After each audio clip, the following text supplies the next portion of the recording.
Very good morning, ladies and gentlemen. Very good morning. I believe it's a good morning for all of you. Oh, is it good afternoon already? All right. So very good afternoon, ladies and gentlemen. A very warm welcome to Mobexx Summit Awards 2023 7th edition, initiated by AdGully. Please put your hands together for them, everyone. Come on. Well, Mobexx represents a dedicated effort to unravel the intricacies of the mobile marketing landscape and anticipated emerging trends. Well, this all-day event will unite accomplished figures in both the mobile and marketing domains, offering a platform for them to impart their insights and mastery in elevating mobile to the forefront of their strategies. And ladies and gentlemen, with that, obviously we would like to also thank all of you. Thank you so much for joining us here, because it really means a lot that you all have shared your precious time and join us here. So would like to request you all to please put your hands together for each other, because we all deserve all the recognition. So ladies and gentlemen, thank you so much for coming here. With that, we would like to start by presenting the AV with you all. Can we have the AV, please?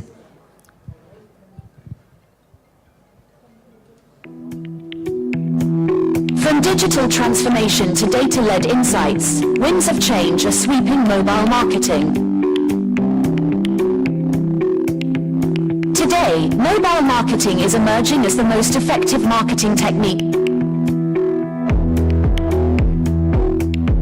Global mobile marketing market size to be valued at $337.8 billion by 2027, a CAGR of 22.9%. Share of ad spends on mobile devices across India expected to reach 78% of total digital media expenditure by 2023.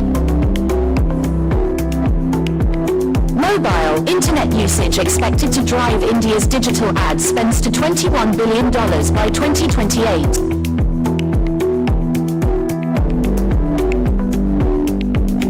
Rising demand for AI, big data analytics, adoption of AR, VR to drive growth of mobile marketing market. The synergy of cloud computing and 5G is reshaping innovation and life. Embracing m-commerce, the rise of a new frontier in retail. Global mobile commerce sales projected to reach $4,574 billion by 2023. Content streaming on mobile, growth of voice and visual search, mobile games as social networks. Get ready to explore new frontiers of mobile marketing at Mobexx 2023.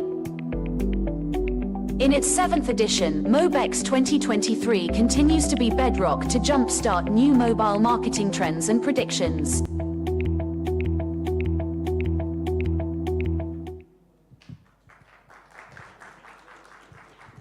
Thank you so much, ladies and gentlemen. And on that note, obviously, we would like to thank our sponsors as well. So allow me to thank Mobexx. Please put your hands together for them, ladies and gentlemen.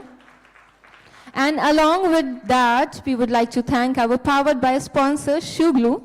We would like to thank our growth partner, Mob Avenue, our associate partner, Dangle Ads, our digital partner, Been There, Done That, and our gifting partner, Recode and French Essence.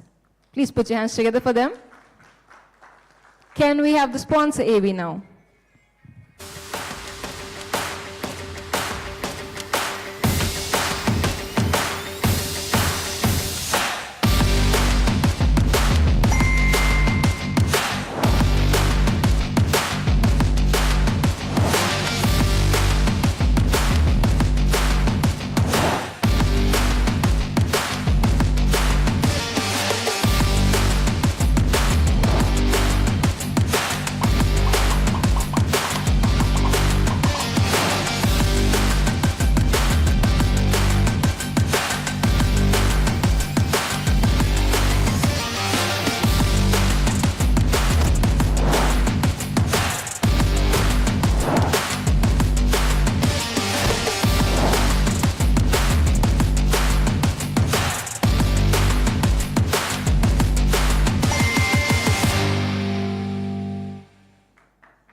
Thank you so much, ladies and gentlemen. And I think with that, ladies and gentlemen, this is the right time to do the honor by inviting Ms. Bijoya Ghosh.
We dare to move.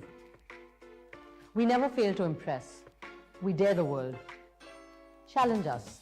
We the Recode women are bold and badass. Every day is a fashion show.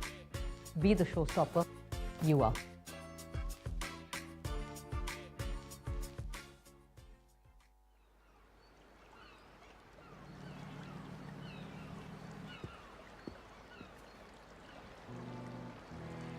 The French,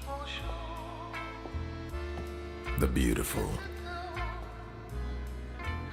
and the oh so romantic French.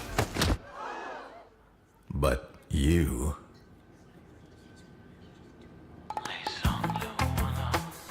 The French. Their charisma knows no bounds.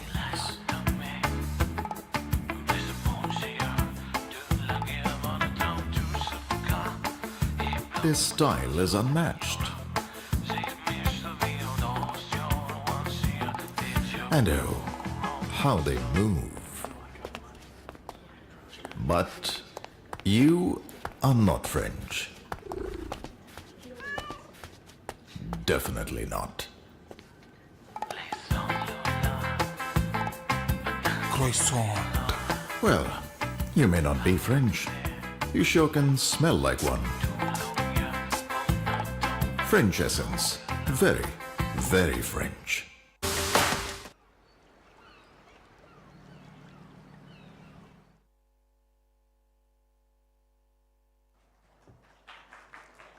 Well, good afternoon, everyone.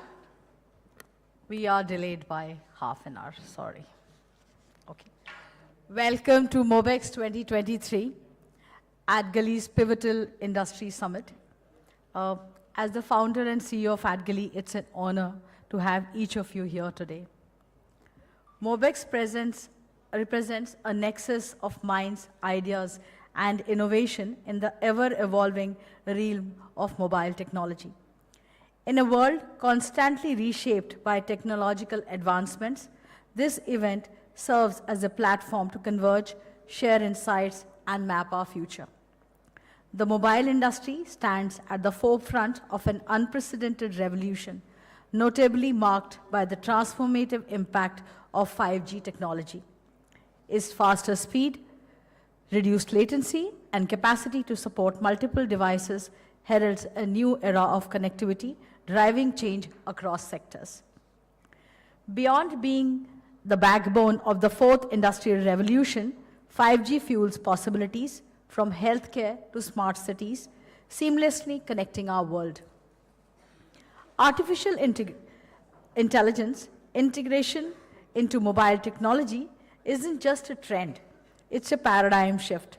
AI's infiltration into every facet of our mobile experience, from predictive text to personalized recommendation, shapes a more intelligent and responsive ecosystem.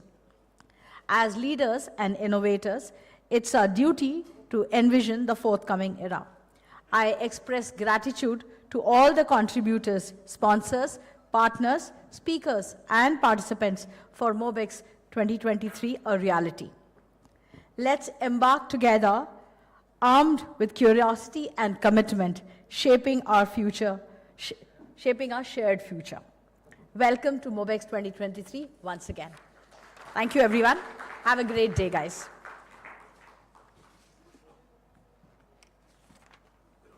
Thank you, Akanksha, for the invite. Thank you so much, ma'am. All right, ladies and gentlemen, with that, we come to the most important moment of this session.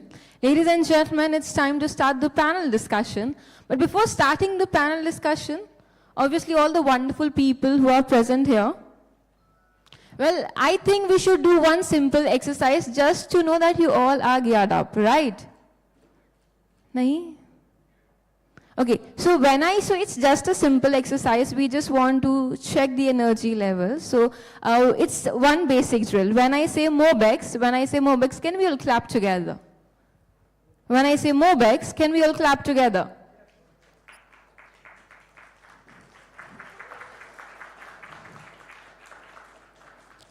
Thank you so much. And when I say awards, can we all shout together? I know it's hard to do that, but can we try at least? When I say awards. Yes, you can. You're trying good, right? Meanwhile, can we start the placements, please? All right, so when I say Mobexx, when I say awards, very well. Mobexx, awards. Okay, so the agenda to do this exercise was just to, see the beautiful, cute little smile on your faces so that we can start the panel discussion. All right, ladies and gentlemen, the very first panel discussion is on mobile-first content strategies, navigating the digital landscape. And ladies and gentlemen, today we are extremely honored that we have some really esteemed personalities who will be joining us today for this panel discussion. I hope all of you are excited to hear all about it. Yes and no would be appreciated from your side. Yes. I can see that all the people sitting over there are extremely excited. That table is the most excited one. So he needs to be. All right, so with that, allow me to do the honor by first of all inviting the moderator of the session, Mr. Amit Duggal, who is the founder of Monkey Minds. Now allow me to start introducing you all with one by one, all the panelists. Put your hands together because now I would like to do the honor to invite Mr. Hari Krishnan, Head of Content and Innovation from Publicis Group India. Well, next I would like to do the honor to invite Mr. Manas Gulati, co-founder and CEO of ARM Worldwide.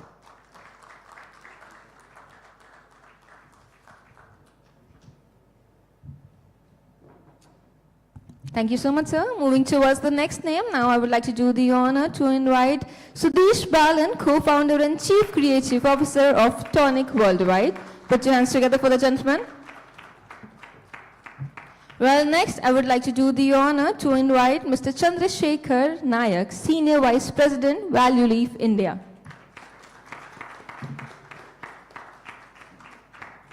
And because of some unsituational circumstances, ladies and gentlemen, Ms. Vandana Ramakrishna will not be joining us here for the panel discussion, but I think she also deserves a huge round of applause. Come on. With that, I would like to request the moderator of the session, Mr. Amit Duggal, to please do the honor and start the panel discussion. Hello, can you guys hear me? Okay, good afternoon, everybody. We want to keep this session very interactive, so if you guys have any questions, shoot across it that we'll be happy to answer that. Just to start the session, let me just give you some heads up that we have the topic around mobile first. What exactly is mobile first? Basically, when you create a platform which is not designated from a desktop perspective or a screen which is a screen bigger than the 10 inches and all, that is what mobile first is. So something like any UPI driven company or even Uber and all, these are the companies which are mobile first. If you look at these things, what has happened from last year perspective, we are consuming around 22 GB data per month kind of thing, which means that there is huge content consumption which is happening in terms of on mobile. 90% of the consumption is happening on mobile, which leads into the first question for the panel. Basically, what is the kind of content strategy which you guys are doing for your brands, and how are you managing it with this current day and age of heavy heavy data consumption? Yeah. Hello. I'll take that up. So, I remember this as a point of discussion back in the day as well. Like some 10 years back, we were just discussing this. However, things have moved forward, from perspective of brands as well. Brand teams have become much more mature. Like, back in the day, we used to plan website and then adapt it on the mobile, while now we plan mobile and look at adapting it on the web as well. And a lot of things have come into place, especially from a content standpoint, and from all formats perspective, be it email, or the creative, the typography, the fonts which are being used. Everything needs to be adaptive and very much legible on a small screen, and which is where the entire content strategy is moving in terms of, you'd look at whenever you enter a mall, there'd be some geographical thing around you and would send you a message, which to me is very contextually relevant. And if you are at a certain space where you have bigger brands like an Adidas and they have offers going on, it is very, very contextual and definitely relevant. So people have started thinking like that, and not bombard across, across India, pan-India, but have reached out to specific locations where the propensity to convert becomes very, very high. So from that standpoint, everybody has the equipment, the tools, also AI, plays a big role in that. And I think that's where we are all moving. Yeah, go ahead. Hi. So, when we are discussing mobile first as a strategy for content consumption, we will just have a look at the scenario, how the content is being consumed in India. Of late, the stats suggest that the rural penetration in terms of internet is growing at a, I mean, it's almost twice that of urban. And that is possible because of the low mobile internet cost.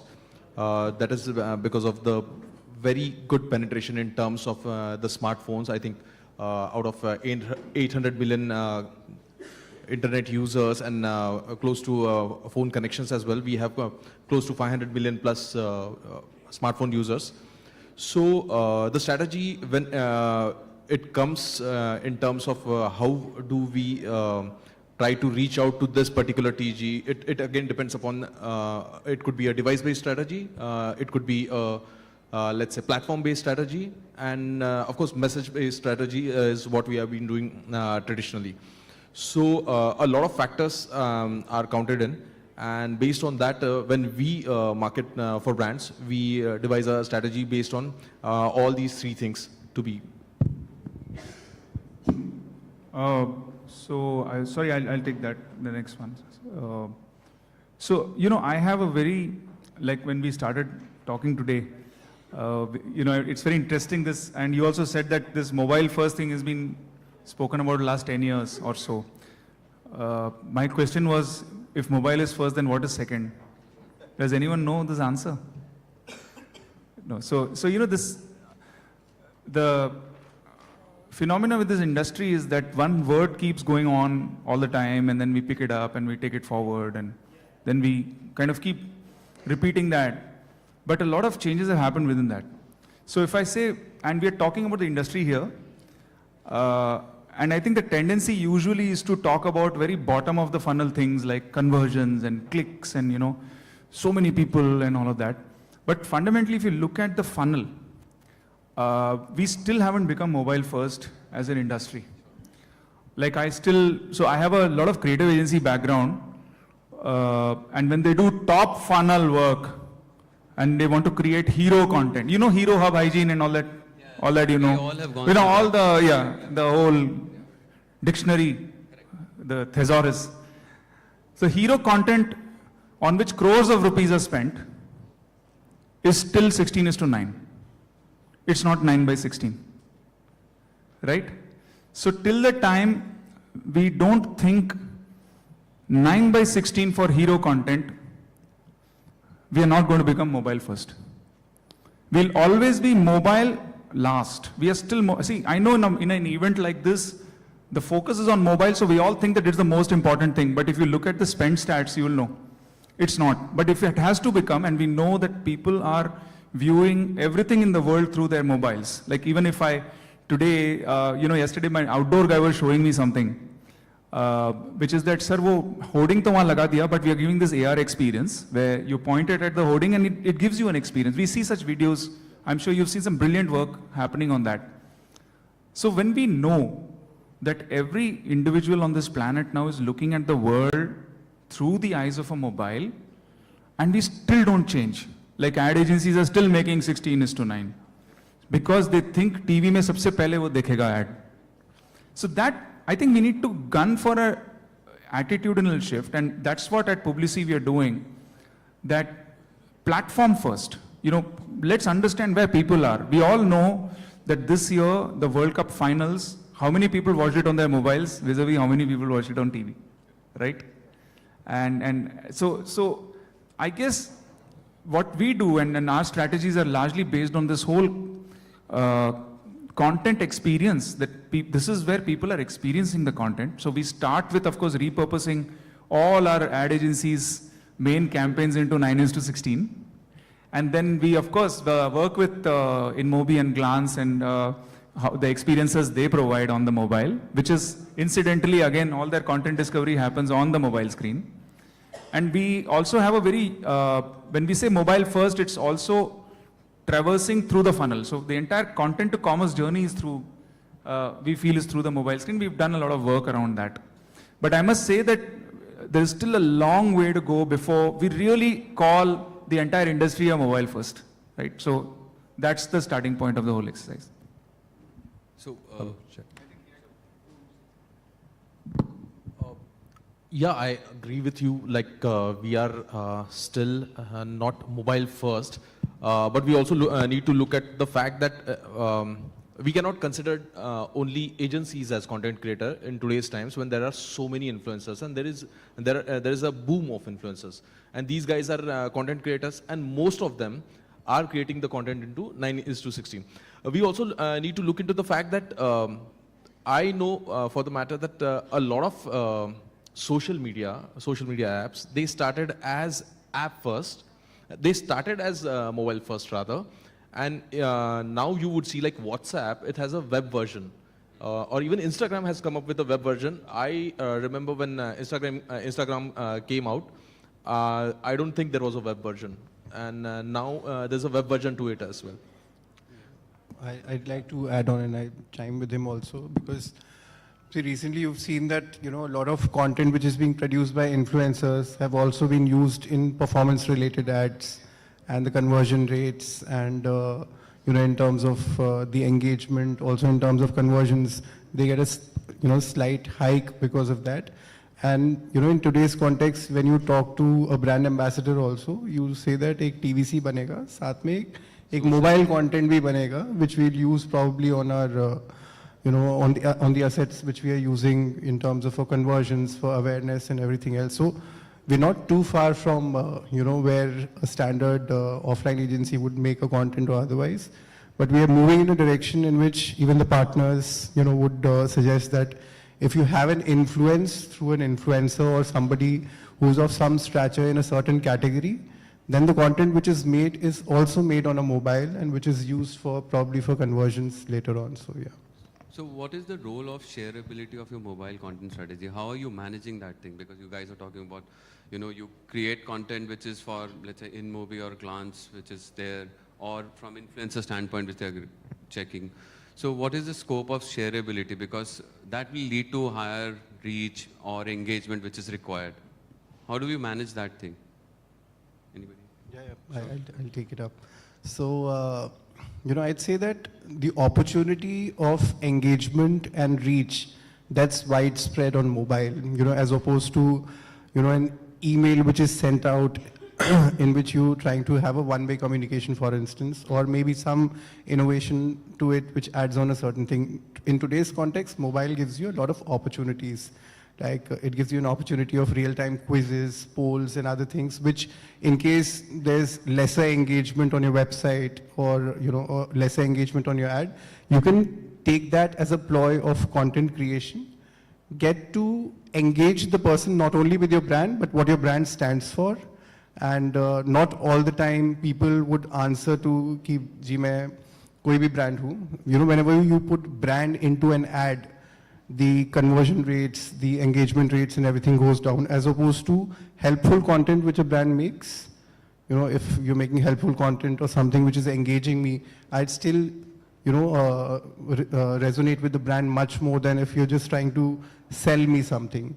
So I think because social media was made that, two individuals can talk to each other in the manner they feel easiest, and I should resonate with it as well, brands have also started doing that. And that's the level of reach and engagement which it brings in along with it. So which leads this to the next question around content only, which is like, are you creating meme content for mobile first strategy? Are you guys using it on a regular basis and for your client? And what is the kind of ROI, if you are getting any kind of ROI beyond the engagement? How do you justify that thing? So I'll just continue on the earlier conversation, also what Harikrishnan was saying about the vertical formats. Sadly, even the best of the brands, when they make brand films, right, it's still horizontal. They're not thinking of vertical, which itself is a problem. So I completely agree with him. And on a lighter note, right, the power of mobile, right, it's kind of an extended part of yourself today, right? So when they said newspapers would be passé and digital has taken over, I not believed it till a long time. till the day I realized, and most of us out here, on a lighter note, please, would agree that, when we go to the washroom and we are naked, we still have a mobile with us.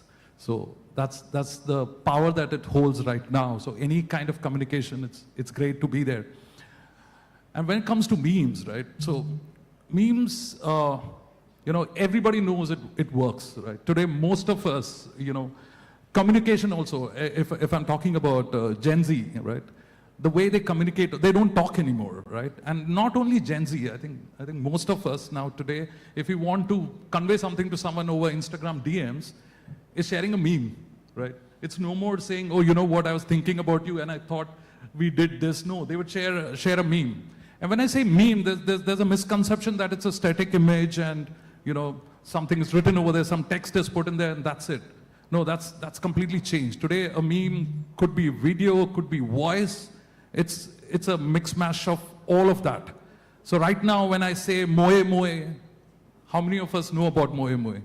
I don't think so. Nobody knows. Nobody knows? Anybody doesn't know about moe moe out here in the audience? You don't know about moe moe? You know about it, We right? should leave now if nobody knows moe moe. No, moe moe, I think most of us know. They just don't want to accept it. And that's what the problem is with memes, right? So the senior folks like us, and I'm not pointing at anyone like us, we still feel, it's brand and brand strategy and all that. And the young kids are like, they'll put up a meme, they put up a video content and boom, it's going. It's getting all the engagements, ROI, everything. But then even the next time, you go with a meme and the senior folk out there, this is not my brand. Where's the brand essence and all that? So memes is a very, very powerful way of, getting ROI also. But apart from that, for engagement, is the most cost-effective way, right? And it actually humanizes your brand, right? So we work with brands like Kotak, very boring BFSI. The people are great, sorry to say that, not boring, people are awesome, right? It's my brand, yeah.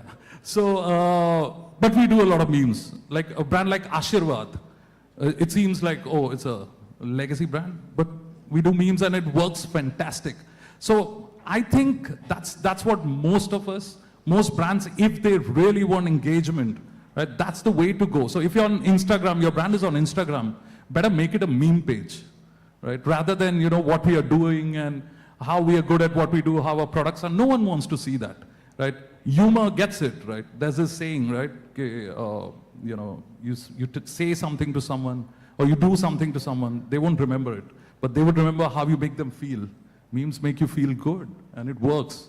And the other aspect is, I'll put up a phrase for it. So pig it and plug it. So brands, they just have to piggyback on whatever meme trends are there. So if I say looking like a wow, the ladies out there, right, looking like a wow, yeah, it just resonates there, right? People know it, right? It's worked wonders. Like, you name the brands, the best of the best brands picked it up. We also did it, some bit on it. But it just went crazy, it worked. So let's give the consumers what they love, rather than, try to give the consumer what we want to give them. So I think meme works, and ROI is also fantastic. So I just want to add on to, thanks Sudhish, this is very insightful about what I wanted to add to the point of shareability and memes. And I'm linking it back to the main topic of mobile first. Now, I do understand a lot of brands have this absolute caste system that this is my set of people who will make what the brand should talk. Then there will be people who will silently listen to what the brand will say. They have no right to mutate my messaging. आप कर ही नहीं सकते हो, आप छू ही नहीं सकते. This is old thinking. Unfortunately, in the marketing community today, 90% of our people who are heading marketing are of this old thinking. They don't allow the brand to be touched by anybody. But the truth is, consumers are having and honestly, brands, when you say a person releases a movie like Animal or Archie's, crores of rupees have gone into it. That film director is not saying, don't touch my film. Do whatever with it. Do good with it, do bad with it. It'll gain news.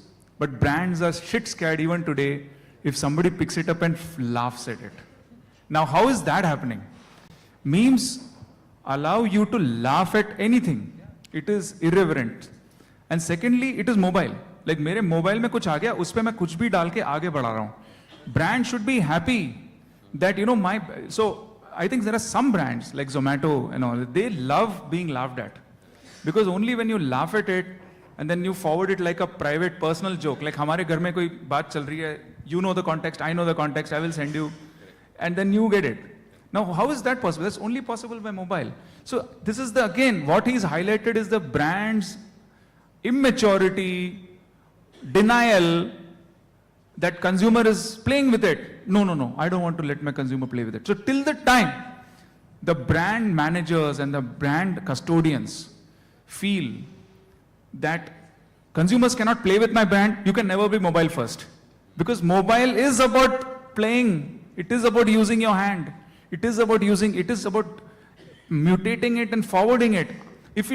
Why would anybody, tell me any one person, you saw a great ad and you forwarded that ad. You won't forward an ad because you know usko bhi aa jayega uske mobile pe. But if there is a viral and you put a spin on it, you will then forward it. And that is the power of memes, that's the power of mobiles. And that is what will make mobile first strategy. I will maintain my stand that brands are still too far away from it. You're right that influencers are going there, but I always talked about hero content. What you're talking about is not hero content, yeah. I'll just add to it, just so that, there's one of the ways that even senior people at various brands and agencies can look at, like Google Trends, right? The year gone by, there's a feature now, memes. So number one is Bhupinder Jogi. We all know Bhupinder Jogi? Does anyone know? Bhupinder Jogi. Bhupinder Jogi. So that's like rocking at number one. Number two is looking like a wow, the ladies out there. And number three is, any guesses? Moe moe.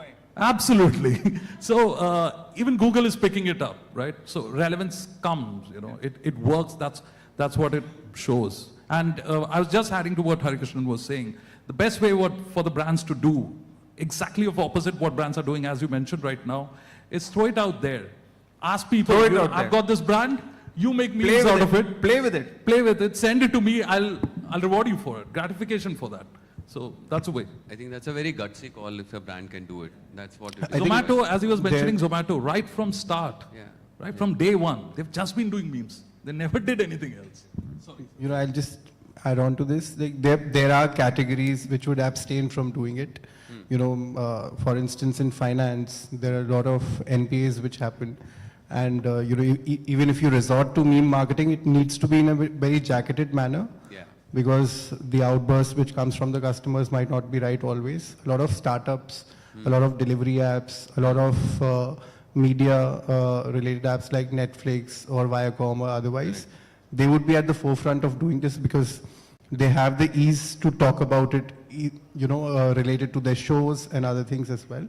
But when it comes to certain sensitive categories, like probably finance, they have their reservations because there's a huge outburst from people who are not very happy with the brand and it might not go in a certain direction. So that's always there. Maybe there are guardrails. There are guardrails, and we've seen that primarily in categories which are very, very stringent. I think meme marketing would not always be the way to go, but there needs to be a threshold till which it can be used as well. So for instance, for Bajaj, we do meme marketing, we do a lot of topical and other things as well. But there are certain guardrails which we can't cross. So I think we need to live with it, but we also need to resonate with whatever is going on, at the current moment. That's true. See, go ahead. Yeah, so we also tried doing meme marketing for one of the brands, and we saw that, we all know that attention span has been going down of a user, and the kind of attention a meme can bring to a brand is very short-living as well. But of course, you can at least create a good awareness around the brand. Of course, being within the brand guidelines. We cannot forget that Amul has been doing it for years, right? And this all dials down to a few years back, like 30, 40 years back, when advertisers or advertising experts realized that making an ad funny can leave an impact rather than just making it very informative. So earlier when you used to see the ads, it used to be very informative. And in late 80s or 90s, they started making it funny. And once they started making it funny, then a lot of attention they have garnered. And today, that is the evolution of what it has started like 30 years back in the form of memes. And of course, when memes are there, the shareability which we were discussing, it also at a greater extent, because most of the times we are sharing one meme or the another over the mobile phones. And yeah, I mean, it's a very good tool, but again, it depends on category to category. Sure.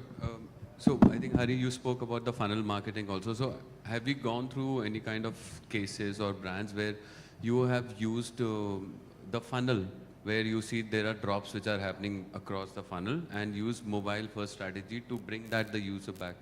So we didn't call it mobile first strategy, but for instance, we at Publici, we have a very clear orientation. We are building the whole content to commerce journey for all our brands. So in fact, if you look at the way the group is also structured, we've got some practices which are specifically focusing on e-commerce, specifically focusing on content. So what we do is work symbiotically with all our brands to make sure that whatever campaigns are launched, they kind of deliver through the line, through the funnel on digital. And guess what? Digital is largely mobile now, right? So that's it. And what we haven't been yet able to crack is the top funnel. Yeah, top funnel from a familiarity की awareness बढ़ानी है, influencer ले लिया, वो तो कर ही पा रहे हैं. But from the point of view of brand love, what do you create for brand love from a mobile standpoint? We've tried a lot. Recently on Friendship Day for PepsiCo, we did this whole thing. You know about Zakir Khan, right? He's the famous for his friend zones. So we did the whole Zakir bot, which was about he's giving you like AI-based suggestions based on your conversation with your friend as to what your date conversation should be to not get friend zoned. Or if you are friend zoned, then what do you do? So that was bang on, again, a brand love strategy for Pepsi. We said on Friendship Day, we need to do something, even though it is small. Then we do a lot of work with Amazon, where we've taken it right from content to commerce. Like we run a huge program where influencers actually sell stuff, and they've got monthly targets, etc. So we have a team which is managing that. And increasingly, we are feeling that the manual part of it can be now done away with, because now there are newer technologies like Hyped and all that, where you can give a link on a influencer's asset and then it gets sold and inventory is managed. So we are also learning. So now, like I said, no agency can claim to be an expert in this yet, because the things are constantly evolving, but the attempt. As a group, we are very clear that we don't want to keep doing something because that's bringing us business. We know it's going to change tomorrow. So we are constantly trying to see if there are clients who are willing to do a hero content on mobile and see what we can do with it. We are constantly trying to work on how do we build consideration and then purchase and then the final sale. So all of that as a group we are trying across various clients at various different points of journeys. Sure. So yeah, it's going to take time, but you are on the we are on that path. Grand experiment. Sure. Manas, you want I'll just add on to this. And I remember what you just said, that using individual influencers as sales point for everybody. And I'll just quote an example of Groupon, like some 10, 12 years back in the day, they had a affiliate model, which was housed on their website, where anybody and everybody could just pick up the link, put it on his ad and become a salesperson. And it can be an organization or an individual. It is just that now we have so many touch points in terms of influencers and their followers as well, because we at a certain point in time when we identify these influencers also know that this is a certain set of following this influencer has. So, and it might be a part of my, entire customer cohort. That's when I identify an influencer which resonates with my brand and then use them as like a mini affiliate as well. And in which I give a coupon code that probably a 10% off can be, taken by that. And especially in the cosmetic space and in the apparel space, it works very well. That's interesting. So which leads me to with the paucity of time, that last question, which is like, how are we using AR, VR from a mobile first strategy? Are we using those kind of tech also? Any brands which you guys can highlight? Sure, great. So AR, VR, again, it's been there for a while. There are various brands that use it to their advantage, right? So AR, today, Instagram and Facebook, all their filters are made out of AR, and people are enjoying it, engaging with it. But you know, there are new technologies which are emerging. Like for example, metaverse. This was like we were discussing earlier. Last year it was a big thing. Like, oh, everyone's doing metaverse. We also did it. Yeah. So for a brand, we did it for Nutrilite to get the first ever cooking show on metaverse with Sanjeev Kapoor, right? It gave us good results. But you know, from a long-term perspective, maybe it's still a long way to go unless and until everyone acquires VR glasses and uses it. So VR also, there are great you know, solutions that you can get with VR. For example, you're a realty brand, you can give a whole experience of how your house will look, right? There are brands like IKEA, and you know, where if you're buying furniture, you can already see how your furniture would be placed with AR, all those aspects. So metaverse, yes, but today the buzzword, I think you go into any meeting, any conversation, has to be this word AI. Everyone's using it, AI. It's not that AI just came in today or days back. It's been there for years. Like everything, you know, there's so many tools that we use already, which was on artificial intelligence. But I think it's democratized now. So even, you know, people, anyone can start using it. Now everyone's aware of ChatGPT. It's been a great help for writing emails, right?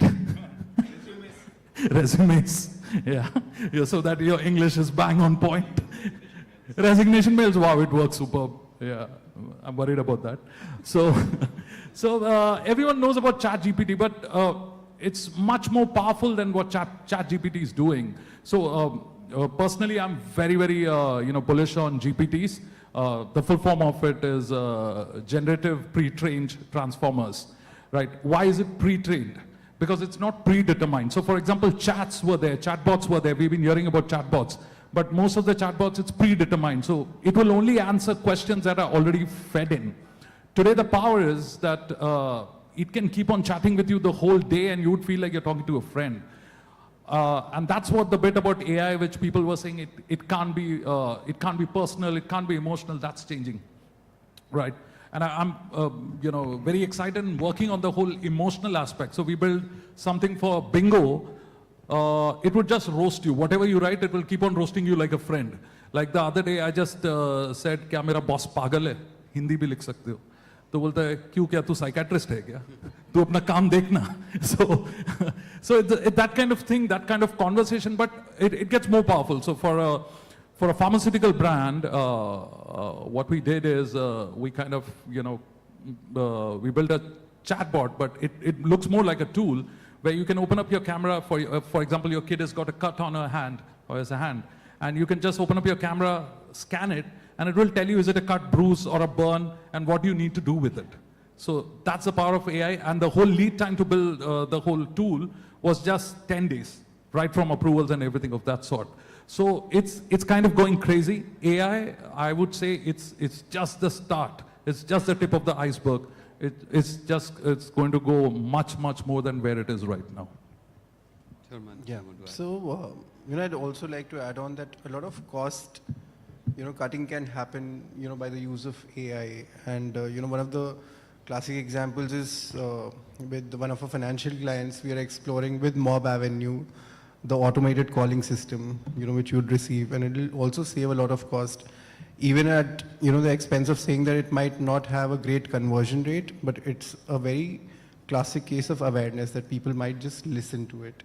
And we've seen by the percentage conversions and everything, and there are case studies, proven case studies to show that people are listening to those messages and even responding, if not directly attributable to something which is happening right then, but in form of some other, you know, through some other media intervention, they're responding to that at a higher percentage than they used to.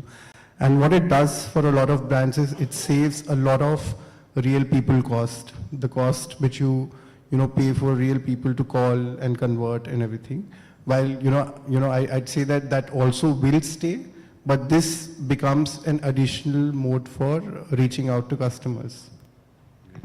So if I have to sum it up, we'll have to, do you want to add something? Yeah, we started the question with AR and VR, I think. Yeah. So when it comes to content consumption, I'm sure a a lot of people would have seen this year's Apple event, and they have come up with the VR glasses, although they are not calling it VR glasses. I can't remember the name exactly. Vision, right? So, you have seen how the sports as a content is going to be consumed over there, that you can see, you can enlarge the size of the screen, and plus you will see a 3D model which would be laid in front of you. So we were speaking about hero content. There could be once in a while a product that can be a hero and that can change the game forever. So I think with Apple's vision coming in, I see a big change coming in terms of how the content is going to be consumed. I think you're right. Actually bang on, because where the difference is today from where it used to be. So we are all talking about smartphones, iPhone now 12 years old, right? Smartphones have been around for 10 years. Everyone's on their third or fourth smartphone, I'm sure. From a mere experience of watching a movie to immersiveness. I know, we were, before the panel today, we were talking about metaverse mar gaya and all that. See, metaverse word mar gaya hai because of Facebook and all that. Because also it's boring to hear the same word again and again. But immersiveness nahi mara hai. People are looking for immersiveness. So AR is allowing you that immersiveness. People Gaming are is still big. Gaming is very big. So, and immersiveness what decides hero content. So, as mobile, and somebody, I think Bijoya started talking about the production side of it, that now all companies are supplying better feeling screens, and latency is lower and all of that.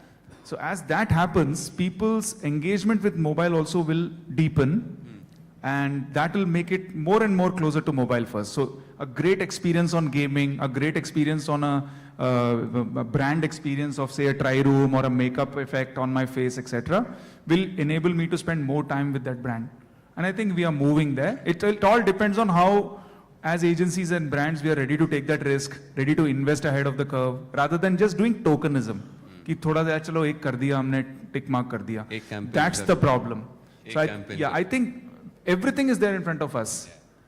Technology is there in front of us. Consumers are there in front of us. Developers are there in front of us. It is that ability to say, okay, I want to set aside 10% of my budget on immersiveness. That's the leap we need to take. Yeah, the experimentative budget has to be there. Has to be there and increased year on year. And people should say, okay, I failed in this. I'm okay to fail. The problem is when we say, no, there is no leeway to fail, then we don't experiment. And it just remains there. Anyway. All right, so if I have to sum it up, let's be experimentative and use generative AI to create content for everybody, which will help us to make it mobile first, most probably. We are already mobile first, but yeah, truly mobile first. Right. All right, thank you guys. Thank you. Thank you so much, gentlemen. And with that, would like to request you all to please come forward for a group picture. Let's capture the moment. Well, that was indeed an amazing panel discussion. I think they deserve thunderous round of applause. Come on, everybody, put your hands together for them.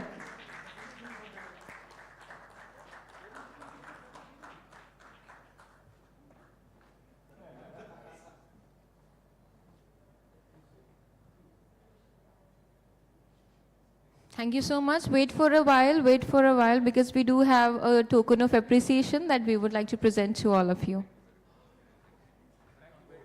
Thank you so much. Thank you.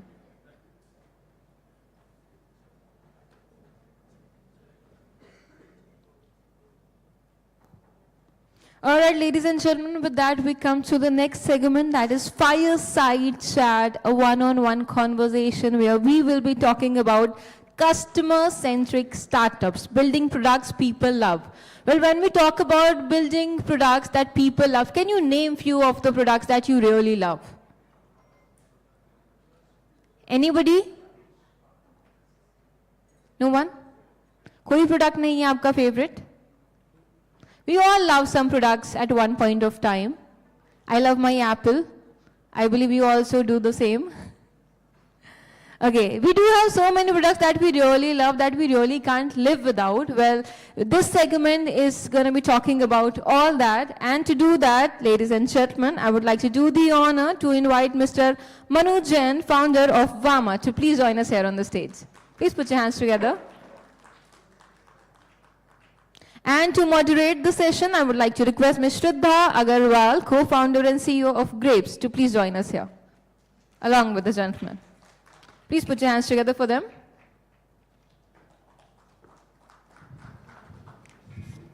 Zordar taaliya bande, come on, that's gonna be most interesting session of the day, I believe. And yes, with that, over to you, Ms. Shraddha. Let's just make it more interesting with your presence. Thank you. Hi everyone, I hope, the mic is working perfectly. So we're going to talk about something really interesting today. And I'm sure you guys must have attended a lot of panel discussions and fireside chats. So I thought, why don't we do it a little more fun, because we need to have some energy within the team itself, right? So what we're talking about today is Vama. Vama is a virtual astrology and mandir app, right? It's basically making your entire spiritual journey a lot more easier, comfortable, and convenient. In this, they have two key aspects. One is to do with astrology, and the second one is to do with e-puja services, or even, virtual puja if you're looking forward to go to a mandir. We have Manu here with us. Manu is the founder of Vama app, and one of the best things that I read about Manu was he was able to drive it to the scale that it is today because of one single word called as Junoon. You guys are all in India, so I'm not converting that into passion. Oops, I just did it. But that's what he was able to do it for, right? So let's hear it from Manu. Tell us, what is this app all about? And it's a very unique idea, right? While it's very ingrained in our country, but looking at the fact that everybody is copying West, why did you think an app like Vama would work in a country like India? Thank you for having me, and thank you for Junoon. I think it's a no-brainer, yeah. This faith hasn't existed before millennia for us, right? I was surprised that no one else has done it till now. Look at any temple, the TAM, SAM, we say.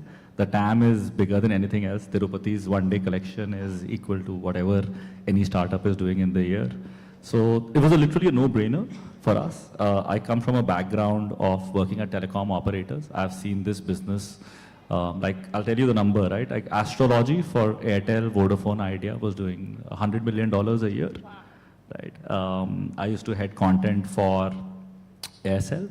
And I'll tell you another stat. Paytm's first business, Vijay's first business, was an astrology call center, right? So I think the market was there. We had seen this, me and my co-founders had seen this market very closely, very passionate about solving this. One of my co-founder is a Acharya.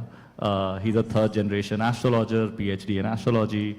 And I think between three of us, we have been looking at this business for about 10 years at telecom operators. So we were literally very surprised no one had solved it for us. We feel this is the last frontier which hasn't come online yet. So that's why we started Vama. Very interesting. Do you guys also start any service after you look at your patris and take out a date and a time? Always. Why? How else are we co-founders? Nice, very nice. So as a person, do you believe that it is very important to do hard work, or do you think if the stars are aligned, things will happen? Wow. I think hard work, definitely. But everyone in this room does hard work, right? Stars don't align for all of us at the same time. The labor also does hard work. Yeah, the labor also does hard work. I think I have worked harder in jobs than I have done now, but for some reason the results now are better. The stars definitely need to align. Awesome. So you think that I should just show my patri to Acharya ji 100%, and ask him where am I getting the next investment? VIP package for founders. Awesome, awesome. So I'm going to just ask him when I'm getting the next investment, and I'm not going to slog for 14 hours a day and then just chill. Talking about investments, I read, and I'm very proud to say this, that you're one of the first ones to get investment from Wavemaker in India in the B2B AI segment. How did you get that? First, what date and time did you do it at? And then how did you get it? Yeah, that's interesting actually. So we are Wavemaker's first investment. Wavemaker is one of the world's top early stage investments. They have never done a deal in India in their 8 years of investing. We are fortunate to be them, and they usually do B2B AI startups. So I remember in my IC, the founder of Wavemaker said that there is an AI bet, and this is my anti-AI. this is a business. An astrologer is not going to be replaced by AI. A mandir is not going to be replaced by AI, right? While the world moves to AI, there is still a market. There is still a business that's going to be built here. I think they are Wavemakers, a founder-friendly fund. Maybe the stars aligned, and they also have regional large plays.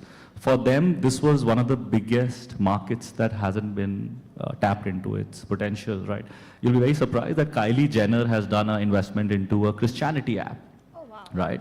It's called Hollow and Glorify, right? So while Christianity super apps are existing now in the West, and Hinduism is now the second most popular religion, so why not for this, right? So I think that's why they saw the market, they saw the team, and yeah, that's why magic happens. Interesting. And help me understand, where is majority of your business coming from? Is it astrology or it is the puja services? Yeah, so we started as an astrology marketplace, just like one of the other competitors doing astrology. Quickly realized when you go to an astrologer, the astrologer says, okay, either wear a gemstone or get a puja done. The kind of founders we are, we thought gemstone kabhi bhi bana lenge yaar, kya issue hai. Mandir difficult problem hai, we'll go solve it.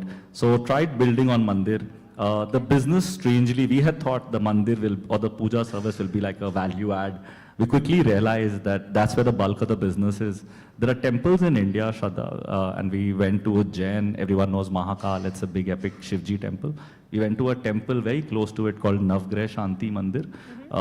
The temple has a GMV of about 300 crores a year only from astrology-led pujas. I'm shutting this business down. Right, so we thought the hypothesis is there are 100 such temples that exist in this country. Can we get 10% of that GMV on our platform? Right. Oh, that's very interesting.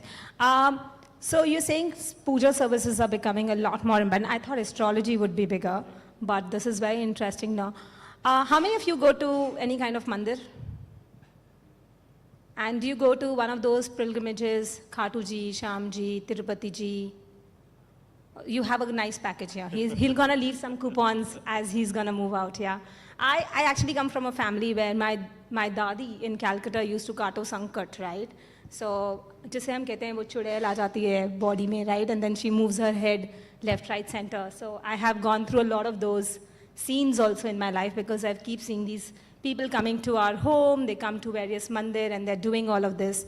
And somewhere I lost touch, right? Because I started believing that this is all Fox. And with the films like OMGs and other films, do you think that the current youth, because the median age in India is 28, right? It's not older, unlike other countries, still believes in the kind of services that you guys are offering? And do you think that your business is coming from older generations or NRIs, or, or is it coming from younger ones? So our app is only in India. We haven't launched out NRI yet. While NRIs are really smart, especially the kids, they have a VPN, they're able to hack and they're able to access, right? India, Jugaad always exists.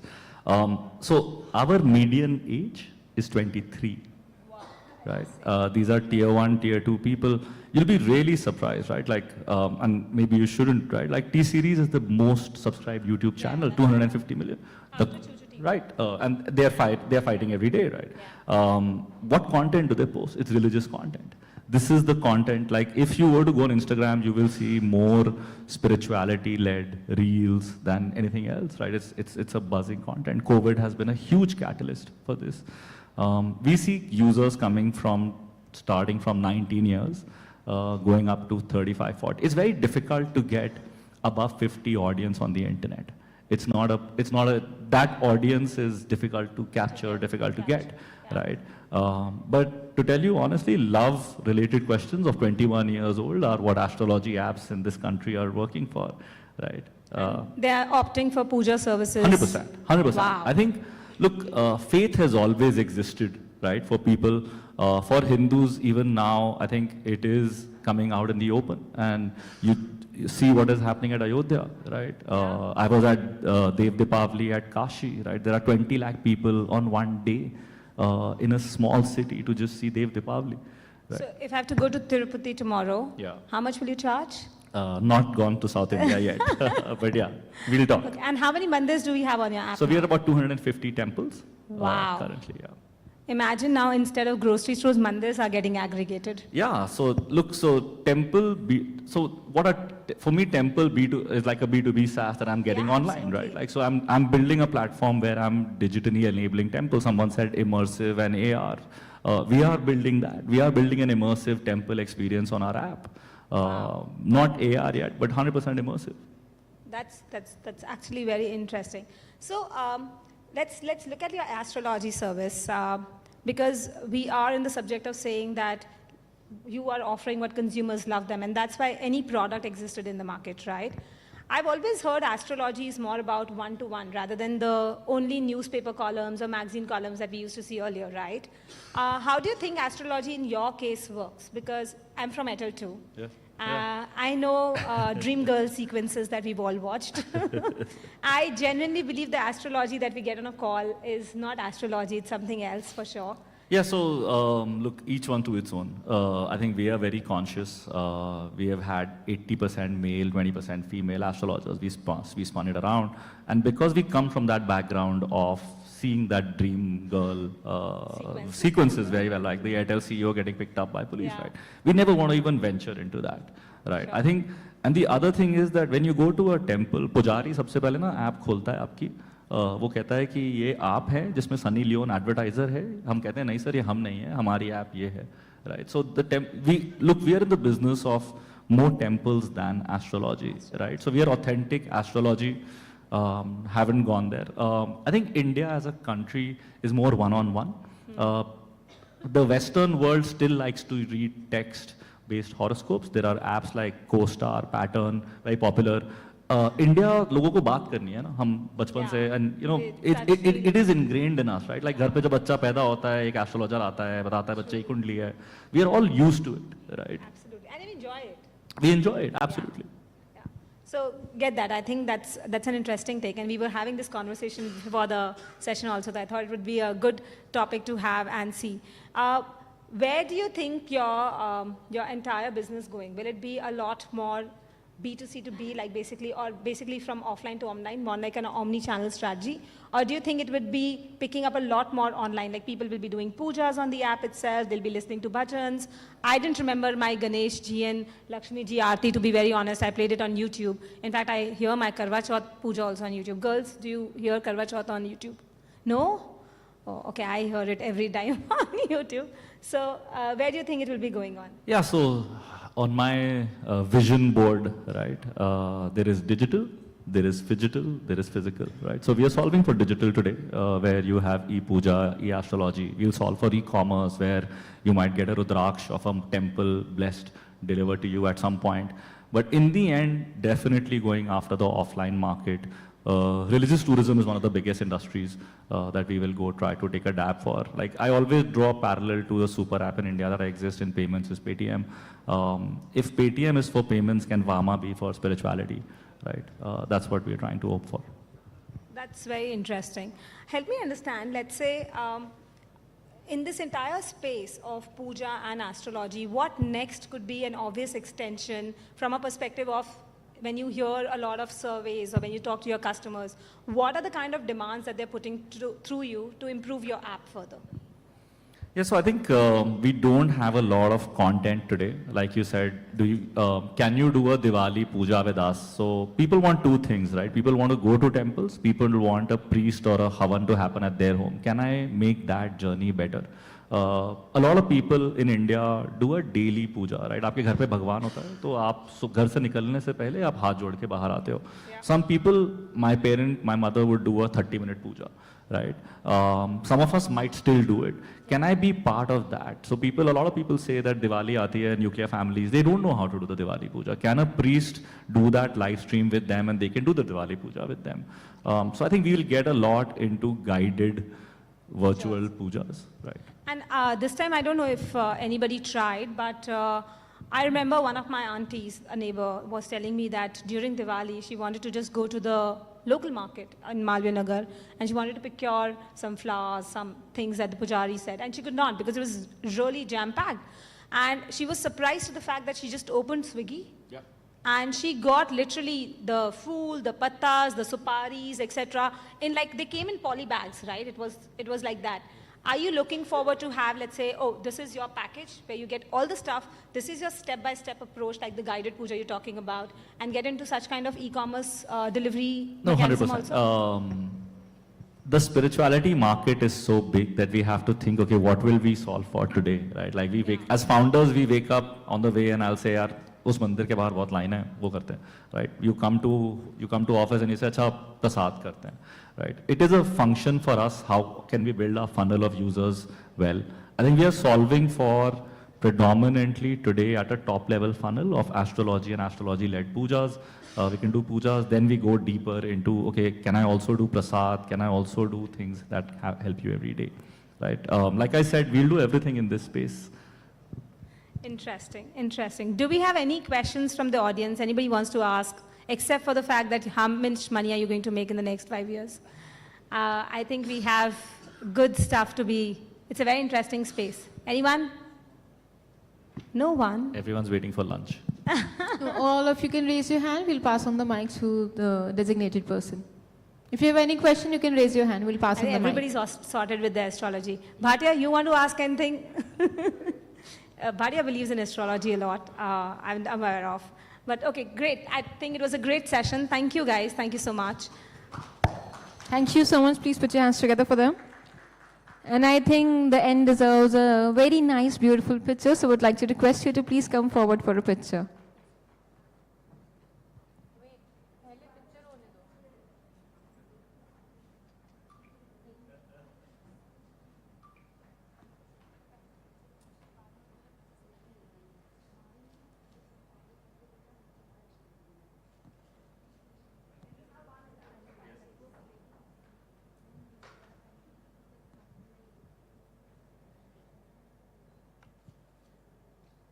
Thank you so much. With that, we all know that it's time to go for the lunch. But before you all proceed towards the lunch area, there is a special announcement for all of you.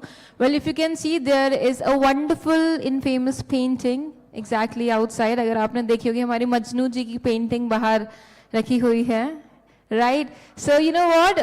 You might win one Alexa. On behalf of the team, but to do that, all you need to do is आपको एक liner वहाँ पर लिखना होगा, and I think the team would be able to help you that. So just a basic announcement for all of you कि अगर आप बाहर lunch area में जा रहे हैं, don't forget to visit that infamous painting. Thank you so much. Meanwhile, we are open for lunch. Would like to request you all to please proceed towards lunch area. We'll assemble back in next 45 minutes.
French essence.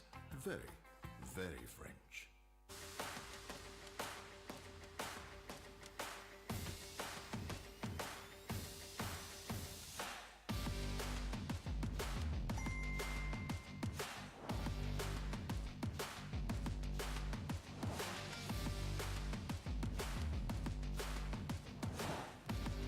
Sure.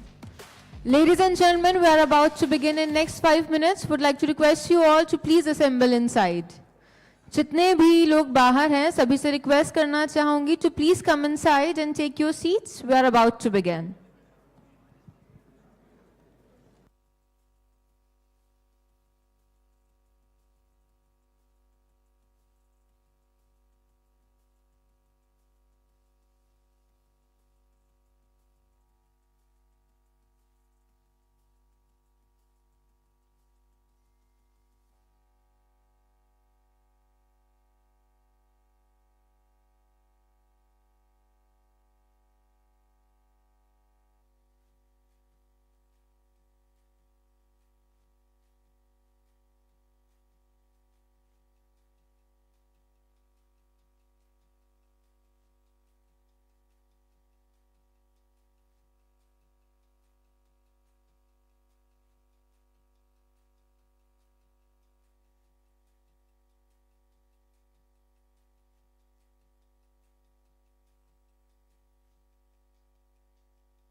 right, so very good afternoon, ladies and gentlemen. I hope you enjoyed the lunch. Well, some people are still busy with some texting, I believe, so would like to draw the kind attention towards the main stage area. A very warm welcome one more time. We are all set to begin with another segment, another interesting session, and the topic is strategies for effective mobile advertising. And to do that, ladies and gentlemen, allow me to introduce you all with Mr. Shivam Ranjan, Head of Marketing Asia Pacific Region from Motorola Mobility India. Please put your hands together for the gentleman, everyone.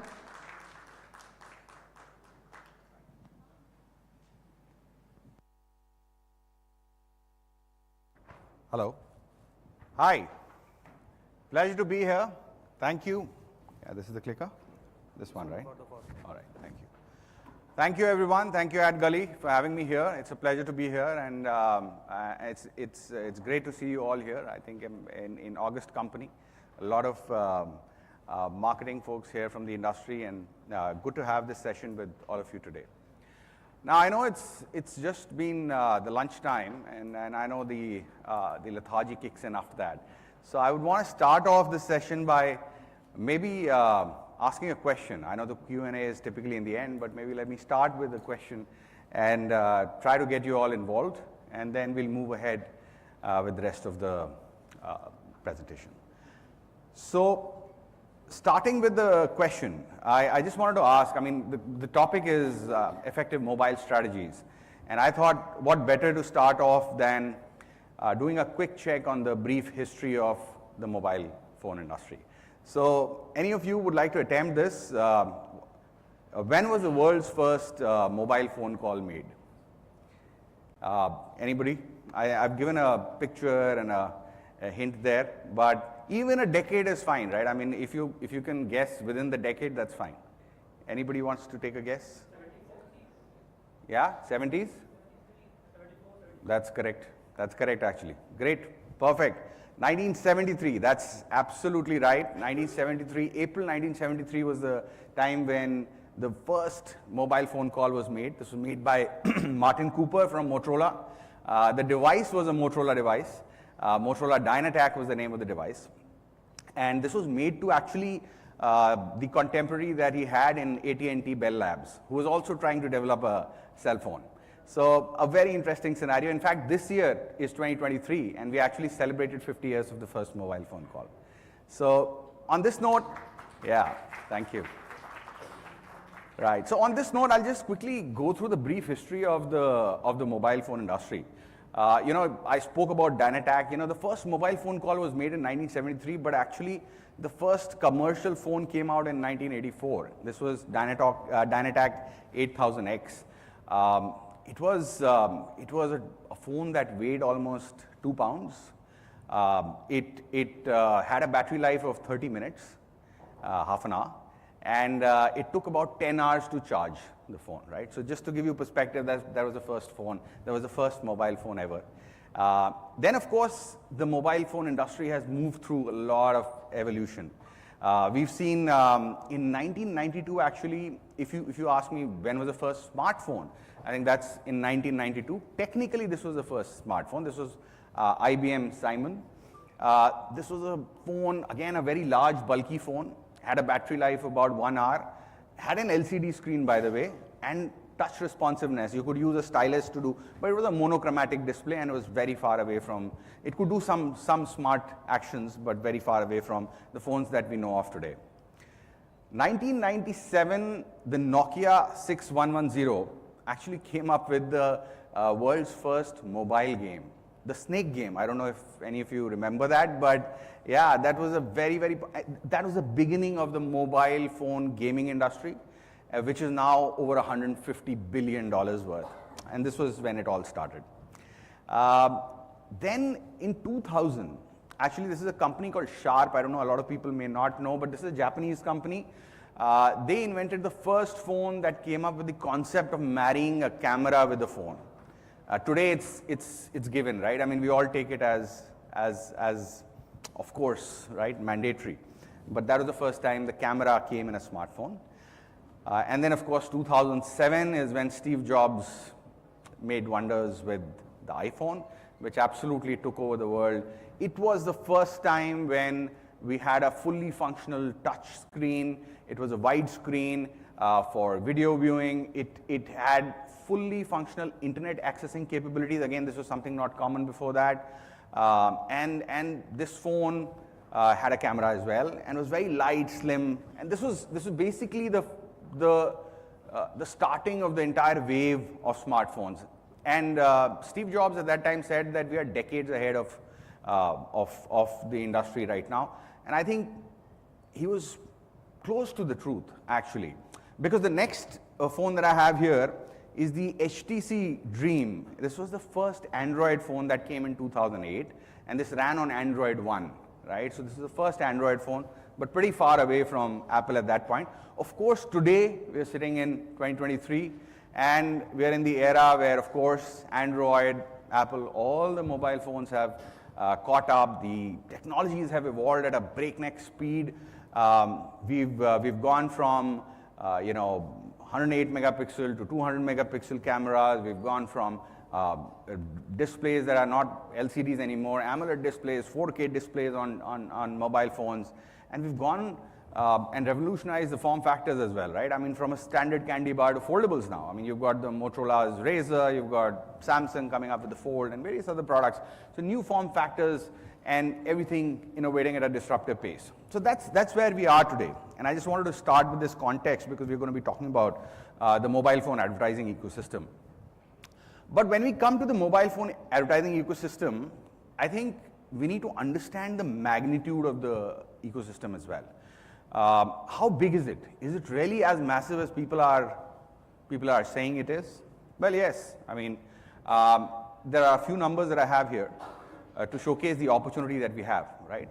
So if you look at the screen, I know there are a lot of numbers, but just to give you context, about 8.5 billion cellular mobile connections worldwide, right? So that's the size of the mobile phone connections, out of which about 5 billion are the internet users, right? And out of which about 90% use social media. But that's global. Let's talk about India because we're talking about India here today, right? Now, if you look at India, India itself is huge, right? I mean, 1.1 billion connections and almost 700 million internet users, right? Now, this is huge in its own right, but when you look at the next slide, I mean, if you look at the penetration numbers here, 48%, 49% roughly is the penetration that you have for the internet users in terms of the smartphones, right? And now this number is still, I would say, far away from its true potential. So while the number itself is great today, and I think there is immense potential in what we have today itself, right? I mean, this number of 692 with the smartphones being 50%, 90% accessing via mobile phones. But overall, if you talk about from the population perspective, this is only 48.7%. And China, if you see, is about 70% penetration from a population perspective. So I think that's the scope for us to grow, and there is immense potential. So this industry, while it's huge now, it's big now itself, it is growing and it will have huge potential to grow. Another 20 to 30 odd percentage points to grow, right? And you can see, I mean, 90% of the people accessing through their smartphones, spending a whopping 6.5 hours roughly a day on the internet. So this is why I think this topic is key today, the mobile advertising strategies. And I think while I would have loved to talk about everything that goes in mobile advertising and mobile marketing, I don't think it's physically possible for me to cover that in this session today. So what I've done is I've tried to cover some of the key trends which are prominent today and which are likely to be prominent in the near future, right? So let me go through that one by one. Now the first one that I have for you is video. That's something that we've been seeing for a while now, and it's a known fact that about 75% of the people actually prefer to watch a video versus reading about a product or a service, right? So that's what is happening today, and which is why the video consumption is increasing so drastically, and which is why you see brands using video as content more and more. In fact, video is the content piece that we have seen ourselves at Motorola to give the highest spike in searches, right? Which is basically an indication of how the awareness, the consideration, the purchase intent is spiking for the consumers. Next, I think this is another interesting one, voice search, right? I mean, this is globally, if you see, this trend is beyond the smartphones also. Apart from the smartphones, we are also looking at smart speakers that are penetrating the households. Almost 30% of the homes have a voice smart speaker, and globally the trends are that almost 43% of the people are using it to actually shop for a product, right? The voice control. And 51% are using it for research. So it's an important tool when it comes to consumers looking at your service, to understand your service, to buy a product. So it's extremely important. And specifically with India, what is important to note is specifically with India, with multiple languages, multiple regional languages, and the internet penetration going deeper into the rural areas, the tier 2, tier 3 cities, tier 4 cities, this will explode even further as more and more regional languages get involved into the voice search, right? The third is personalization. I think this is absolutely key to mobile advertising. Without this, I don't think we'll be able to justify mobile advertising, because this is very native to mobile advertising. This gives you the power to personalize the content for the consumers to make them more attracted towards your product, to give them purchase intent, right? I mean, 75% of the consumers are more likely to buy a product if you personalize their experience for them. Now, one common mistake that I've seen some people and some marketers do is that people think personalization is just about sending a message with the name of the customer to them, right? It's not that. Just an email or a SMS with saying, "Hi Shivam, this is for you," doesn't work. Frankly, I mean, how many of you would have gotten a phone call maybe from a financial operator like NBFC, etc., saying, "Hi Shivam sir, would you like to buy this?" But that doesn't work, right? I mean, because they're offering you something that you don't want to. So I think what is important is to understand the consumer behavior, understand the consumer trends, and understand the consumer's consumption patterns, and then offer him or her something that they truly want. That is true personalization. So I think this goes beyond just having the name. This is about fully catering and sort of customizing the experience of the customer basis their usage patterns. Moving on, artificial intelligence. I think today artificial intelligence is still nascent. People are still finding the best ways to utilize this. But in my way, I think like in many other functions, I think this will definitely be revolutionary when it comes to the mobile ecosystem per se. And definitely from an advertising perspective, but also from a product perspective. I think the mobile phone is is the closest device today to the consumers, and AI will play a massive role in every experience that the consumer is going to have tomorrow through their mobile phones. And which is why it's not just important for us to be aware of AI, but also to understand what you can do with AI and invest ahead of the curve in AI to start building the capabilities that will tomorrow become the norm, right? I mean, of course, AI today is able to hyper-segment, target, and personalize at scale. But there is much more to AI than that, and I believe we should invest in that, and we should move towards that for sure. Moving on, the next trend or the next instance that I would like to highlight is omni-channel strategies. Now, one of the things that consumers or marketers believe is actually that mobile marketing strategy should only be limited to digital. It's a digital marketing strategy for sure. But when you combine that digital marketing strategy with, say, traditional marketing channels or retail marketing, that becomes a truly disruptive 360-degree marketing strategy that is able to give you higher results than what you would normally get potentially from just a single mobile strategy, right? So I think be open to these 360-degree ideas, be open to omni-channel strategies. And one of the very simple examples is actually QR. Now, I remember just recently during the Big Billion Days or the festive sales that happen every year in October, I saw a very good example of this.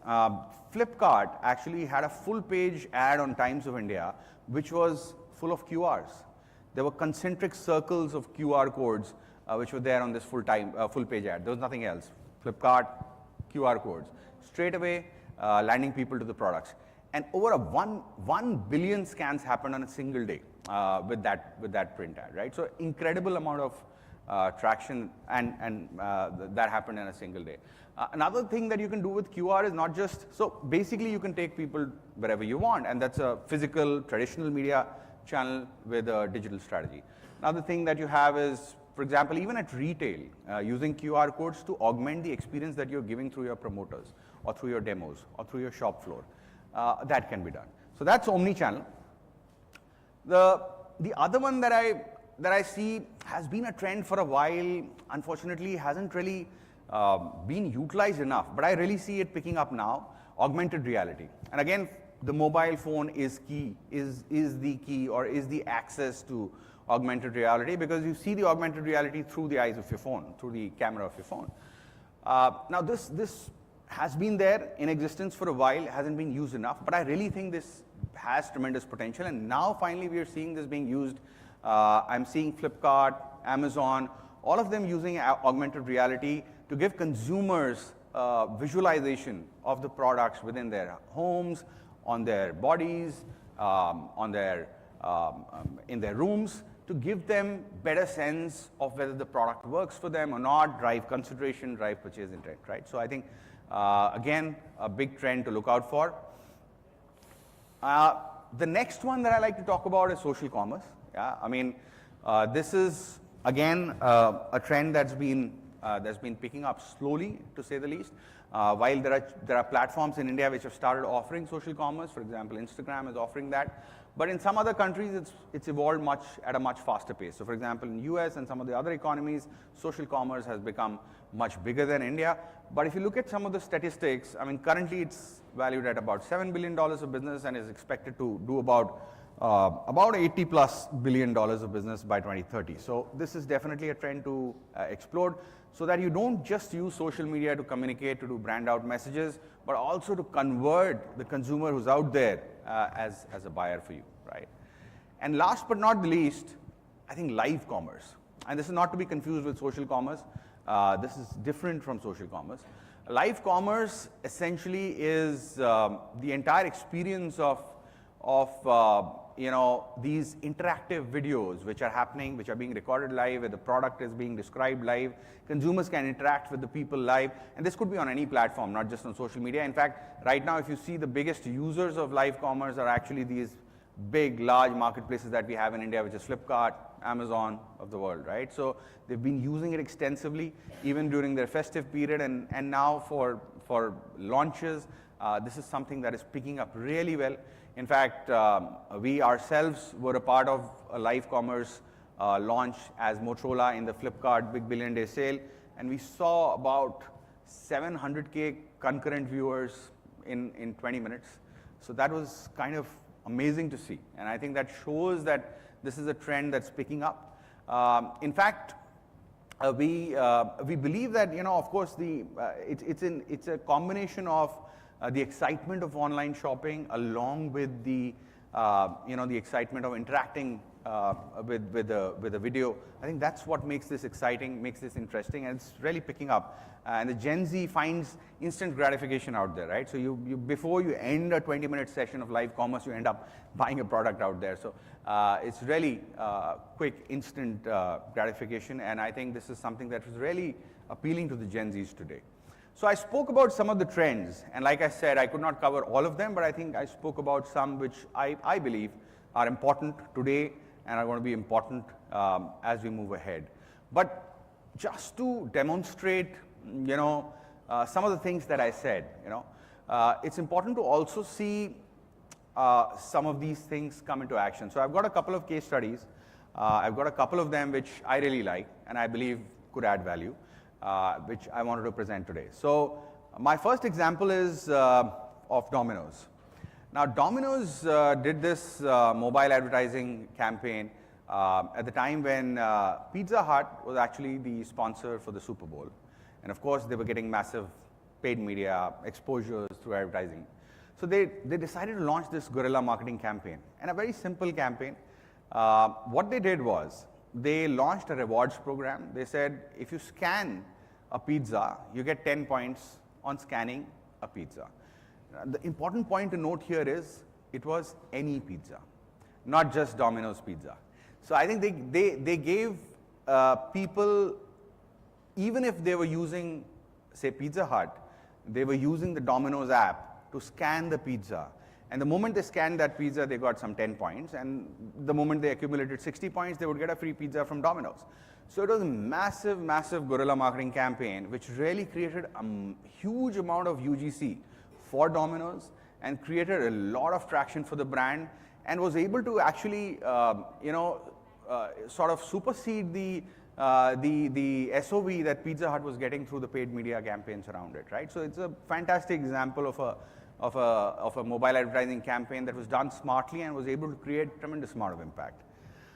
The next one that I have is actually coming from the fact that I believe omni-channel strategies work, right? I mean, how do you combine mobile advertising with, say, a traditional marketing channel or an offline retail channel? So the next example that I have here for you is from a Japanese brand called Uniqlo, and this is a clothing brand.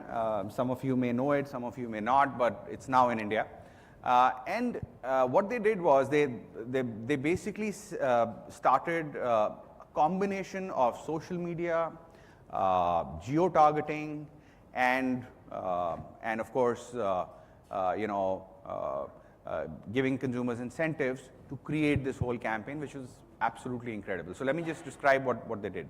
So they said that they had about 62 stores in the Tokyo area, and they said if consumers check in to any of our stores, checking in is basically showing your location on the social media platforms. So if you check in and publicly post it on social media, come to our store, check in the location, and you get 100 yuan coupons free. Now this led to a viral campaign with people sharing it on social media, more and more people getting influenced, using this as referral, and actually over the 3-day period, they saw more than 200,000 footfalls in their stores, and they saw a record 10 billion yuan in terms of revenues in 3 days. So that was the impact of this campaign, and again, a very, very impactful campaign that I want to share, and also an example, a great example of how you can do omni-channel using the mobile advertising strategies. Now with that, of course, I've spoken about the trends, I've spoken about some case studies which showcase these strategies well. But before I end, I just wanted to share with you all, my mantra on what I believe is important for us as marketers in the mobile advertising ecosystem. And I call this the 4 A's strategy. This is what I believe is important through my experience. So I'll share this with you today. The first one, according to me, is adapt. Right? I mean, the entire ecosystem, the technologies in the mobile advertising system, in the mobile advertising ecosystem are changing very rapidly. The consumer consumption patterns are changing rapidly. The consumer behavior is changing rapidly. You have to listen. You have to be open to change. You have to be open to adapt. So that's the first thing. But adapting alone at your own pace may not be enough. So the second A that I have is be agile. It's important to be quick, be responsive to these changes. Adapt, but adapt fast. As many of you know, Nokia finally came to Android, but that was too late, right? I mean, if they had done it at the right time, possibly it would have been a different future for them. So be agile, respond quickly to these strategies. The third one that I have is augment, right? So, which is again something that I've been saying as part of my comms, as part of my presentation today. It's not just about doing one strategy. It's not just about following one thing or one trend and doing it well. It's about combining these strategies to have the maximum impact. It's about combining the mobile advertising with traditional advertising as well as retail and creating higher and higher impact. So augment your campaigns, add strategies which are coherent, which can give you a coherent result together, right? And last but not the least, absorb or engage, right? Now, engagement, frankly, is native to the mobile platform. This is absolutely this is the absolute minimum thing that you have to do, right? So you have to engage. To engage, you have to personalize. To engage, you have to be relevant. To all those things that are required. But ensure that your campaigns are engaging. Use creativity to engage, to absorb. And with that, I'm at the end of what I had to say today. Thank you so much. Any questions? Thank you so much, sir. With that, if you have any question, please raise your hand. We'll pass on the mic. Come on, you don't get usually, occasionally a chance to ask question to the gentleman. No worries. No questions? If there are no questions, I'll be happy to interact with the people. Personally, yes, one-on-one. Later on. Thank you so much. But with that, sir, would like to request you to please take a picture here in the center. Yeah, yeah.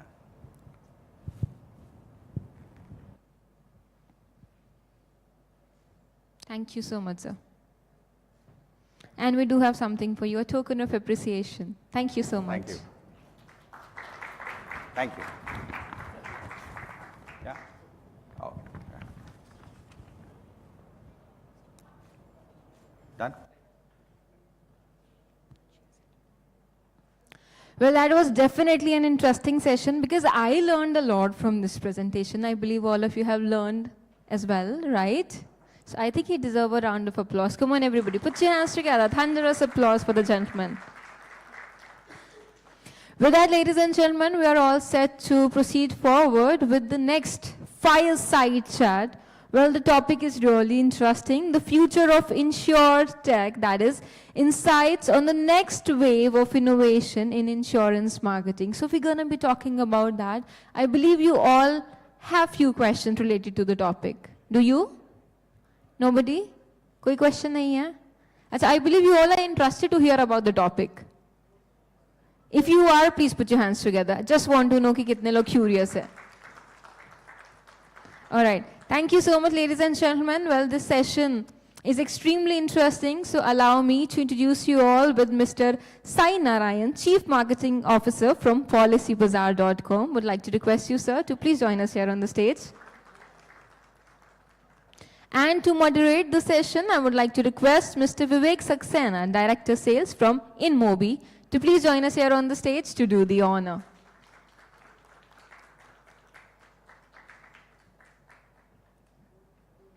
With that, we are all set to begin the fireside chat. Thank you. Good afternoon, all of you. I think it's a difficult topic, right? Insurance just after lunch. I think insurance has always been scary to all of us, but we'll try to keep it light and interesting for all of us. Yeah. So, to start with, I think it's commendable how we've seen Policy Bazaar drive the entire industry to a paradigm shift in terms of where buying insurance, let's say a decade back, was considered, maybe it's a product not for me. It's a difficult decision to make. There are a lot of nuances, and there was some inhibition about that, whether we should buy it or not. And there was always a delay that people used to put, ki kar lenge chalo, koi baat nahi. There is always time. It's not for me right now. But we've seen and we've come so far as a country today where we are seeing people more interested in buying insurance not just to mitigate risks but also as investment tools, right? So can you share that how has been this journey for you? What all did it take and how difficult was it for Policy Bazaar to bring that change, bring that awareness and move people to come to the stage? Sure, Vic, thank you. Thank you so much. Thank you for the question, and thank you everyone for attending this session. It's not just scary, but also at time it's a very boring category. Trust me, it is very boring. That's what a lot of people think. But I've been in this category for quite some time now, more than a decade. So I understand where people come from. So just to address your question, I'd like to start with a story. I've been with Policy Bazaar for close to a decade now, and before this, I used to work for another insurance company, and I was again a marketer there. And I'll start with a quick story from there. There, at that point of time, we used to do a lot of. I was a young, budding marketer there, and it was not an online company, it was an offline insurance company. And there, one of the sales head I used to interact with on a regular basis used to tell me that कि देख साई तू कोई भी marketing कर ले उससे फर्क नहीं पड़ता है क्योंकि insurance तो हम बेचते हैं, which is it's a push product and not a pull product. And that kind of really jolted me that what is this guy saying, it is a push product. Then actually it was like a moment of truth for me, and when I look back I realized that I'm pretty much sure that the first insurance anyone unless you are a Gen Z or Gen Z, the earlier generation would have the first insurance that you would have bought is from your father's best friend or someone or you walked into a bank or stumbled upon this insurance product. So it was pretty much a push product. And as you rightly said, this product is easily the most procrastinated product, which is that, ki le lenge, kya jaldi hai. That was the kind of perception that this product always had. And also the other challenge was that, people you'd end up buying only to, the first jobbers would end up buying the insurance just to save tax without knowing the importance of why they should buy or, why they should not buy this product. So cut to the question that the earlier sales had posed to me, and cut to when I joined Policy Bazaar. I think it was like a serendipity that this chance came to me, and I joined Policy Bazaar, and whenever I meet him now, I can tell him that today insurance is actually bought and not just sold. So that is the kind of paradigm shift. The reason of existence of Policy Bazaar was very, very simple. What you are buying, you don't know what you bought. If I ask people in the room, or if I ask you, the first insurance product that you bought offline, what is the name of the policy? What is the total coverage? What is the total, where is the policy document lying? I think 80% of the people will say, I don't know. If you ask me this question, even I don't know. So that is how we bought insurance in this country, which is, it was systematically shoved down your throat, and you bought it. That's how it was bought. So what Policy Bazaar did was, you have been buying insurance the wrong way all this while. The right way to buy insurance is buy it yourself. Buy it yourself, and the first thing that Policy Bazaar did was, look, this is a comparison engine. You have to come here, compare the policies that you want to buy, and buy it from wherever you want. We never said that you have to buy it from Policy Bazaar in the earlier phase. Of course, then we were building the category and building. So we said that compare from us, buy wherever you want. So that is the first behavioral change that we kind of brought into the minds of consumer. That look, there is an option, and the power is with the consumer. So that is the first change. The second was that, making, so I always, in the past, when I was asked that who is the biggest competition for Policy Bazaar, where you tell that, the consumer inertia is the biggest competition, nothing else. It's like, it just takes 2 minutes. You have to just open your app or log onto the site and check and compare. That's about it. But people don't do it. That's why the penetration of insurance is so low in India. So the basic thing to do, so we battle, more than any competition, we battle consumer inertia. Because if you ask me more than,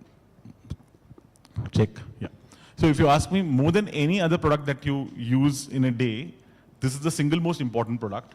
But the realization of the importance of this product only comes when, something, unfortunate happens to your friends or friend's family or your own family. Only then the realization comes when the impact of the monetary impact happens because of any health condition or because of someone who passes away. That impact happens only then. The realization happens. So fear is the main inducement so far. Look, I would hate to say this, but yeah, it is one of the most important things. We all saw what happened during COVID. It was a time, only time, I hate to say it, but it was the only time, it was a time when our inquiries peaked, and we didn't have to, while we did advertise, but it was a time when the traffic peaked for us, and because the fear was at its peak. Correct. So if I understand correctly, I think what you're trying to also say is that primarily buying behavior was driven by trust. Again, not only in terms of what we are buying, but also in terms of how the delivery happens. So God forbid something bad happens, who do you reach out to? So there was a phase to my dad's friend or my friend's father, whoever was the agent who was selling me. So his promise was also not that he was probably helping me buy the best policy, whatever the name was, we never bothered, but we had that trust instilled in that person, and he will stand by us because he's a family friend, he's known to us, we'll be able to do that, right? So the behavior change that we are talking about is both material as well as psychological, right? For you to be able to do that, what are the kind of, how do you track all these trends and behavioral changes and needs of people that, like you mentioned, that probably a Gen Z will have a different requirement in terms of what he wants to buy, right? So needs also will probably change because of the stage that you are in life. So how do you track that? To what extent? How does this become a part of your whole marketing efforts that you make? So I think one thing which is extremely important in this category is trust, because that is the only thing that we are, that is the product. Because when you pay the premium and what you get is a PDF, and that PDF is actually, if you try and end up reading it, it is like it's very difficult to understand that. Few pages of terms and conditions. Yeah, it's a lot of slew of terms and conditions, and it's pretty much like a Vedic book, which is, we all know it is important, but you don't understand it. So it's pretty much that. But what a customer buys into is the promise that if something happens, the claim will be settled. So I think that's the right, extremely important question that you asked, that, there was a time when you had this physical person who, if something happens, I can just grab that person and, ask for the claim, or, you can help me, and which the offline people also did quite well. And if you're saying, so the trust here is also pretty much, has not changed at all. I would say that, because we understand that, the trust is a product that we are selling and nothing else. So at PolicyBazaar, we've been very, very focused on claims and claim settlement. So for example, if we work very closely with insurance companies, and we have like a 30-minute claim settlement process. We have something called a claim Samadhan Divas, where if there is any health insurance claim which gets kind of rejected, we invite those customers and invite the insurers and insurers to one place and say that, how can we settle this claim or not? And we've settled these claims over a period of time. And this entire claim Samadhan Divas is an award-winning program that we've been running for quite some time. And also, it is one, you also have to understand that the PolicyBazaar model is not buying through and through online. We also have an omni-channel experience. Like for example, if you come to our site, you put in a lead, then there is an assistance which happens. You can either buy it through a call center, again a human intervention, or you can book an appointment at your house, again a human intervention, and or you can visit us at a store. So pretty much, or you can buy it through and through online. So pretty much the experience now, from earlier just being a comparison portal to it now, it's become a complete omni-channel experience for a consumer. Okay, so my next question, I would want to take a little bit of deviation from that. I think no conversation today in forums like this is complete when we don't talk about AI, right? We are seeing a lot of industry is being adopting that tool or that technology to help ease out the whole process or ease out how consumers interact with you, or more than convenience, even in driving efficiencies, right?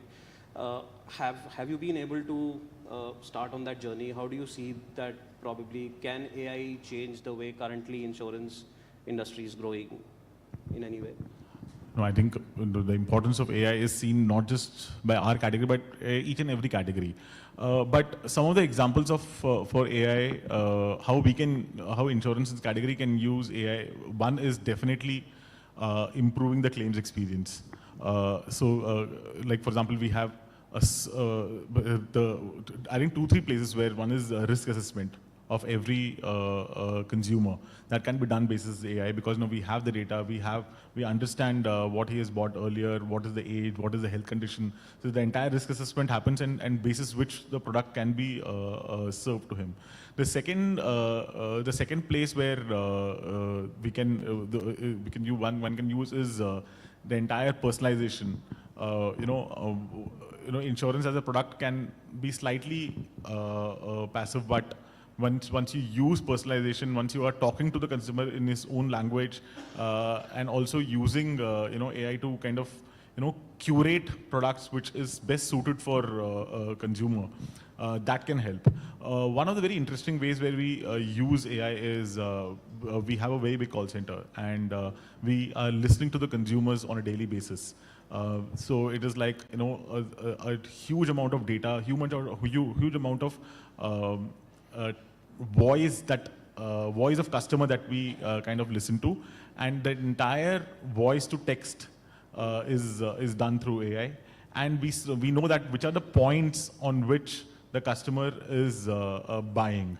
Like for example, it is if I have to give an example, the fact that if we pitch that office insurance is not enough, you need to have a retail insurance.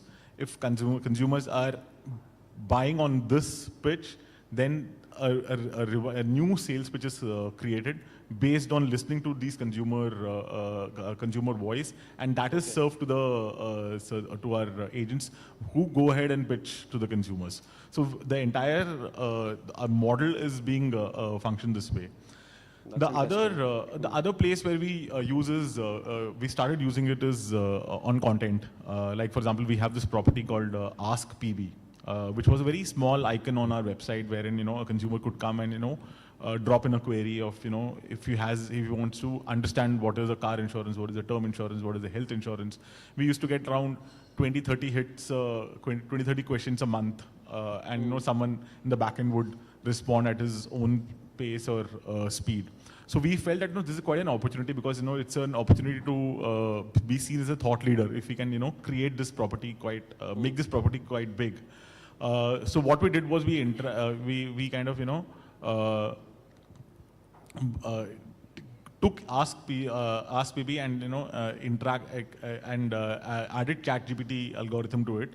So the first response is auto-generated to any question that is done, and then there is a manual edit to it, and then kind of that goes to the consumer. So when we started responding quickly to the consumer, so the questions also started coming in a much faster way, and today we get questions around 100+ questions a week.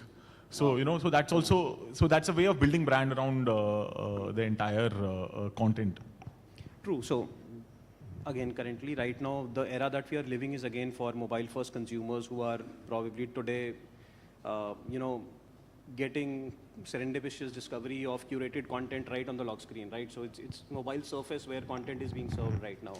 So it's very, very important for marketeers to reach to the audiences right where they are able to, access the information that we want to give them as marketeers, right? So as you said, chatbot or AI embedded with the ChatGPT usage for a chatbot kind of an environment is one way that you are disseminating that information. Other than that, how do you otherwise ensure that at scale that you are able to make consumer engagements, consumer interactions, and the information that you want to send to your audiences more accessible to them? So I think mobile is one of the single biggest acquisition channel for us. And not just this, because I think in the last presentation you saw that 2008 was the time when the first Indian mobile Android was launched, and 2008 was when Policy Bazaar also launched. So pretty much, we are also a product of internet era. So our journey, our growth journey is pretty much similar to the growth of mobile in India. So mobile becomes an extremely important mode of acquisition, and not just mode of acquisition, but also mode of cross-sell, retention, and also engagement for us. Like for example, the first example which I gave, people usually don't know where their policies are. Now, if you use a policy with a mobile app, you can store each and every policy that you have. It's like a one place where you can store. You can see everything. Repository of sorts. It's a complete repository, and not just that. It is a content space. You can click. On one click you can start your claim process. So it is from buying to, for example, if you're traveling abroad anywhere, your travel insurance is pretty much stored there. So everything is stored there. Your health insurance stored there. The process of claims is becoming extremely smooth on our platform. So it's like, pretty much we understand that, that's where the shop is, right? From acquisition to claims, everything delivery is happening on mobile. Awesome. One last question from me. How do you see, or where do you see the insurtech market going in the next 5 years from now? What are the new things, or the new normal, or the shift the next shift that you are expecting to happen to take it to the next level? I think 5 years is a very small horizon for insurance, because it's a very long way to go. The penetration levels. So our idea. Sorry, I'll try and rephrase that. Like we were talking about, offline before this, that how are you seeing emerging markets, tier 2, tier 3 markets? So that is one space that you are getting into. So similarly, what is on your agenda as a marketeer to do in the next, few years? That's what. So I think one thing which our CEO Saravir also keeps talking about, and we all kind of abide by it, is that if the focus will now move, not now move, we already moved that focus. The focus will be customer experience. If whoever wins this game in insurance will be way ahead in terms of competition or anything, because that's what any insurance consumer is looking for. Customer experience is, and we very loosely use the word customer experience, but taking steps for greater in our category would be claims experience. Taking very strong and large steps for claims experience would be the single biggest change in this category. The other thing is that our category also needs a movement like mutual fund sahi hai kind of a movement, where the awareness of insurance needs to, while we have Policy Bazaar has spent a huge amount of dollars to create education in this category. So I think more and more player, or some association like this could come forward, and if we can just create more awareness, that would kind of open up the floodgates for this category. Having said that, the entire penetration of the emergence of tier 2, tier 3 cities, we have already seen that happening, because with the advent of mobile, because insurance is still a very distribution heavy category, that because of advent of mobile in the past 5 years, we have seen a shift happening from tier 1 to tier 2 and tier 3. So that shift we have already seen. But I think again, the third thing I've spoken about, customer experience. I've spoken about creating awareness, and then is the other thing is about product and pricing. Creating product which is absolutely suitable for the for consumers. Like for example, we have enough data points. We work very closely with the insurance companies to create products which is actually comes from the voice of consumers. And then, of course, India is a affordability crazy country. So, pricing is something which would be extremely important. And we recently launched a report of how India buys insurance. which was in the month of June or July. And these were some of the points which also came out in that report. So yeah, these are the points. And pricing obviously will only be corrected when a larger scale of audiences Absolutely. start buying. This Absolutely. is a game which is on scale automatically. Cool.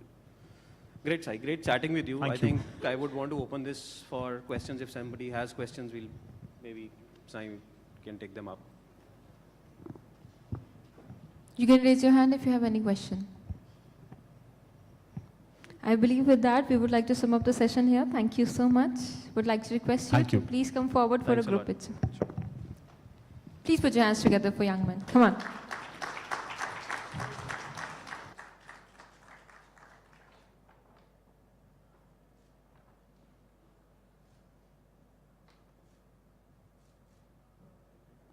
So we have a token of appreciation on behalf of Ad Gully team.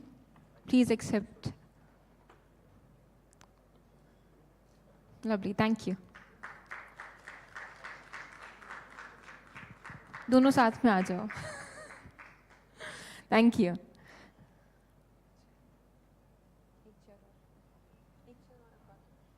All right, ladies and gentlemen, with that, moving towards the next session, well, another fireside chat, and the topic is Unleashing the 5G Era, Transformative Impacts and Future Prospects in India.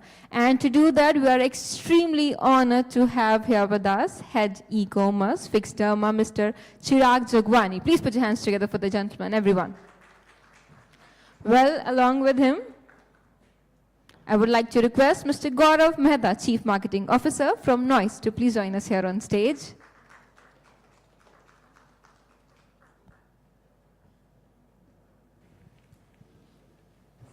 And to moderate the session, please put your hands together for Mr. Naresh Gupta, Managing Partner from Bang in the Middle.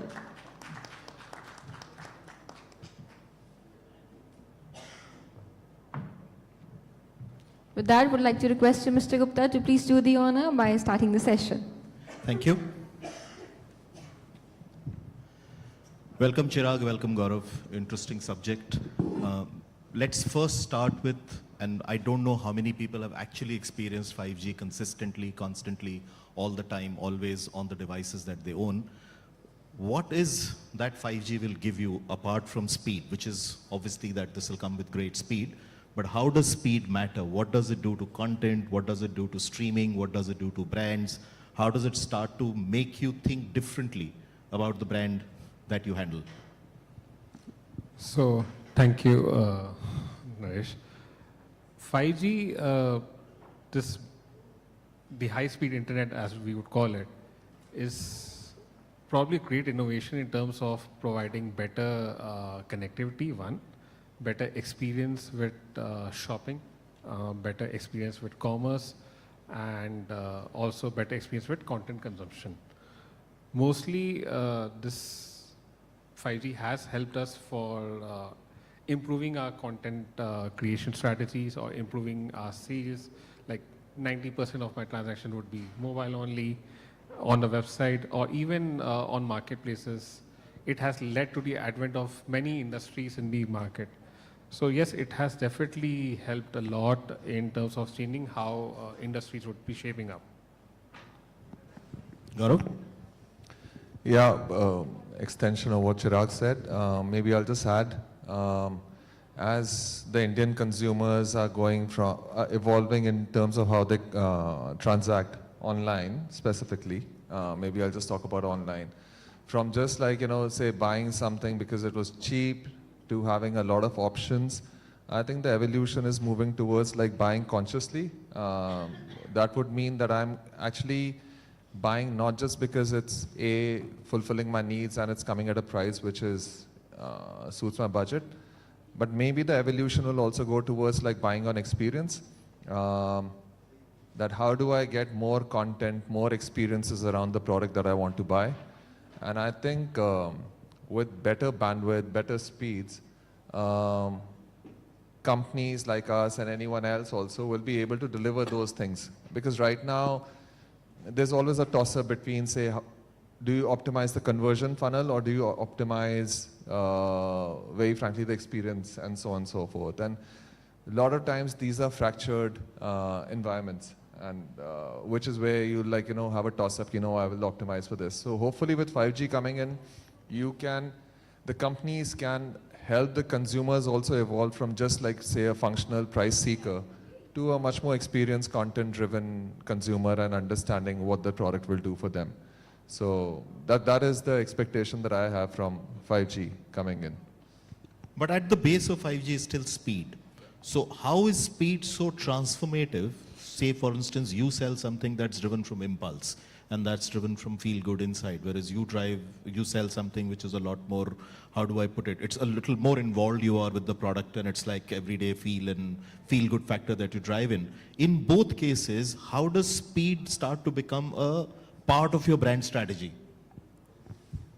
So we are into smart wearables, right? We launched this product, a smart ring, about a couple of months back. These are medium involvement categories. What I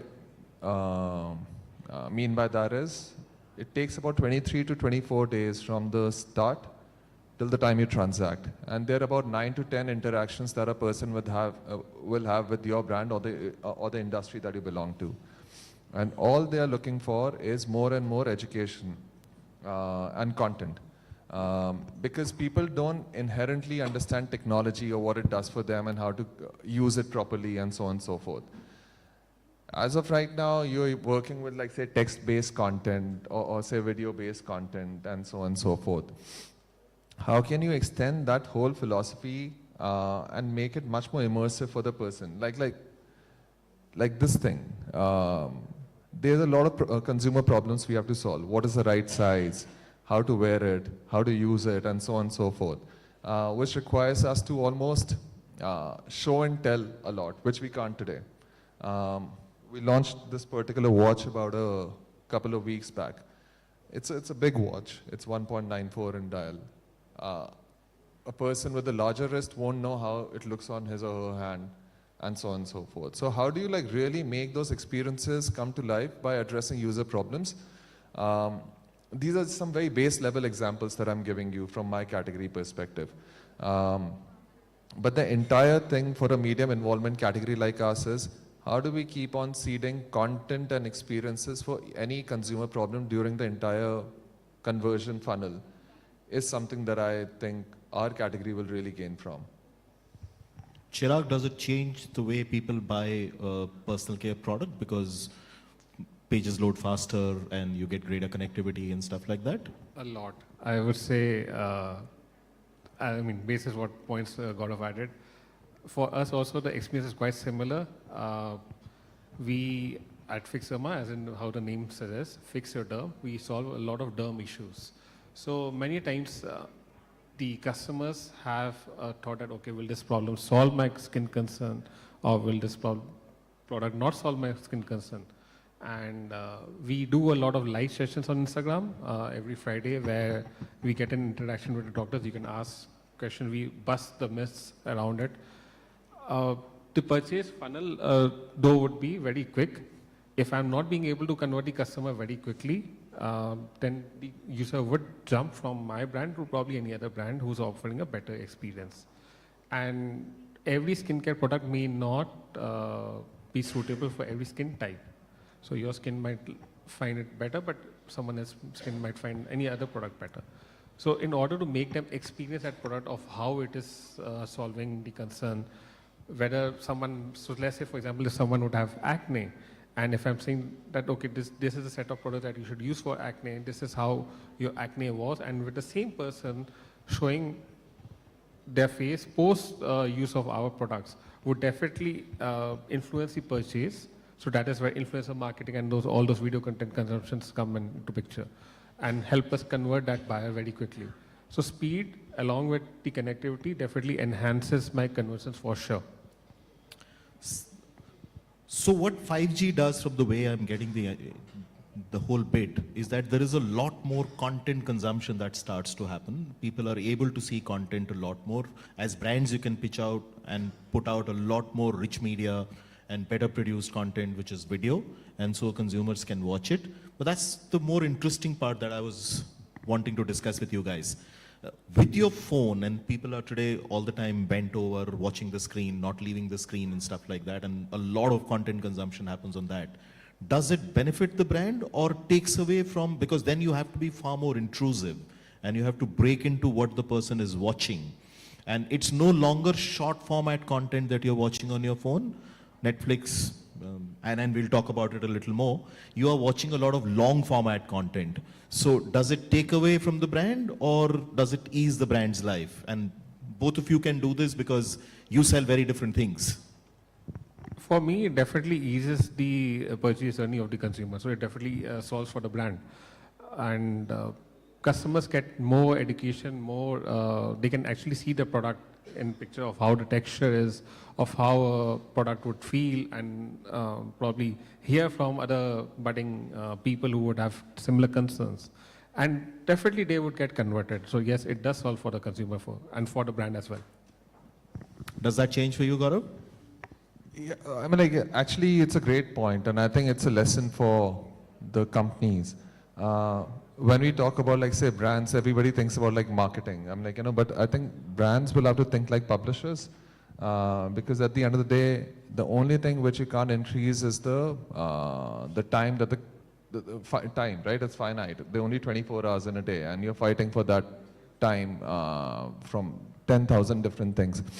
I've seen a number of brands who have really started to think like publishers, but they actually manage a very beautiful marriage of content and commerce. And because of that, I think I'm like, you know, they are able to, and they're not selling. I mean, it's not like, you know, ki bhai khareed lo. But then they're making sure that when the person intends to buy, because of the content work that they have done, they will have some sort of mind share at that particular point when the person wants to convert.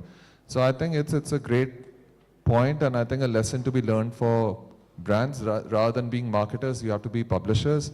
And I think with 5G coming in, I'm like, you know, in a big way, there's no hiding place. I'm like, you know, you have all the tools in the world to actually become a good publisher.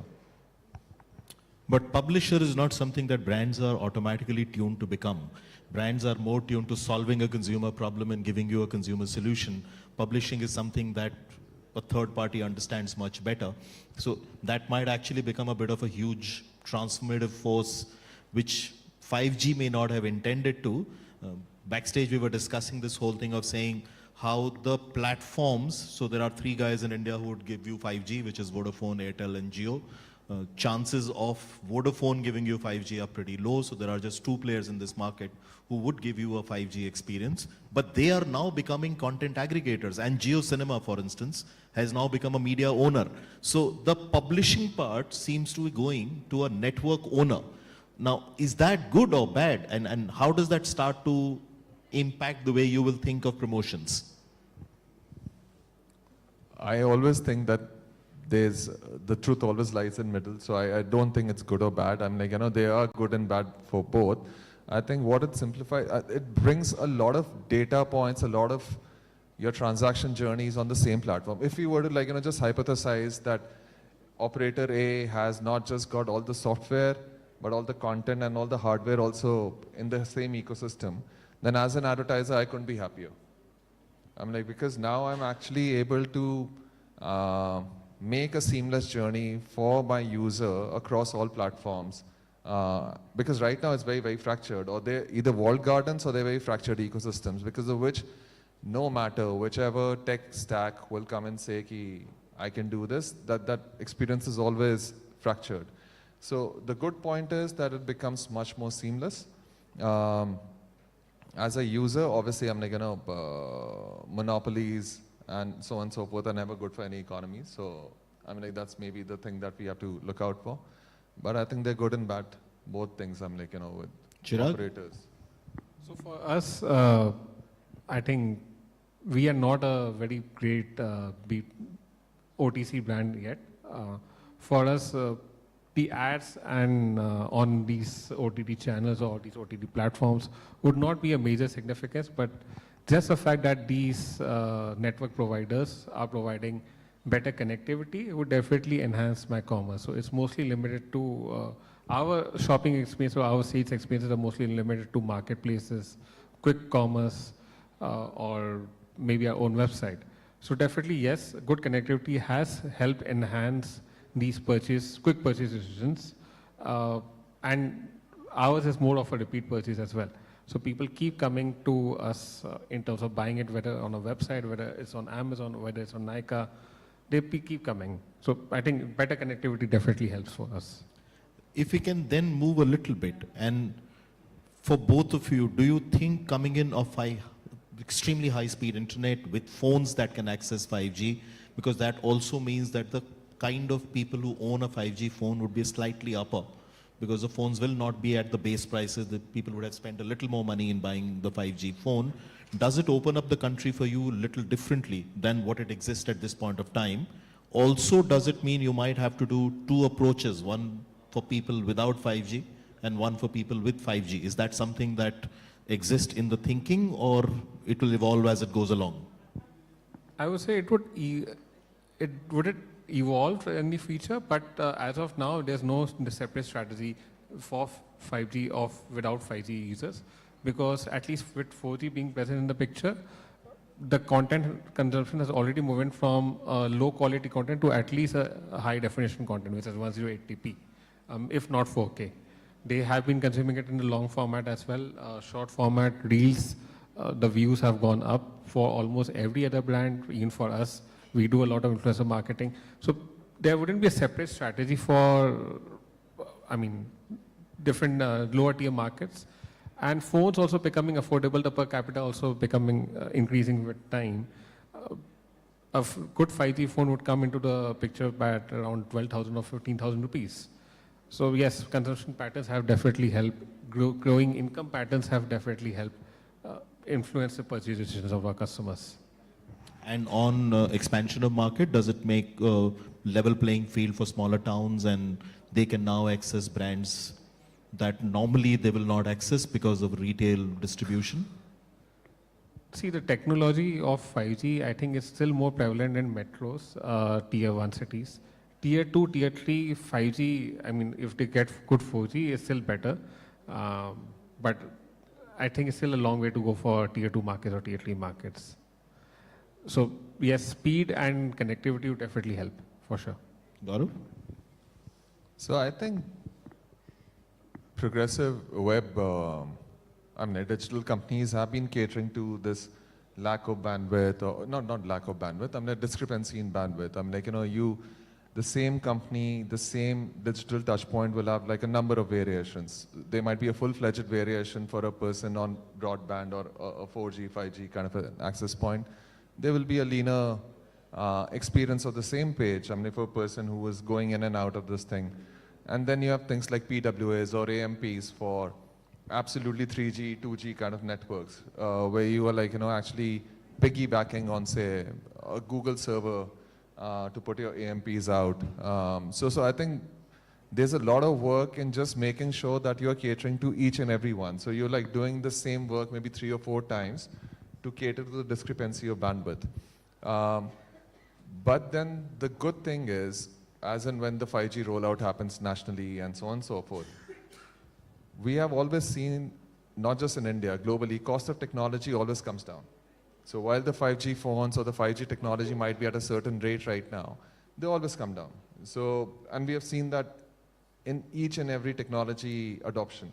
It peaks, it's very, very costly for the first few millions, and then it starts to come down as more innovation, more competition, more funds go into that technology. So I'm absolutely 100% confident that 5G phone or 6G at some point in time, so they'll be very, very affordable, for the larger masses.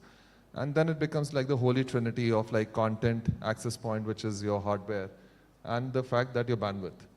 So between these three, I think this will optimize, like how UPI or a lot of this government-induced fintech ecosystem has made India into a much larger, much more seamless, much more homogeneous market than it used to be. The same thing will happen with this also. A lot of this, say, the metros versus the non-metros because of the 5G, 4G, 3G. I think this is going to get smoothened out, and that to me is a great macro tailwind for the country also. not just for us as companies, but I think this is going to be a bigger play. With 5G coming in, what do you think brands will do? Will they start to build their own tech stack? And like you were talking of AMPs and stuff like that? Or this system will not change? It will depend on the scale that which you operate on. So you might stay on third party or you might build your own depending on what your ambition is. But does it change or at least helps you start thinking differently when you're building your go-to-market tech stack for the new age brands that come in and stuff like that? So I'm presuming Noise is not on third-party platforms. You run your own tech stack. Fixderma is on a third-party platform, but does that thinking start to change with coming in of 5G? So I think younger companies, I'm like, what has happened because of this democratization of tech is that anybody and everybody can open an e-commerce D2C business today. Right, you can easily have your storefront, your payment gateways are taken care of, logistics, everything, right? Your CRM, everything is like an application onto your Shopify platform or any other platform. But the thing that I think will start to happen is that even a smaller player or a young digital company can deliver much better experiences without the need to increase their technical headcount and so on and so forth. So native tech stacks and all, not so much. I mean, it's always going to be a build versus buy kind of a discussion. Scale companies will never build, they'll always buy. Smaller companies won't have the the bandwidth or the resources to build. So I think that native tech stack key, let me make my own personalization tool, that is going to be not happening. I really don't think so. That's going to be like maybe for the internet giants, who will want to keep everything in their own ecosystem. But for the rest of us, I think I think the younger players will really benefit that they can, even with the application-based digital footprint that they have, they'll be able to give a better experience. But that build versus buy will still be for buy, and that's why native tech stack might not happen. That's my point. Same for you, Chirag? You don't see this change and you don't see targeting strategies change because you have high-speed connectivity available? For us, it would be that targeting strategies would change a bit, but they would move towards marketplaces because of quicker delivery times. The kind of sector that I'm into, people would need a sunscreen the next day if they finish one, or probably a very quick repeat purchase and a quicker delivery time. So with a native tech stack, which is very costly to develop in-house, and you need a very strong tech team, and in order to be very frugal with funds, you would need to keep these costs under control. And it also depends upon what is the kind of experience that you want to deliver to the consumer. So being outsourced onto Shopify, there are apps which we can easily use to deliver that kind of a quicker experience to the customers. So let's say there's an app where a lot of product videos, customer testimonials, video testimonials would be visible at the bottom of a product page. This would help us for sure to convert them into a purchase where they would not just go for the reviews, they would rather say that, okay, if customers are actually saying it out of experience, and these are actual consent-based customers, the user would quickly get convinced. So yes, the strategy does change a bit, but not very majorly. So what you're saying is that some bit of that targeting may change, but it will change even for the third-party platforms, and they will become a lot more built for business. True. And better built for business. In fact, we sell a lot on Amazon, so they have been providing us with Amazon Live. Their branding ads keep on developing every other day. You can showcase your ads so earlier on the top of the search page on Amazon, you would only be able to show an image and a three set of products. Those are called brand ads. Nowadays, with the beta version, you can showcase a video ad right on the top of a search. So the experience, the trust factor, coupled with the quicker delivery times would definitely be very helpful. And that would not be able to load unless you have a very high-speed 5G connection. If I pull you out of your own businesses and in the own brands that you run, where do you think 5G will become a transformative force? What kind of businesses, what kind of applications, where is that this will start to change the way people look at their own markets and business and say, okay, this is what we were waiting for and now this can happen? I think someone used to say quick commerce is one industry where there's been a lot of innovation since the time Blinkit came up or Zepto came up. It's solved for a lot of household owners where they would not be able, it's not possible that in the morning you see that your milk is finished, or at the night in the party you need soda or something, and you'd be able to get it very quickly. So yes, 5G has solved for this kind of a requirement. I think transportation, yes. Quicker delivery, yes, because better accuracy in terms of GPS locations. Entertainment for the customers, because OTT channels have been splurging on creating content for India, by Indian actors. So that is also an industry that is being developing very quickly. Content is being made for OTT platforms because of the consumption patterns have increased. So yes, definitely it has been solving for these set of customers. I think EdTech during COVID was another industry that grew very significantly because of better connectivity. It wouldn't have been possible without a good connectivity. So yes, that is one area where 5G can definitely solve more. It's still on the verge of, and healthcare also, as I think Gaurav had mentioned. So that is also another industry where... Yeah, I think Gaurav's is a lot more interesting space where they are in, because the medicines can start to take a completely different form. Wearables is an interesting category which actually can change. They would be able to provide better so that's health what he can stats speak of. via the wearables. Yeah, no, but I think what we were discussing was that any category which is extremely dependent on microseconds and so on and so forth will benefit immensely. Autonomous driving, healthcare, and these are like couple of categories which are just going to explode. When you have almost real-time instant decision making, relaying between all the tech nodes and so on and so forth, and the decision at the end point being taken, I think those are some very interesting categories which will benefit a lot from 5G. And I really think, the seamlessness that it takes, like we have smart wearables. The data coming from here, going to your health provider, an SOP telling ki, bhai, okay, this is happening, do this. All this information, if it happens in a nanosecond, that's when healthcare, remote surgeries, all these things actually really come to life. You spoke about entertainment. Immersive entertainment is gonna go high. Where you're not just consuming, but you're participating. I think those are some categories which will really benefit immensely from great and consistent bandwidth. I think 5G, while all of us think ki speed tez ho jayega, download tez ho jayenge, but it's not just about the speed, but also the consistency. I think these are the two things that 5G will deliver better than today. The consistently high speed downloads, high speed. That's what, because if you're giving this speed and then there's inconsistent, then you can't build great experiences on back of that thing. So consistency is also going to be is a big thing about 5G. But I think these two things coming in will transform a few industries.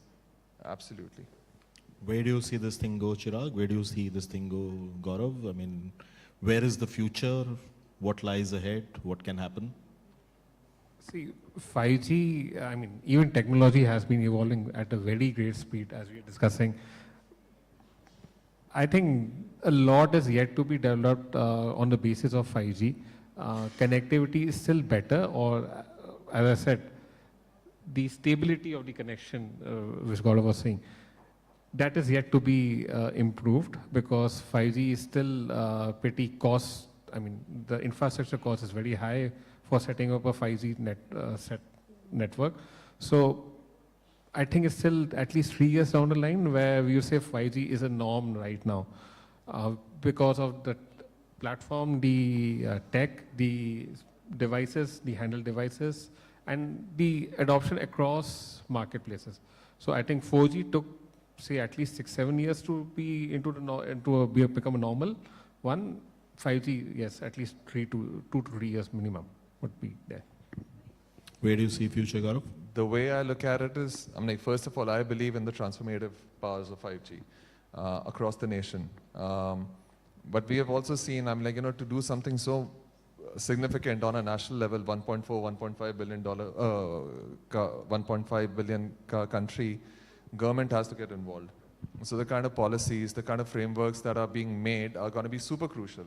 And not just like say ki bhai spectrum bechne ka and so on and so forth, but the entire policy. We spoke about hardware, we spoke about content and so on and so forth.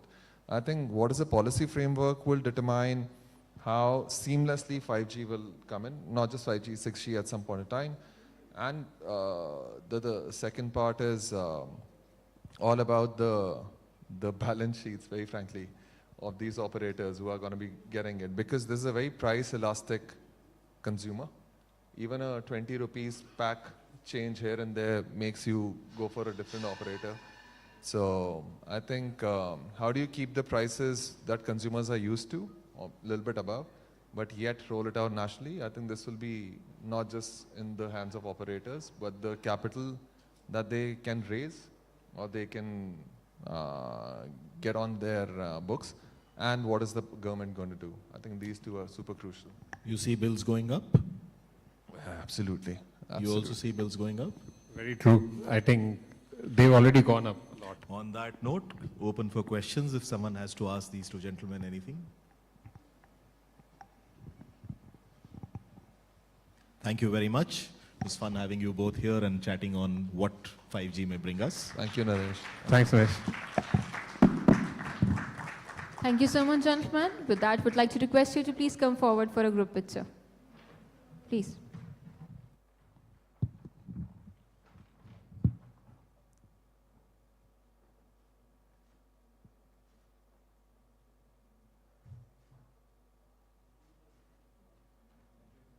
Would like to request you to stay for a minute because we have a token of appreciation that we would like to present to you.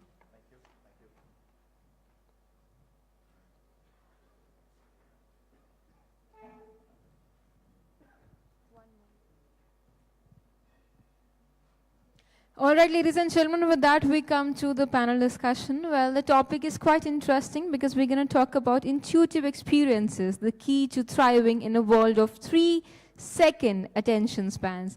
I think we all believe that because we all use Instagram and we can understand in just 3 seconds we decide whether we are watching the reel or we are just moving forward. So yes, that is the time and we're going to discuss about that how these experiences really affect.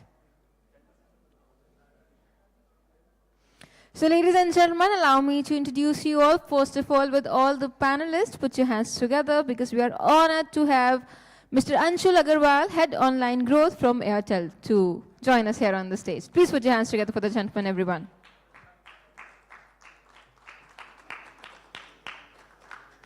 Thank you so much, sir. Next, I would like to do the honor to invite Mr. Mayank Prabhakar, Head of Digital Marketing from Vivo India.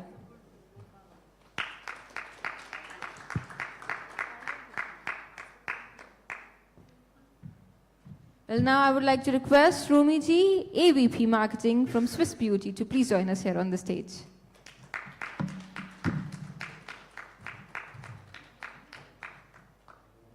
And to moderate the session, allow me to introduce you all with Mr. Kunik Patel, Director Sales from Mobexx.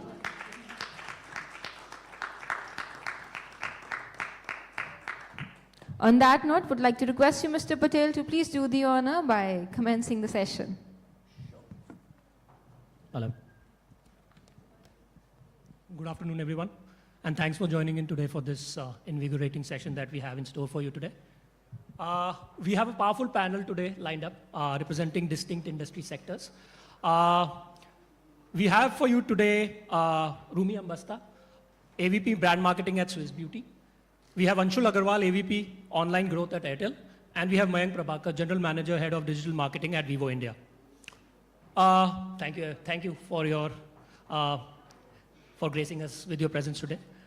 The topic for today's panel discussion is intuitive experiences, the key to thriving in a world of 3-second attention spans. In the era of hyperconnectivity and hyper-personalization, brands are constantly attempting to make their mark while the attention spans of consumers are dwindling dramatically. So it is not just driving engagement that is a challenge, but it's also difficult to catch the eye even for a few seconds. This is a time when only thoughtful and intuitive experiences will make a brand unforgettable.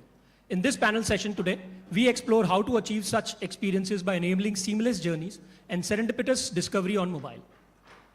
Let me kickstart the panel discussion by talking about the problem. 3 seconds sounds like an exaggeration, as we were discussing previously, but it is true. A consumer's attention span has been likened to that of a goldfish. What are your thoughts on this observation, and why do you think this change has come about? Would like to know your experiences dealing with this phenomenon. So we'll start with Rumi, if you want to go forward first. Hi, welcome everybody. I think before I get to this whole goldfish effect, I just want to share something that my husband and I were talking about yesterday, and I told him that, listen, why do you think that collectively our attention span has, gone down to 3 seconds? He said, why put the blame on the consumer? Don't you not feel that post-pandemic, as a consumer, I have started to respect my time a lot. I have started to realize that my time is a precious commodity. So if my time is so precious to me, you have to work harder to capture my attention. So it's not like my attention span has gone down. It's just that I have put a price tag on my time now. So you have to now work harder. Tell me stories, tell me whatever. Because what we came to post all that discussion was that don't we not spend like 3 hours plus watching a good movie? Do we not still watch a stand-up comedy show which is about an hour long on YouTube? Do we still not watch a short film which is about 8 to 10 minutes? So what are we even talking about? 3-second attention span. It just means that us marketers are not telling the story well. So it's not I think instead of passing on the buck on the consumer saying कि उनके पास अब time नहीं है या उनके पास attention span कम है, I think it's just that they have realized it. And as a consumer, there have been ads in very recently that I have seen that has made me stop watching what I was watching, and I did not go for that skip button real fast, and I stopped and I watched that ad which was about 30 seconds long. So I think I would like to just start with that about not passing the buck on and taking the ownership of it, that the problem is here, not there. Interesting. Mike, would love to know your thoughts, please. So I think you are right. And because if you see the numbers of MAU and DAU, especially for the social apps, and this what we're talking about, the 3-seconders, the MAU DAU for them has drastically increased. And hence the consumer is there, he has those time and he is watching. It's not watching. It's just about not getting attention for yourself or for you as a brand.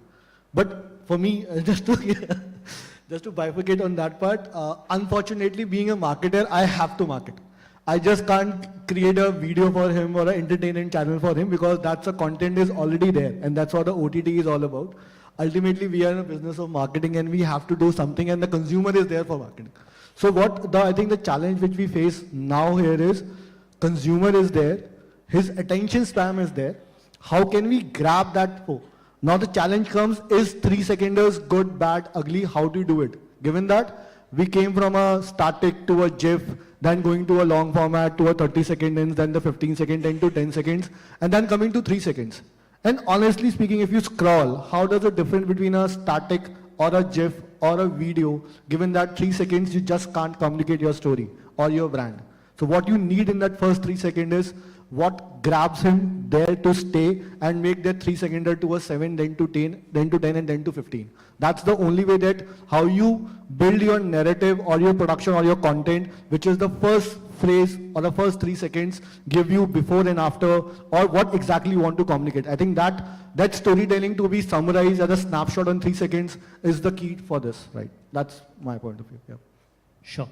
I'm sure Anshul has his own views on this, as discussed. So I also think that what has changed, if you see, customer expectations change basis what they are currently having or using. So as we know that most of the time with the customer spends is either on the social media apps or on the OTT apps, where personalization is like superb.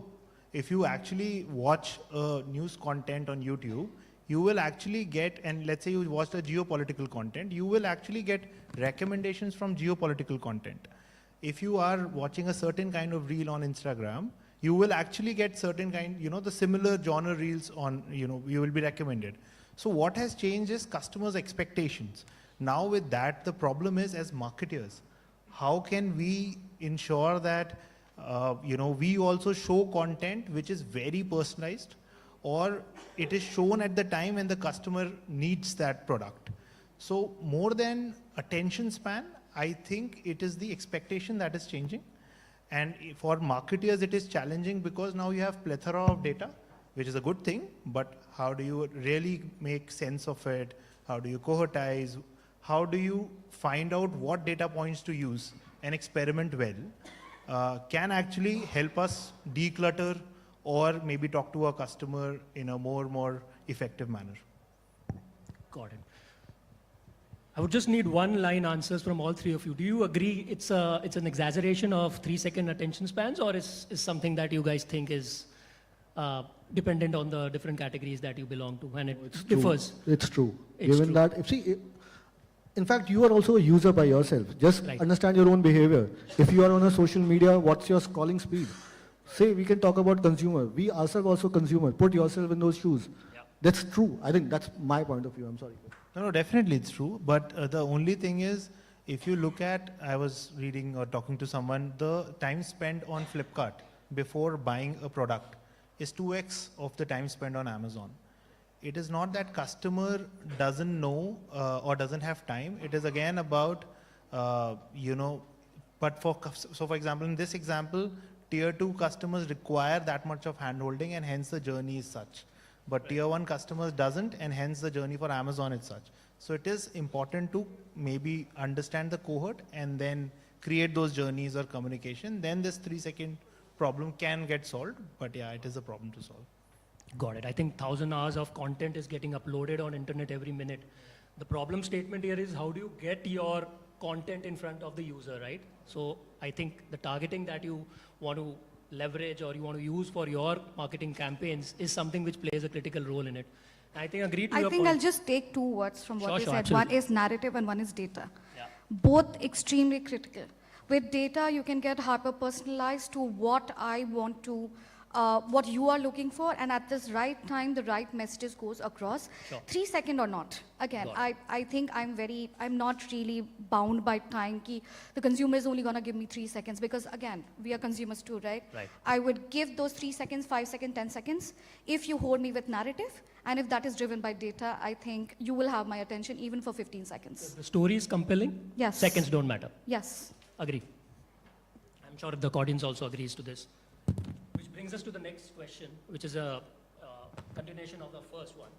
Considering how drastically audiences and their attention spans have changed, as we just discussed, how have your strategies as marketers changed? It would be wonderful if you could walk us through some key changes in your strategies from then as compared to now. We would also love to hear any tips you might want to share for marketers in your industry dealing with the same challenge. So let's start with Anshul, if you want to share your thoughts on this. Sure. So I think like we were discussing, one thing also has changed is earlier we thought online is a metro phenomena. However, in last few years, if we see, most of the growth is coming from tier 1, tier 2 or rest of the country, which means the online buying behavior is getting adopted across the country. With this in mind, what has also changed is how can you use language better? Correct. If you really have to talk to a person who is living in tier 1 and tier 2 and he or she is your consumer, then you really have to talk to that customer in his or her language. Because most of the content that the person is viewing is in that language. Now imagine a creative is in English or is in Hindi, which doesn't talk to that customer, then it will automatically not break the clutter. So one key problem to solve is how do you run campaigns at scale in Varnak? It is not an easy problem to solve because as soon as you run Varnak, the CPMs increase, right? The second thing I could see is that there are many channels to target customers now. Right from Google, Facebook, now WhatsApp has come in. All these channels are very, very expensive. So can we actually identify the right channel affinity for a particular customer? So what does that mean? Let's say if a customer has bought a product from your company by using WhatsApp, maybe the next cross-sell should happen on WhatsApp alone. Got it. So instead of bombarding this customer on YouTube, maybe WhatsApp is the primary channel. The touch point that works probably is where you want to target them. Correct. So what I'm trying to come at is how do we use data better is the next phrase, next growth, which is I think is coming in from. Sure. Mike, from an OEM perspective, how different is your strategy? See, a OEM is as good marketer as a beauty product or as a Airtel is. So nothing changed because consumer is the same who buys everything, right? So, but if I have to address this 3 second, my only concern is, as we talked about making those before, after, or the crisp in those first 3 seconds, I think then we have to go back to the basics, and on the drawing board, on the scripting board, we have to first be changed from a 16:9 to a 9:60, right? That is the first, because it's the short format videos. If you see the mouth of a, say, a Instagram or a YouTube shorts, they have been increasing like anything, right? So the consumer has shifted from a Facebook to a Insta or to a YouTube to a shorts. That's part one. Now part two, if you know the consumer is there, how the content will talk about, right? So one is you do those re-scripting and doing those snapshot of 3 second first and then followed by longer content. Or you also go, because see, we have to understand, if the consumer is there on an Instagram, he's there for entertainment. If he's there on a YouTube shorts, he's there for entertainment. So your communication has to be entertaining, not pitching or marketing, right? Given he is on a Flipkart or an Amazon, he is there for a mindset of doing a buy. That is your tonality is talking about the creative, which talks about value for money. But when he's on their social media, he's there for the entertainment. And you just have to talk entertainment to him. I just between us, if you go, there is some happening of a moi happening on Instagram. I mean, just imagine a brand coming with a moi in the next day. It's like, it will definitely get the 3 seconder for you, right? But you have to be very dynamic in that nature. Now, Virat Kohli did a century day before. You come with a ad starting with Virat Kohli, that will change the game altogether. So because you have to understand, this is social media, and the consumer is there for entertainment. He's not there to buy your product. He's there for entertainment. You give him entertainment, he'll enjoy. Now, how do you integrate the entertainment and your product and also convey the message? That's the creativity which you have to crack on. Yeah. Got it. Rumi, over to you. 3 things come to my mind which we have been using, at least at Swiss Beauty. Number one, staying very culturally nuanced in our approach, in our content pieces, because especially with color cosmetics, makeup, this becomes extremely important, that weddings become important. Right. You know, Karwa Chauth becomes important, Diwali becomes important, Navratra becomes important, and what product am I pitching in what region, keeping the nuances of that culture, of that occasion in mind, and then you target your customers. Right? Because all these things can deeply backfire if done, if you don't keep those things in your, in hindsight. Number one. Second, when on Instagram, because again, for makeup, MUAs, like we like to call it, the makeup artist, they become extremely important KOLs for us on Instagram. And if there is a live commerce, then becomes very important, because then you're showing something, you're showing a entertaining piece of content or educational content, but you're also giving the ability of the customer, who you are in the consideration set anyway, right? Because that's how you have targeted your piece of creative. Then you're giving the opportunity to the person to shop right then and there. Because by the time the person will click on the link, come to your landing page or store page or your website, too many distractions will happen in between, and you're going to lose that person. So those things have really worked. And the good old shock and awe always works. I would also like to take your inputs on how important do you think mobile gaming or the gaming audience targeting is for your respective sectors. Do you think this is a set of audience which is relevant now, considering we have engaged users playing games and are ready to engage with content wherever they discover it within the gaming environment? Do you think gaming audiences are something that is there in your targeting mix, or is it some notion that we had in the past where gaming audience were non-serious audiences, or we were debating on the fact that they are not likely to convert into paying customers? Is that something that you guys think is a relevant targeting audience right now? Since we've seen a lot of traction on gaming now. Sorry for ceding that question because No, it's no, no, not I'll there. take it. I can It's understand. basis the discussion that we were having. So I can understand and let me take it. First thing, giving a consumer is there. He's the same guy who is on social, who is gaming also, right? Right. So there's no change in the consumer. It's all about you communicating the consumer and your strategy, right? That's part one. Now I'll take gaming as a blessing in disguise, given that you have those challenge like 3-second and attention spam, and from a gaming where he's full there with the game, with full focus out there, right? And rather being doing an ad, which could be a spam there, if you do those incentivifications with them, if you have to go more live, more energy and more XYZ, and you have to watch it, it's a force. But that is something as a blessing in disguise to have, given that you should be confident, okay, if I am able to communicate those 15-second video or a 10-second video to a consumer, I will get into attention spam for him.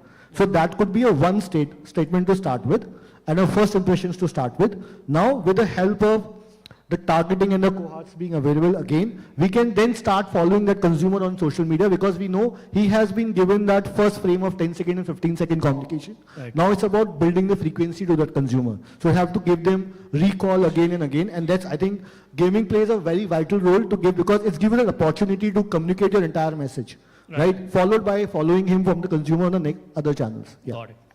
So I'll add, so for Airtel, in fact, gaming becomes a key audience because what are we selling? We are selling high-speed broadband. Absolutely. And we are also selling postpaid, right? Which is having unlimited data to an extent, right? No daily data limit, etc. So if the communication is to the point, the interesting part is no one will leave the game and buy the broadband then and there. It is about creating that consideration that right now you may be losing or whatever, if you're playing an internet game, but with Airtel, you will have seamless, internet connection and all of that. And then can we retarget them on social media? Whosoever has at least clicked on the ad, shown some consideration, we can retarget. But for us, it becomes a little more seamless. Correct. As a cohort. Yeah. So I think for Airtel, actually, it makes sense as well because it seeds the right content that you are actually trying to portray through your marketing initiatives. How about Airtel giving a 5 GB data free to prepaid users also? By the way, it's already free. It's already free. For prepaid users. Yeah. So if you are latched on to 5G network, the data is free for both prepaid and postpaid. Great. I didn't know. Sorry. Yeah. Thanks. Mike, I think you need to go to your settings and get that done. No, I'm a postpaid user. Thank you. My bad. Oh, Any update from me? long bridge from makeup to gaming, sorry. Okay, cool. So I think I'll move on to the next set of questions. So how have your strategies pertaining to audience targeting evolved? In what ways are you leveraging tools and technologies to offer personalization and reach relevance to resonate with today's audiences?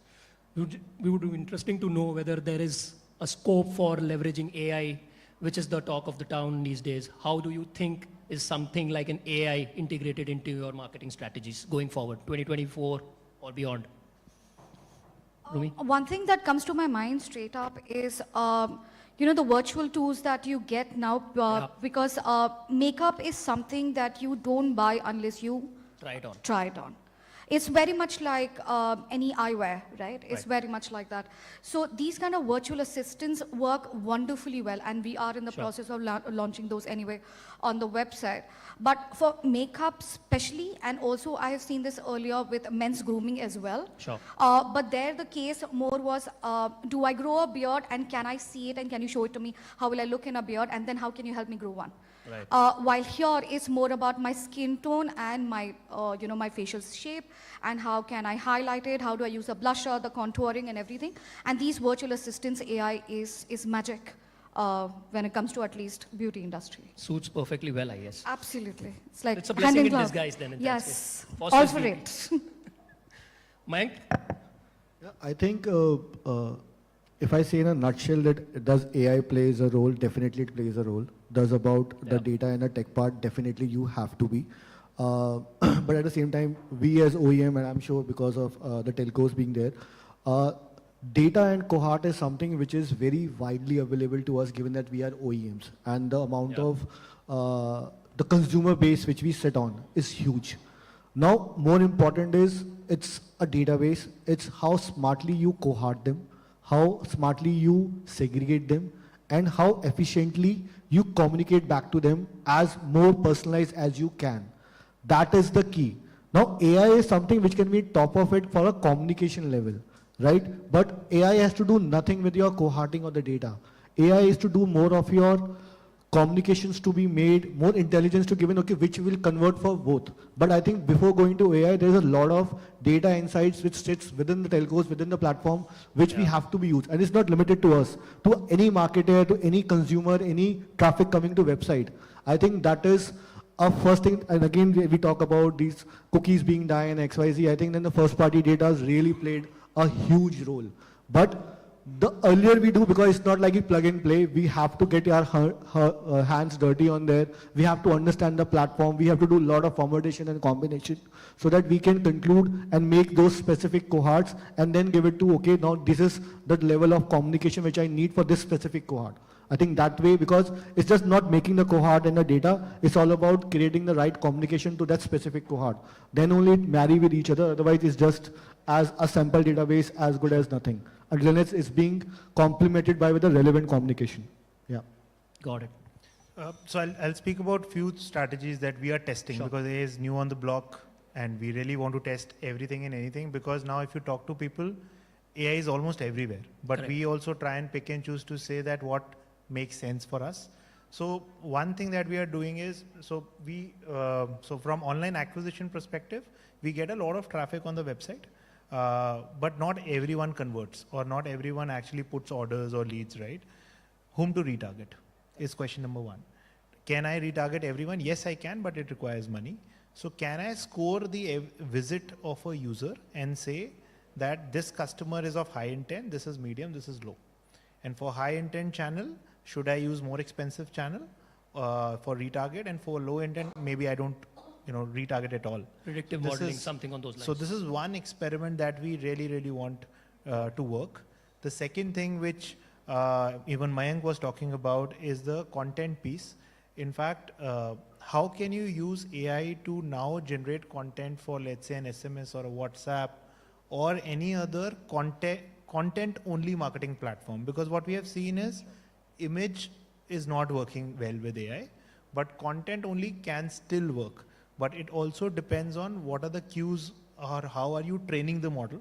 Because if you write a straightforward cue or right, then the result is not that great. You cannot actually use that content.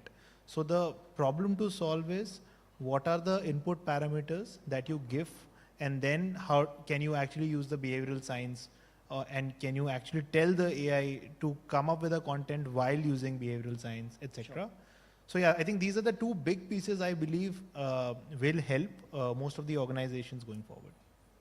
Got it. I think it's also important to be aware in terms of using AI more ethically, because I think AI has the capability of influencing societies and culture. So obviously we're seeing a lot of deep fakes running around. So how effectively AI is being leveraged at marketers' end is also something that will play a very important role. I think there has to be some sort of a regulation in place to check the usage of AI and how is it being applied from a business perspective. So I think, yes, AI is going to play a very important role coming forward. It's just that how the brands use AI and leverage it for their own advantage is something that we'll have to wait and check and see how it goes, honestly. Great. Moving on, let's move on to the fourth question that we have for you. So as you all know, platforms are evolving to meet the changing consumer demands. We are seeing new channels emerge and old evolve to create more engaging experiences. What do you think as marketers these platforms play in helping brands and advertisers deliver more intuitive and thoughtful experiences? Are there any recommendations you have for these emerging platforms? Any platform that you have your eye on which you think is capable of influencing the way consumers are interacting with your brands? Something on those lines, Mayank. So I tell you, it's again because we are talking about consumers here. So Always even the OTT and the other platform provider, they'll also be harvesting for consumers, right? Absolutely. So they also have to understand what consumer is looking for and how do I translate. And I'll give you the classic example is YouTube Shorts, right? Given that YouTube is like it is like a leading market player in the ecosystem, right? But they saw the way Instagram is growing, right? and the way the TikTok has been moved out of the ecosystem, right? There they sense the opportunity and hence they land onto a YouTube short. So that's how the smartphones or the platforms are being changing now, right? That's part one. Now part two, giving only a short format is not the solution, is the short format content is again, and then again we go back to those 3 seconders. So that is how something they do. But again, if whatever we have talked till now in terms of making the cohort in place, the right communication of starting with a 3 seconder and going to a 15 seconder max, and then targeting back to the right platform, the right zone. I think if we marry all these three, so that has to be done. So it's not only the platform's only responsibility, but yes, shaking hand with the content and the creative and giving that cohort and relative cohorts and then applying at the right time. I think that insight still stays with the platform owner. So I think banging the right consumer at the right time still goes to the basics, and we have to apply for those. Yeah. Sure. I feel WhatsApp is the new platform on the block, and I feel now still the brands have not cracked it. Absolutely. Because WhatsApp is one interesting platform which has immense reach, which always breaks clutter. But the problem to solve is twofold. It is expensive. Very expensive. Very, very Meta expensive. is charging like bomb. Yeah, so it's very expensive. Stop using Meta. The second problem is people will block if it is not relevant, right? So how do you actually create a WhatsApp campaign which delivers the KPI at the right cost is the biggest challenge. Now in this, there is no clear code of saying should we put a video, should we put a GIF, should we put content only, etc., etc. I think all brands are right now experimenting. Right. The second biggest thing on WhatsApp is they want to also, so there are conversational bots. Why do you even need the customer to go to your website? Right. Why can't you sell your product then and there? So how do you then create that conversational bot so that people buy then and there, right? So how will that seamless journey look like? What should be the content so that people keep on engaging with the bot, right? Got So I think WhatsApp will play a pivotal role going forward, but I still feel brands have not cracked this completely. Sure. So yeah. So YouTube Shorts for Mayank, WhatsApp for Anshul. Rumi? Going absolutely different lane with this, because for any color cosmetic brands, and especially true for Swiss Beauty as well, the Insta game, the YouTube game has always been on point, because where else can you talk about makeup? Because you don't just use, makeup is not just about showing good looks, how can you use my product and how can you get a certain look, but it's also a lot of educational content that anyway you have to do and any competition would do. So for us, what we have figured out is that might as well go where people are anyway talking about you, which is Reddit. There are some brilliant conversations happening on Reddit, at least with color cosmetics. Can't say about any other category, but I have seen that, and that is what is driving a lot of sale for me, because it's organic. Absolutely. There is no advertising happening there per se, but you can be the one who can sort of nudge the audience in the right direction if they're asking a certain question which is in your repertoire. You could do that, and obviously slightly on the verge of unethical, but you could, if you get my drift. Silently seeding content. Oh, silently seeding, very. But Reddit is something that has really worked for us in the last couple of months. Interesting. I never thought Reddit would make it to the list, but interesting to know. It's working for you guys. Cool. With that, I'm going to just go on to my last question that we have for the panel today. And this is an important one. Obviously, it involves everybody. Which current trends do you think are here to stay in terms of the emerging tech that you are counting or betting your bets on, which are going to play a pivotal role in the future of advertising? I'm sure audience here would like to know in terms of what is the next big wave in digital marketing where you are putting your bets on. Be it 5G, be it AI, CTV, I don't know, first party data collection, the list goes on and on. I'll leave that to you guys to answer that, because it's an exhaustive list. I think you have answered. I know. Would love to hear from your end too. I think you have already answered, and I think we somehow or the other we have touched point on those. I think I will go with Anshul on this, because WhatsApp is something which is a very, very mass and something is available to everyone, right? But again, if we stay with the topic part of a 3-second challenge, right? WhatsApp is not going to solve that, because it's ultimately user has to land on WhatsApp from somewhere. Absolutely. It's either from a click to WhatsApp ad, or you just end up getting into a same promotional SMS converted to a promotional platform to WhatsApp. Okay, so if I stay with within the genre of a 3-seconder videos and how to crack it right, and the consumer being going and the attention span, I'll still go to Instagram on a YouTube Shorts and say a WhatsApp, because this is utility for them. This is, I mean, if you see if a consumer is sitting idle, he just go, open swap, first thing he clicks is either an Instagram or a YouTube short. I think from a Gen Z perspective I talk about, right? Or if not, he lands onto a WhatsApp because for his own partnerships on your own friend circle which goes. I think, so these are, which is going to strong. Why? Because these are utility. It's not for a brand, which is for the consumer, for his daily habits, right?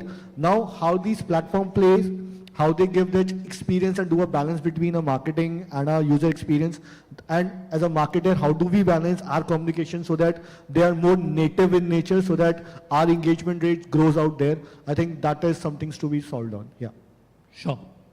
Anshul? So I think, in my opinion, data is the king, right? I think data is the new oil, is like everyone says now. The thing is, with cookies going away for some time now, but so what is also happening is first party data is becoming more and more important, Right. irrespective of cookies.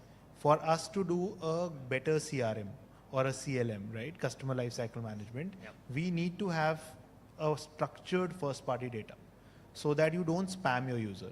The spamming can also happen on the app itself. Let's say if you put a banner which is not relevant, you keep on sending push notifications that are not relevant, people will uninstall your app. Sure. So first party data is, I think, is very, very important to structure well. Eventually you will have to do it when the cookies go away. But I think now is the time when everyone is already focusing a lot on that.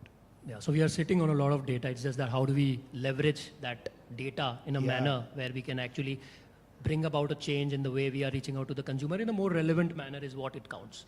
I would say Google and Facebook have built the business out of it because they have structured the data well. Yeah. So yeah. So they're controlling the data any which way. So the way they are going to use the data, anyone can guess. But I think the amount of data that these guys are sitting on, it's about time that probably See, it's there again has to the be same thing, right? Because the reason they are controlling the data is because their DAU is really high, right? Absolutely. Given that me from a viewer perspective, we might have a 8 months of cycle or 1 year of cycle. Or from a Airtel, it might have a once a month, twice a month, maybe once a week, right? But from a social perspective, this is like a DAU, and a DAU have a multiple impression the same day, right? So that's what the more intense data they have, right? And that's the scale, yeah. Got it. I think for our audience, and especially in the category that Swiss Beauty is in, both Facebook and Instagram becomes extremely critical, and especially the short form video content. Again, going back to the 3-second bit, if I am able to tell a story, a narrative, a shock and awe, or something that will make you hook onto me, because most of our audience is still there watching short video content either on Facebook or Instagram, not on YouTube, actually. YouTube Shorts is still, at least for our audience, is still in a very nascent stage. You're still going on YouTube to watch that long format content because you go there with an intention to watch something entertaining yet educational. While on Instagram, your intent is always to get something which is fun and snackable, like we like to call it, the snackable content. So yeah, these two. So short video formats for Rumi and Mayank, and FPD is what Anshul is looking forward to from a telco perspective. Absolutely. So that brings us to the end of this invigorating session. I would like to thank our panelists for the time, expertise, and the contribution that you've made for this panel discussion today. And thanks to the audience for listening in, chiming in, and an applause for the panelists, please. Thank you, everyone, and all the best, and have a wonderful day ahead. Thank you so much, and I think the moderator also deserves a round of applause. That was thank you quite so an much. interesting session. Thank you. Thank you so much. With that, I would like to request you all to please come forward for a group picture.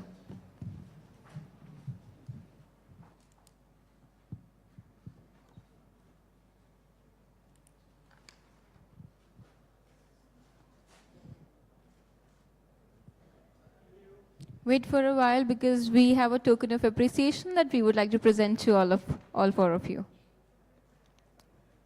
Thank you so much. Thank you. Meanwhile, coming towards the audience, I think you all deserve a high tea break. Do you? Yeah, आगे बढ़े. So, all right, so we'll take 10 minutes of high tea break. Thank you so much. We will assemble back in next 10 minutes.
Would like to request you all to please join us here.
So ladies and gentlemen, we all know that we should never miss the chance to hear wise wisdom words from a gentleman who have so much of experience. Well, ladies and gentlemen, this is that time where we are extremely honored to have a gentleman who definitely needs no introduction. Well, here I am talking about Senior Executive Officer, Marketing and Sales from Maruti Suzuki, Mr. Shashank Srivastav, ladies and gentlemen. Zordar taaliyon ke saath, would like to request you, sir, to please join us here on the stage and share some wise words with all the wonderful people who are present here. Over to you, sir. No, he's going to operate.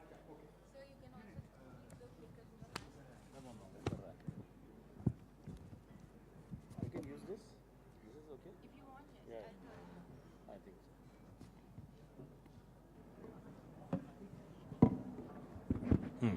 Yeah, I think, yeah, okay.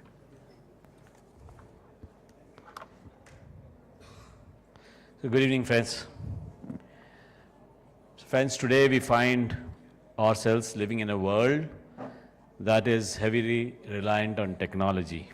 And this unprecedented dependence underscores the very transformative impact of technology across various industries, including the industry where I belong to, and that is the automobile industry.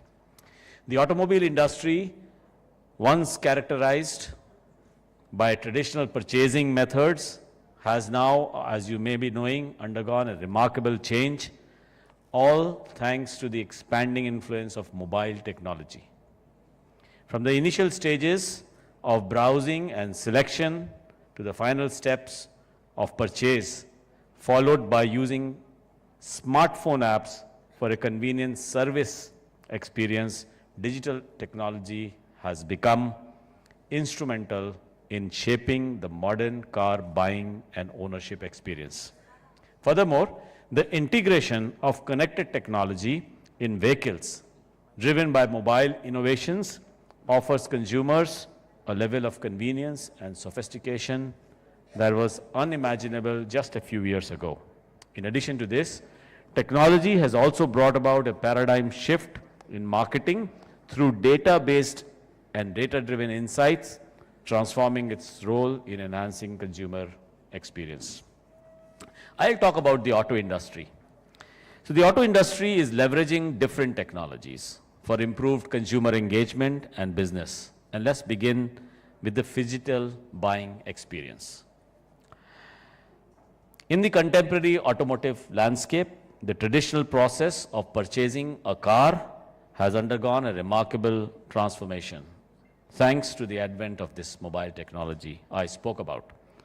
With digitalization, customers are now enjoying a technology-rich experience.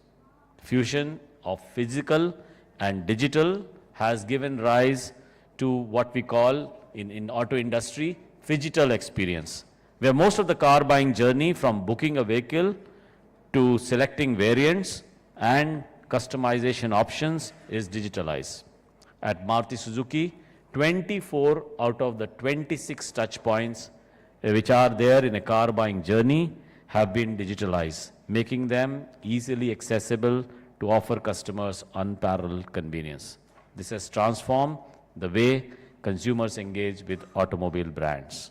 Maruti Suzuki is one of the very few car makers in the country which has already started leveraging these new technology. We created the Nexaverse and the Arenaverse immersive experiences at the Auto Expo, which some of you must have seen in January 2023 at the Auto Expo, which was there in Greater Noida. We even launched the new Grand Vitara on Nexaverse. We didn't have at that time the physical vehicle, but such was the power of this Nexaverse.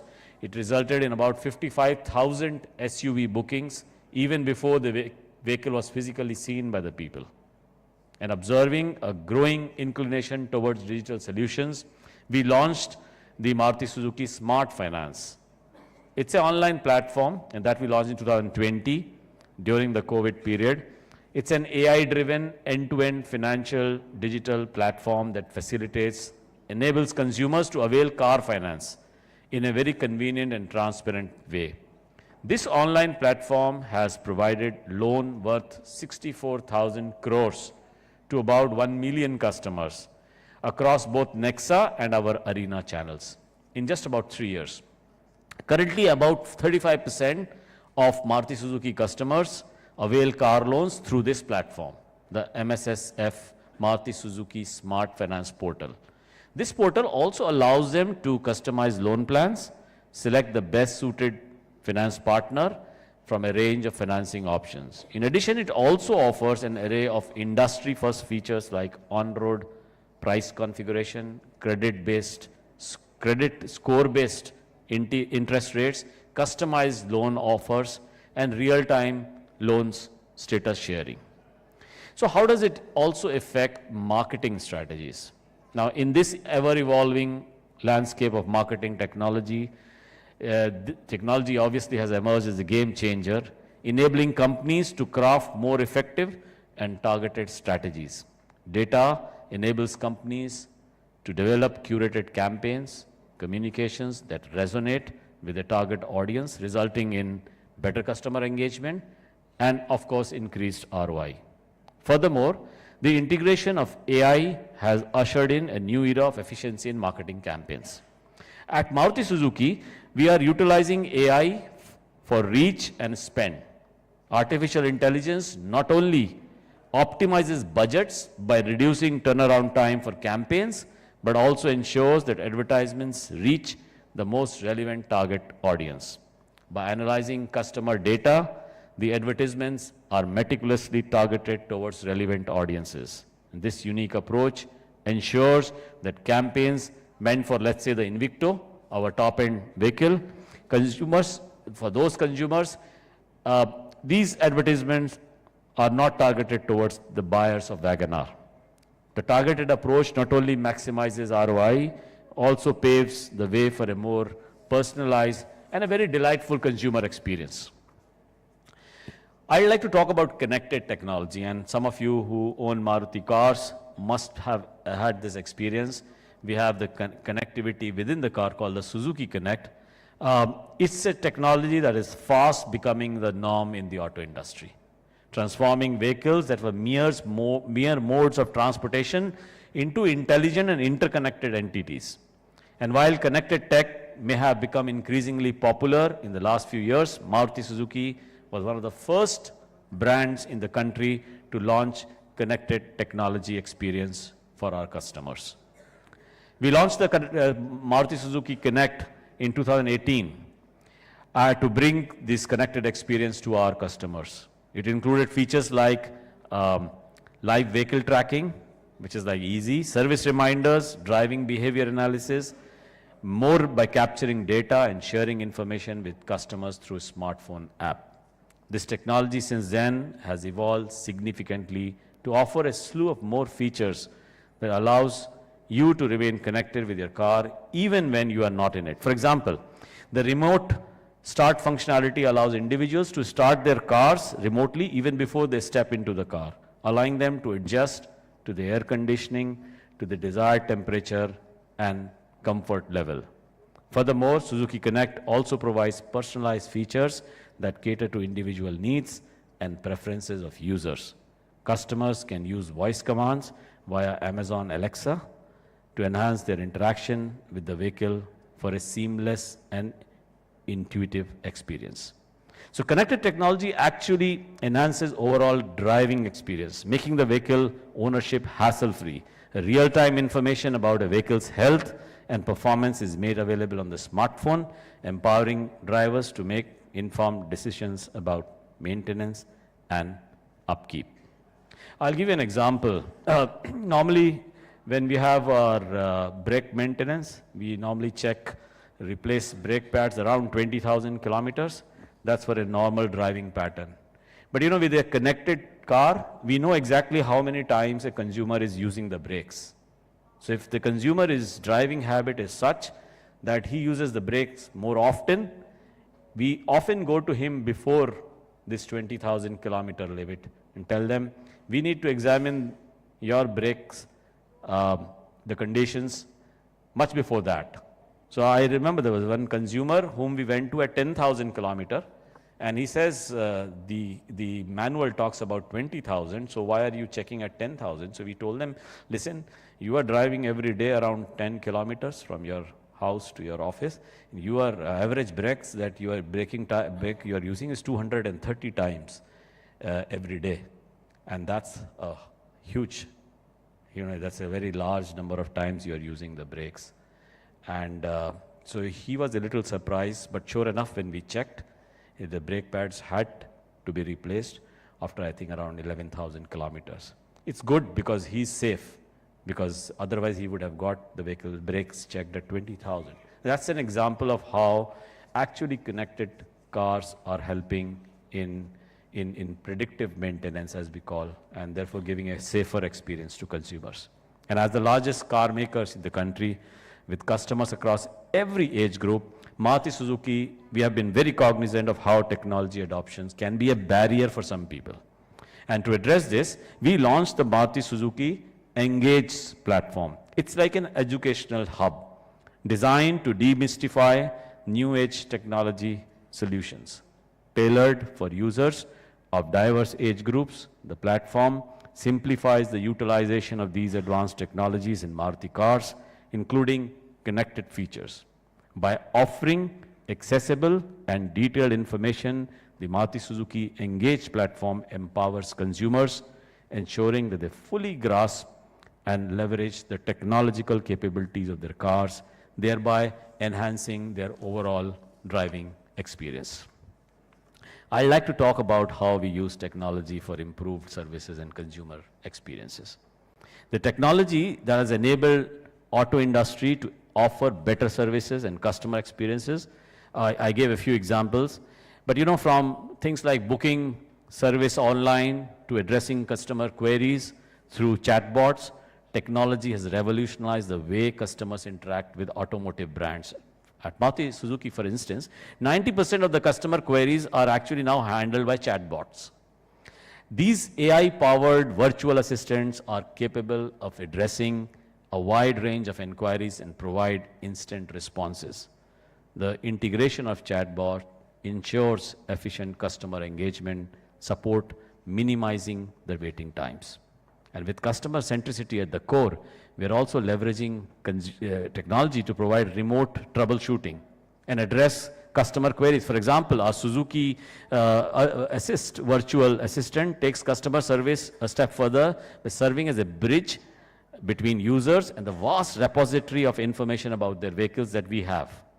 Instead of navigating through manuals or searching online for answers, users can simply engage with the virtual assistant, receiving instant and relevant information. And allow me to explain this. Through Suzuki Assist, you can scan a part of your car about which you need some information. You can then converse with a voice assistant or chat with Suzuki Assist on the phone to know all the details about the scanned part. And this quick, convenient, and reliable feature is the future of customer service in the automotive industry, where information is readily accessible and user interactions are seamless. Moreover, as automotive technology continues to advance, customer service becomes not just a reactive process, but a proactive and an anticipatory one. Predictive maintenance, which I spoke about a few moments back, that feature allows users to receive alerts about potential issues with their cars even before they escalate. As we gaze into the future, the integration of 5G technology has the potential to revolutionize the auto industry even more. The enhanced speed, connectivity, and reliability offered by 5G will unleash a wave of innovations, transforming in-car and ownership experience. Clearly, there's a huge opportunity for car makers to start embracing this technology, have an early mover's advantage. I suppose it applies to most other industries as well.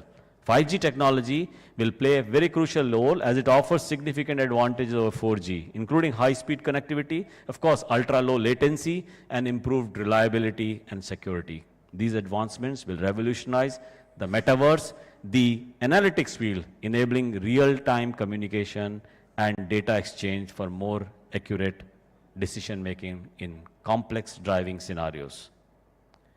I will give you another example where we are now using data. We have about 2.5 crore consumers. We have been dealing, we have this system, the DMS. We have all the interactional data about these customers into our data lake. And now we are also catching the interactional data. So we have transactional data, we have interactional data, we all put this data on the data lake.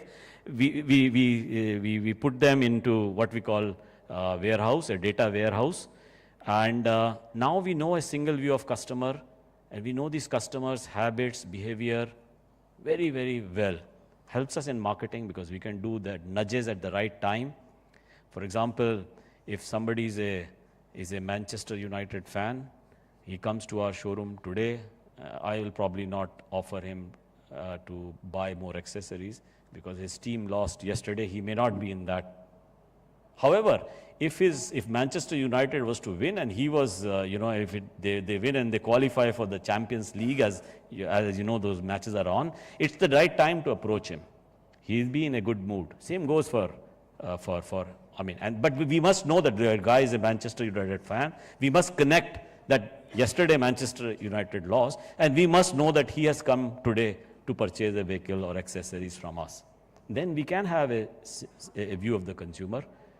Online data actually is enabling us in very good safety measures as well. So if you are driving and with your retina movement, and we keep tracking retina on a real-time basis, we can tell how distracted you are. So we can tell that this is, you are distracted, you are sleepy, you must rest. This is all good because that's safe. Sometimes it gets a little spooky because people might wonder, oh, how do you know, that I am distracted, or how do you know I'm in a good mood? We have now, we are doing POC where when people come into the showroom, we will be tracking their mood. We will be making a mood and a heat map. So we know who is the decision maker. So if 3 people walk in, a family, then we know exactly who is going to make the decision. So let's say a man and wife walks in with their kid. You'll be surprised as how many times the kid actually is the decision maker, not the man or the wife. Because generally when we tell this story to people, people say, why do you spend millions to know who is the decision maker? We all know it will be the wife. But generally that may not be always the case. And we have found that you can actually sell much better if you know who is the decision maker. It influences the level of discounts that you offer. And this integration of 5G into automotive landscape not only redefines in-car experience, high-speed connectivity allows more immersive and interactive in-car entertainment with streaming services, augmented reality experiences, personalized content becoming integral parts of the driving experience. We have, of course, over-the-air software facilitated by 5G, which will enable manufacturers to continuously enhance and optimize vehicle functionalities. And this synergy between mobile technology and 5G connectivity creates a foundation for a more connected, intelligent, and efficient transportation ecosystem. And the possibilities are limitless, and that sets the stage for a shift that will redefine mobility and connectivity on a global scale. I'd like to conclude that the seamless amalgamation of technology and the automobile industry, it is beyond mere convenience. It is ushering in an era of innovation and customer-centric experiences. So from reimagining the car buying journey to redefining marketing strategies and enhancing overall driving experiences, technology stands as a driving force behind the automotive evolution. And as we navigate this future, the collaboration between these two dynamic industries will undoubtedly continue to redefine the way we engage with our vehicles, ensuring a more connected and futuristic automotive experience for all. And I think I can say it with reasonable clarity that this applies almost to all industries. Thank you.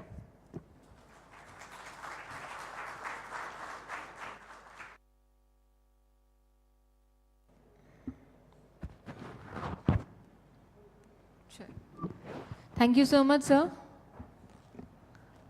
Sir, sorry to trouble you, but obviously we would like to take your single picture as well here on the stage.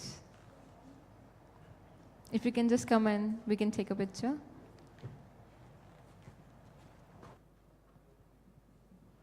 And we also have, that was a nice pose. And sir, a small token of gratitude from behalf of the team. Thank you so much for joining us here. Zordar taaliyan ho jaye sir ke liye. Come on everybody. I think with that we are all set to begin with the next panel discussion. Are you all ready? इतने अच्छे से हाँ मत बोलो. हम शुरू नहीं कर पाएंगे. Come on everybody. I hope all of you are ready. पीछे वाले बिल्कुल भी तैयार नहीं है. Let's just play one simple game. ठीक है, एक छोटा सा क्वेश्चन पूछती हूँ. ठीक है, and let's see who's the intelligent one here. We are here discussing about mobile industry, right? तो आप सभी को पता होगा मोबाइल को हिंदी में क्या कहते हैं. We all say it mobile. Hindi में क्या कहते हैं मोबाइल को? That's telephone. मोबाइल को क्या कहते हैं?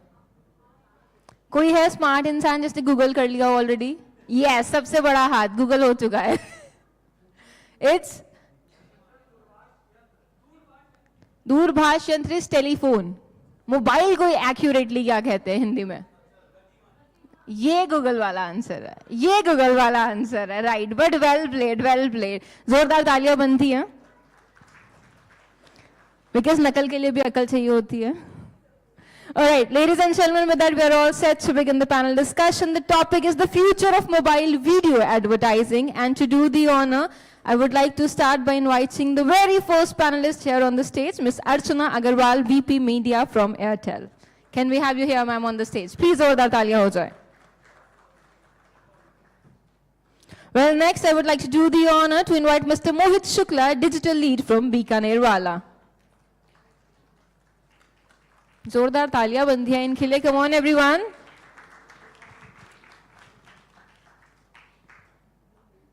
Well, next I would like to request Ms. Nisha Madan, VP Marketing from Max Life.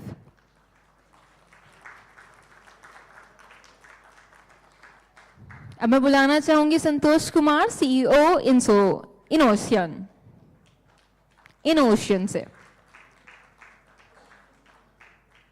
Well, next I would like to do the honor to invite Mr. Kshitij Dogra, Digital Marketing Leader, to please join us here on the stage. And last but not the least, to moderate the session, I would like to request Mr. Raghav Maheshwari, Chief Business Officer, Mob Avenue Media, to please step up here on the stage.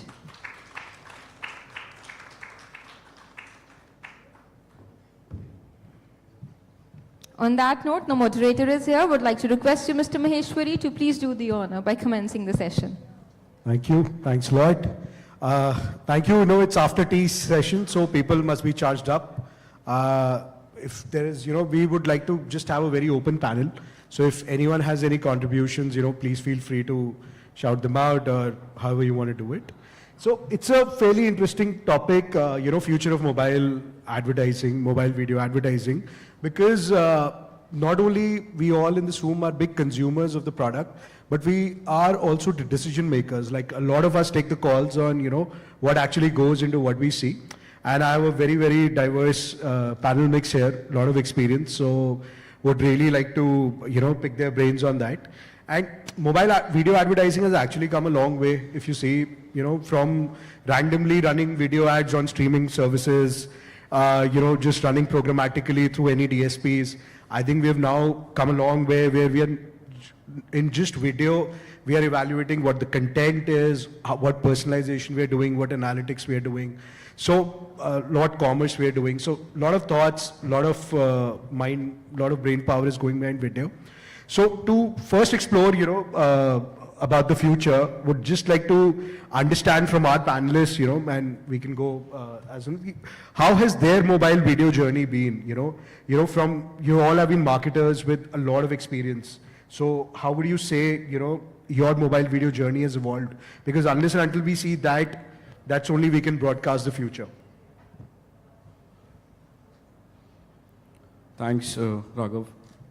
So I think since I come from aviation, I'll probably give you some insight that has worked for us. First, I'll talk about the organic side, then I'll talk about the paid side. Organic side, of course, Shorts has exploded like anything. And Shorts was one of the pivotal reasons for us to probably skyrocket our growth on a YouTube channel, right? We grew by 40x in 9 months purely by putting out the right content and, a little bit of advertising help from YouTube and other channels. So, and you see, 10 months down the line, Google has actually just rolled out Shorts advertising, which is going to probably grow further. And Shorts kind of, hints at the fact that minimalism is here to stay. And for any marketer, like all of us on the panel, you'll see the 3-second or 5-second video plays and through plays, obviously are upwards of 80%. So that's going to stay. And in terms of advertising, I think creatively, we have seen that, keeping your hero product in the center and not shouting too much probably works well. Of course, performance marketing is a downside to it, but then how you're putting your content out there still works. It will work.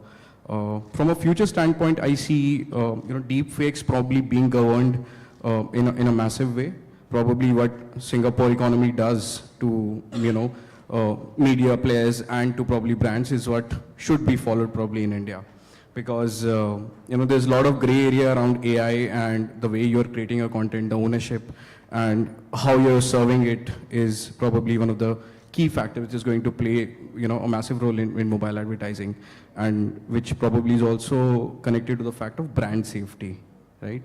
And brand safety is something which probably people are not thinking about, but it could be, it could be one of the pivotal points that can hurt your brand massively, and your CACs will go up. So of course, there's a creative side, there is a deployment side on the digital side, and there is a governance side which probably needs to see a radical shift, and that's just my point of view. Okay, thanks, Raghav. For us, this year has been a very transformational with respect to video advertising particularly, because coming from a very auto-heavy environment where we generally go on a very TV mode and advertise mainly on TV, and then moving towards digital and a very plain linear format of putting TVCs online on YouTubes and all. Here we have changed the entire dynamics and the context, and I would say in a nutshell that where we always say that content is the king, I would say context is the queen. And that's where we try to play around our video strategy this particular year, where we have gone onto the short formats, be it on shorts or the reels, and try to bring the topicality and that the contextuality with the audience to get their attention span. On the other side, of course, a large format of advertising, because it's a kind of an experiential product where people want to see, they want to get more immersive around those experiences. So we need to have those sort of videos, those sort of immersive videos is there. The another trend which we have seen, and the change that that is going to be, I would say, persistent in the coming year, is the usage of generative AI. There are two aspects of things that we experimented, I would say, and then probably will get mature in the coming year. The first one is predictive AI, where we try to find out that how these videos are impacting people's mind, what kind of a persona of audience that is likely to respond on those videos. And in fact, that was a very astonishing and very encouraging results that we have seen, that before even launching a TVC, we could see that what persona it will more resonate with. And definitely because of that, we changed our advertising strategy, and we got a very much, I would say, super spike into our VTRs or a better video performances, because we know that this kind of people would like to watch these videos. And the second kind of a thing which I would say regarding the audience targeting and all, the usage of AI particularly has been I would say very helpful so far in the experimental stage. Still, I would call it as an experimental stage because it's too early to say. The second case is the generative AI, usage of generative AI in video advertising. So, a lot of advertisers, including us, we have brought in the 100% AI-generated videos and AI-generated images, and then try to put the context to it. However, it will require a much more experimentation, much more data points in order to see that how people are perceiving it. Because end of the day, I feel advertising is all about building human connections. And that somewhere always keep around the real world, the real humans. And that's where we have to have a balance between the generative AI and the human aspect of things. That is going to be there, yeah. Very interesting.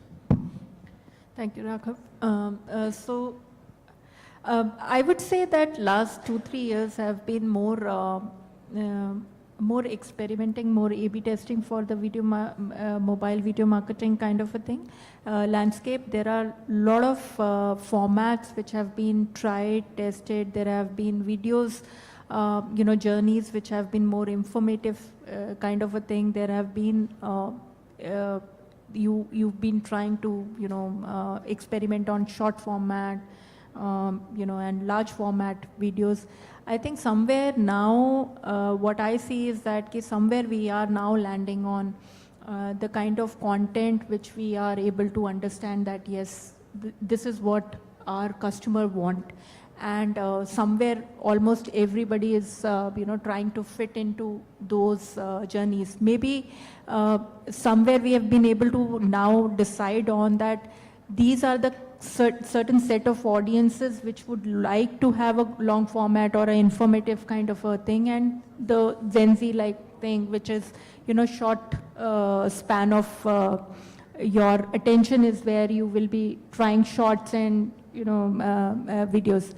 One interesting fact which has been there, which has actually influenced our behavior and getting into more video part, is that the amount of the time a consumer is spending on the WhatsApp as well as on the mobile as such. So it is hovering between 4 to 7 hours, depending upon the segment, customer segment which you are talking about in the age bracket, which is extensive time of, just scrolling the content. I think there is huge potential where we see, and somewhere we are trying to fit in besides the other platform, how WhatsApp can be leveraged is what we are trying to, understand and do. Right. Thanks. Okay. I think obviously we are doing, we've been doing video advertising for quite some time, but I think the focus for us, at least this year, has been more in terms of understanding how consumers consume video, right? Because we need to ensure that what we are putting out is they're consuming it in the right manner. So for example, one of the things we're doing is we did some experiments and we realized that on certain platforms, and there's something called the AVOC rate, right? Audiovisual, in terms of how many people watch videos on mute. Now, if somebody is watching a video on mute, then they're not seeing what, they're seeing it, but they're not understanding what my video is talking about. So when we understood that there are platforms where the rates are like less than 5%, so those platforms we actually changed creative, right? We kept the same creative, but we put more supers. We put, those boxes, those, in terms of what the content, what the two characters are talking about. So that will help the consumer understand even if they're watching it in mute mode. Because it's very important for, as advertisers, for us to understand how consumption is happening. The other big thing is on metrics, because there is multimedia. How do you try to balance? There's no information available, so we're doing a lot of modeling, MMMs or econometric modeling in terms of trying to understand what's the mix that we need to do between linear TV and video. Because for me, linear TV and video, the communication or the creative is similar, right?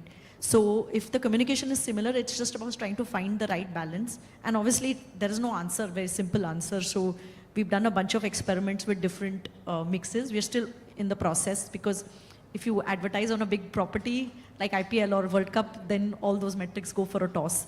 So you have to find clean periods when you don't have these big ticket items to be able to do these experiments and get clean reads and clean experiments. So that, we've experimented in a couple of South markets to see what's the mix? We've looked at different cohorts, right? We've seen a premium cohort, what's the mix, trying to understand what's the mix of television and how much should we spend on TV versus how much should we spend on online video. I'm just making that very clear because that doesn't include static display, GIFs. It just, because then it's a like-to-like comparison, because if I'm running a 20 or a 30 seconder on TV, I'm running the same 20, 30 seconder on online video. So while we're doing all the experimenting on a lot of platforms and different kind of, assets, I think going forward, I think our big focus is about learning, trying to manage the metrics part to understand better how and what. So for me, that's the future, because there are these questions which are going to always keep coming up. What's the ROI or ROAS now, that ROAS that everybody talks about. So I think given that, this becomes very critical. Thank you, Raghav. So far, I think in today's digital era, I think, people are what digital currency, if it's really talk about, it's the creating videos which stops the consumer's thumb, right? At the end of the day, you travel, you meet people, they are just mindlessly scrolling, right? There are endless feeds which are coming in. They are giving likes like, they are giving some charity, right? So it's not the something likes which every digital marketer is running behind. It's what the creative you are creating and the person is actually stopping the thumb and would like to share it on personal feed with someone else, right? This is where everyone is, running behind. And in terms of the kind of category we are into, we are not only the content creators, we have to look for the other influencers in the market, right? There are different formats. We came up with with one of our customer, I think they shared a video with us on the chat that, hey, I created a ASMR video of Bhatura. Now imagine, this coming up to us and our management asking why we are not doing it, right? So this is something consumers are keeping you on your toes, right? Snackable content, we talk about a lot. There are endless content, right? But how we are going to make an emotional connect in 5 seconds, 3 seconds. This is where actually the story lies, right? So this is something I think, everyone is creating the large format videos, then breaking it down to smaller formats, then trying and making people to, go and see the larger formats. That's where everyone is talking about. We talk a lot about, AI, we talk a lot about creating different content, but AI will not be able to replace a human connection, right? At the end of the day, the video which we see, we are able to relate. Look at the podcast which Nikhil Kamath is doing, right? People, these are raw videos. Look at the person, I think he's from Dehradun somewhere, that influencer. Vlogging has picked up because these are raw videos. People are able to relate with the day-to-day activities of these people, right? This is, I think, something which we as a marketer need to rethink it from the content point of view. And I think that is going to remain forever. That's pretty amazing. That's the whole point of having such a diverse panel. I mean, all 5 of you highlighted like 5 very different areas, from user-generated content to experimentation in such a mature brand, to AI, to structure, to WhatsApp. So yeah, a lot of different takes happening on video. So just want to understand one thing, because, Archana, you picked up a good point on ROAS, and, ultimately at some level we are all trying to link videos to commerce. So, whether it's UGC or shoppables or interactives or shorts or whatever we're doing. So if, any interesting steps your firms or your companies or your agencies have taken regarding how closely we can link video and commerce, because I see that as a great benchmark for, what's going to happen in future. How are we linking more and more, whether it's live streaming or anything like that? So, you brought up a great point, connecting video and commerce. So we fortunately have been able to do that, and it kind of links to what Mohit just mentioned. We created an ASMR ad, right, to sell destinations, and it has been by far one of the most phenomenal sponsored post, which has given us a lot of revenues. And it comes down to the basic question, right? See, when the last decade began, humans' attention span was what, 8 seconds? Like 5 years down the line, it was 5 seconds. Ab wo 3 seconds ho gaya hai. People say that, our attention span is smaller than that of a goldfish, right? But cold fish का problem से ज़्यादा है मुझे ऐसा लगता है, right? They are probably chilling more than we are, but it totally depends what we are being served, right? Which brings to the point that the first 3 seconds of the video that you're making make or break your campaign. It's a fact. So all of us are testing only. हमें पता तो है नहीं क्या चलेगा क्या नहीं चलेगा, right? So we probably tried to create a content series. I'll just give an example, digressing from here. So there's a content series Indigo made called 60 Tours. 60 Tours is a 90-second video where cabin crew is the hero, and it shows you the city from our lens, right? It is a pure organic content. This is kind of killed the internet. It has, impressions, organic impressions upwards of 100 million. Because probably the first 3 seconds give you what you were looking for. And if you go into the analytics, you'll realize there is a certain segment or there are certain areas which are consuming more such aspirational content because they want to see more of the world, right?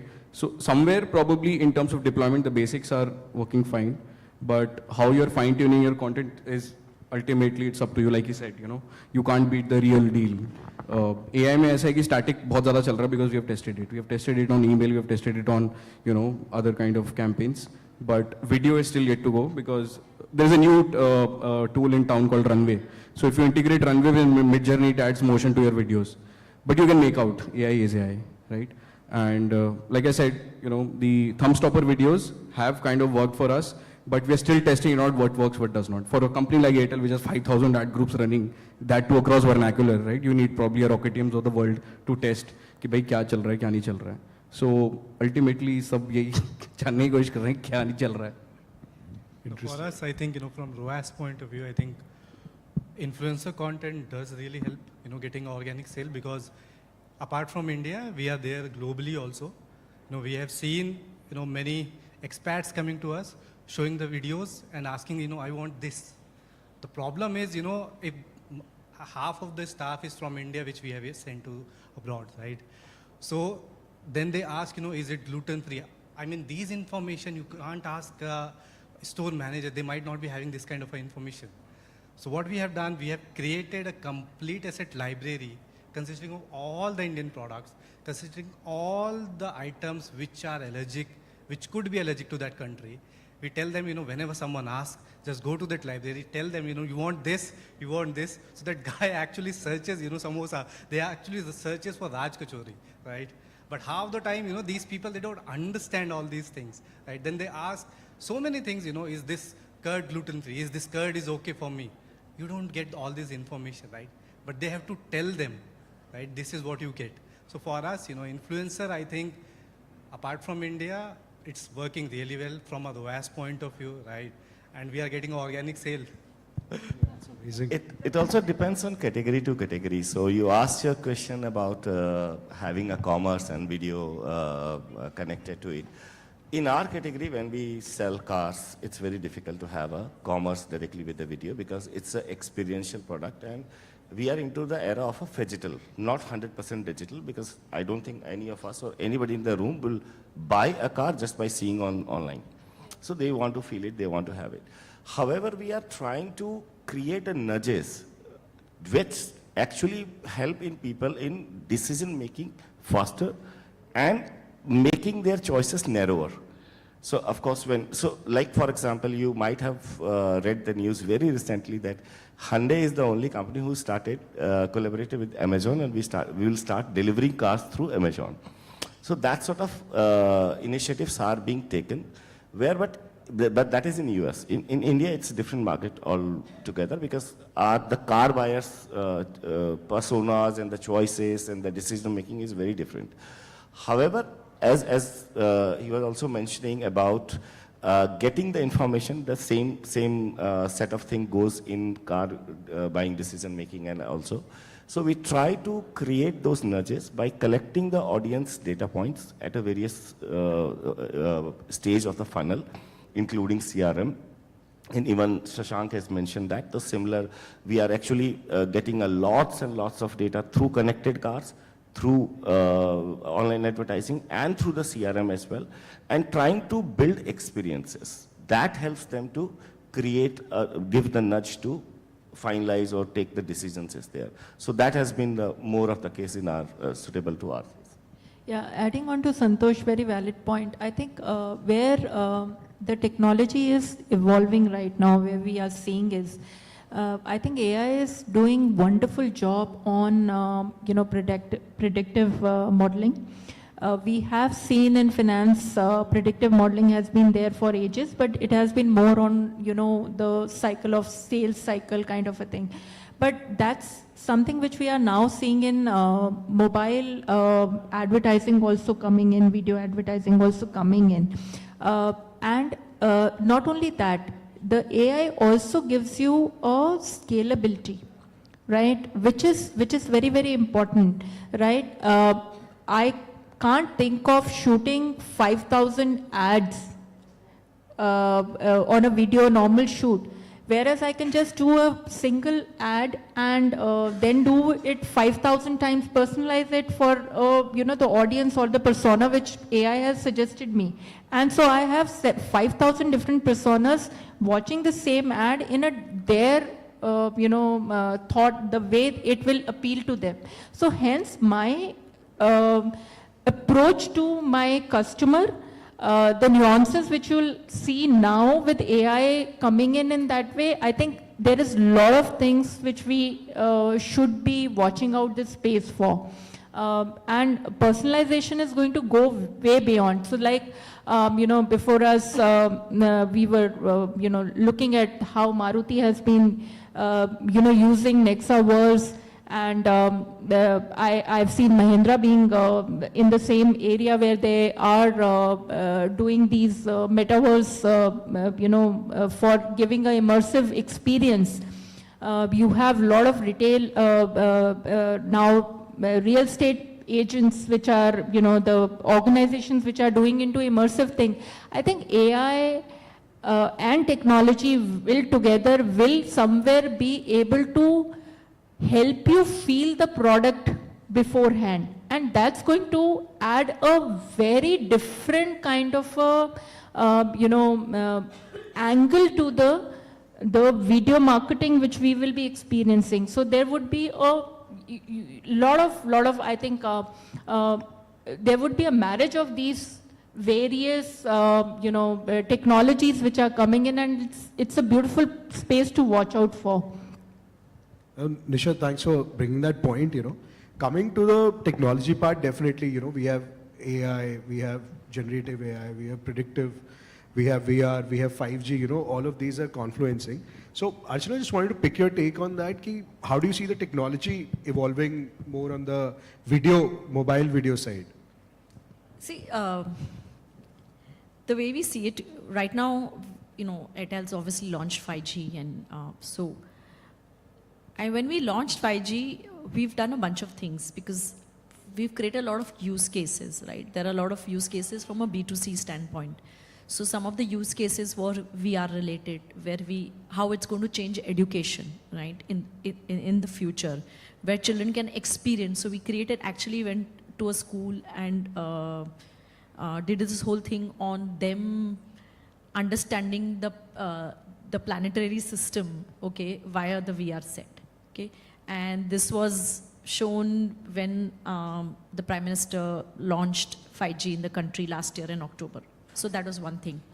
Then we've used, because you wanted to, now all of these technologies have to be used by the brand in a manner which actually helps the brand showcase some specific stuff. So for example, again on 5G, when IPL was happening, what we did was we tied up with IPL and we said, what can we do? We used the power of avatars, and we used mixed reality and we created and got the consumer closer to, so cricket is big, so we created this whole piece of using these technologies to bring the consumer closer to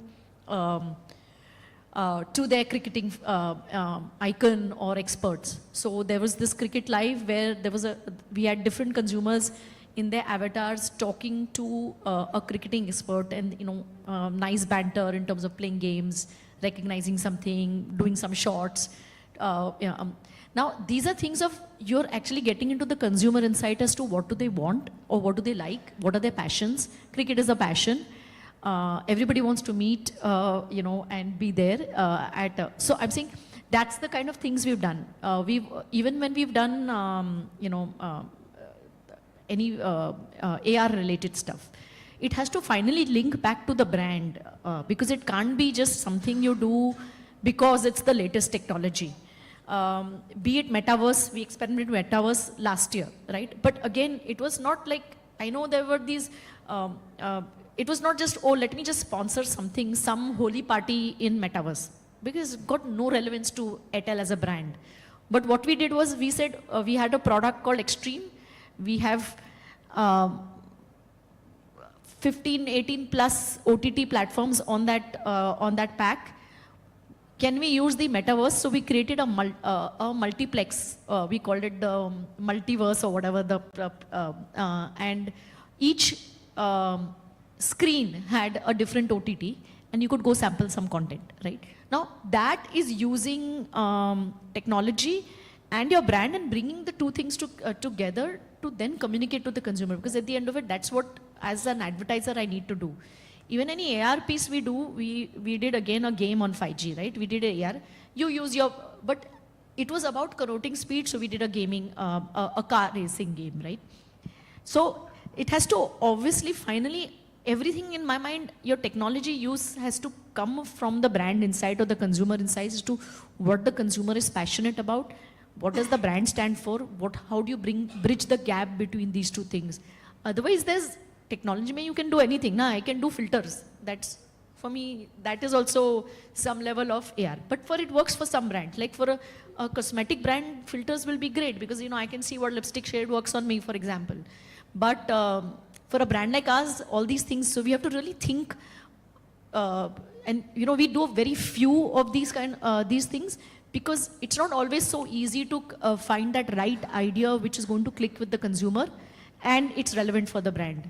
So I've just given you a couple of examples of how we've used AR, VR, the multiverse, so we've used multiple such things to create, or even avatars for that matter. And we are always looking out for the next big thing which is relevant from a brand standpoint. Interesting. Any other hot takes on technology on video 2024? Okay. So technology will always be an integral part of advertising and experiences. And I would say the future lies in experiences more than advertising because that's what consumer is looking for. And technology provides that aid. It depends on how we are using this technology and to what extent we are using this technology. So there are two aspects of advertising that always remain there. One is the creativity, which is not going to shade away or fade away from any such thing because that is the key thing for anybody's capturing attention or getting eyeballs towards it. The technology play will be, first of all, it will be very much into the media side of it, which is to call it optimization or having because of launch of 5G, the real-time fastest header bidding that will get you a best programmatic inventory. Those sort of things will always be helpful. The second thing is the use case of AI, where we are talking about generative, we are talking about predictive, but another very interesting use case that is coming up and surfacing now and will become bigger is the diagnostic AI. So what we have done, how this has impacted. So the question Ashuna has asked that we don't know how to capture the ROAS and how to see that housing. Where this is the area where the diagnostic AI will help a lot, which will actually scan through that what has been the real impact of advertisement, be it from a media perspective or be it from a creativity perspective. The third aspect of technology will always be that how we connect the customer journey together. This is the biggest role I see from a technology standpoint because we don't work advertising in a silo, because it's a part of the journey, and in the entire journey there are the nudges, there are the triggers that customer shows those triggers. We have to act with the customization, personalization, contextualization. That's where the technology plays a bigger role. Yeah. Very interesting. Oh, thanks a lot, Archana and Santosh, whatever they mentioned, it's extremely relevant because technology के साथ आता है FOMO, है ना? हमें marketers को सब करना है. वो भी कर रहा है, मैं भी अपना metaverse बनाऊंगा. जब तक लोगों को पता लगा metaverse क्या है, वो बंद ही हो गया, right? That's a fact. So हम बोल रहे थे NFT बनाएंगे, full form भी नहीं पता है लोगों को, 1 साल हो गया, right? So I completely agree with, whatever points have been said, especially Santosh said, I think the next era would be on experiences, right? Not generally on shouting that we are selling this, because I personally would like to see something where the power is with the user and the video is not treated as an ad, but it's treated as an experience, something like a Bandersnatch, what probably Netflix and, other filmmakers have done, where you will know for sure there is a call to action, there is a call to inaction, right? For example, if I'm trying to sell of experience in Georgia, in Tbilisi, where we fly directly, by the way, you should go there. I told you. Next travel. Trying to sell it slightly in there. Yeah, contextual advertising, right? So, that's how basically you probably would want to use technology and give something power into the user's hands. Of course, there's a lot of, gamification which is happening. ये एक और word है जो बहुत use करते हैं marketers, right? कि static में तो हो रहा है, video में नहीं हो रहा है. Video चल रहा है, video के आगे क्या होगा वो मैं decide करूँगा. जब तक मेरे को वो पता लगेगा तब तक my CTRs would be probably higher. So I think engagement and probably experiential video advertising, ये मैं expect करता हूँ कि बहुत अच्छा होना चाहिए. But then caveat is that कि हमारे पास सिर्फ 3 सेकंड है. 3 सेकंड में क्या ही फोड़ लेंगे हम, है ना? वो problem है. But I hope that probably it gets better. Avoiding FOMO. For us, experience and AI, I think मैं उस दिन का वेट करूँगा जब क्या कहते हैं बारिश हो रही हो और एक गरम समोसे और अदरक और इलायची वाली चाय की खुशबू मेरा फोन या एक मेरा वेरिएबल गैजेट मुझे दे सके, right? I think I will wait for that kind of ChatGPT which probably for sure. Yeah. Can you smell the samosa? It at least show you the ad for chai and samosa where you can order.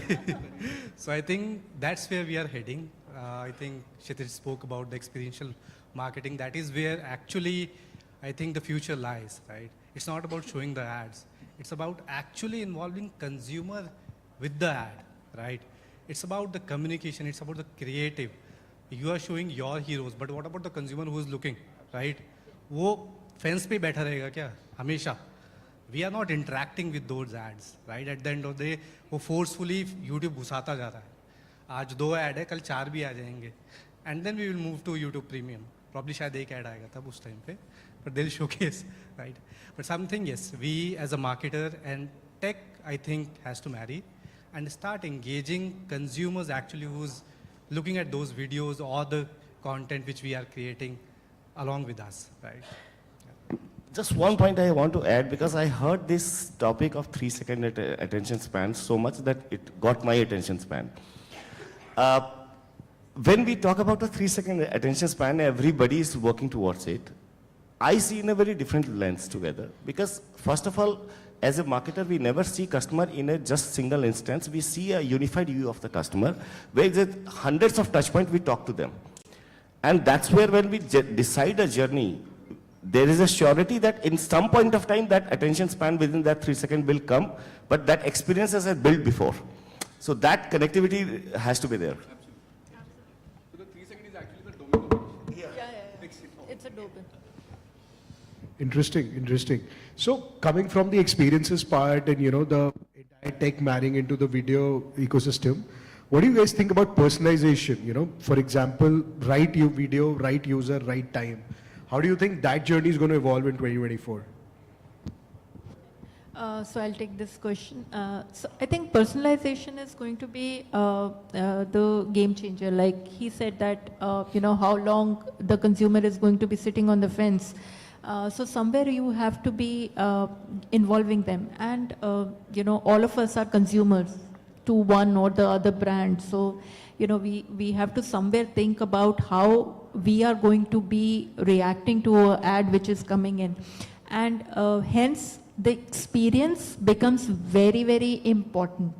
And somewhere we all are, whether technology or whether the video, whether the, the short span or the long span, what we are trying to do is that we are just trying to bring the customer to, experience that side, that wow moment, and hence, show a, alliance towards that particular brand.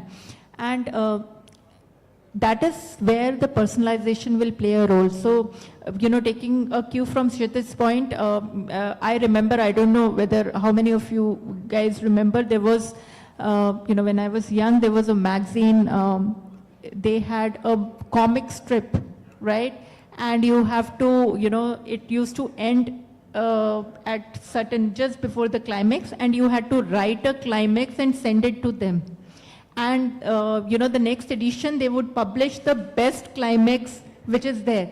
I think that's been ages that we've been trying to catch the consumer's attention there.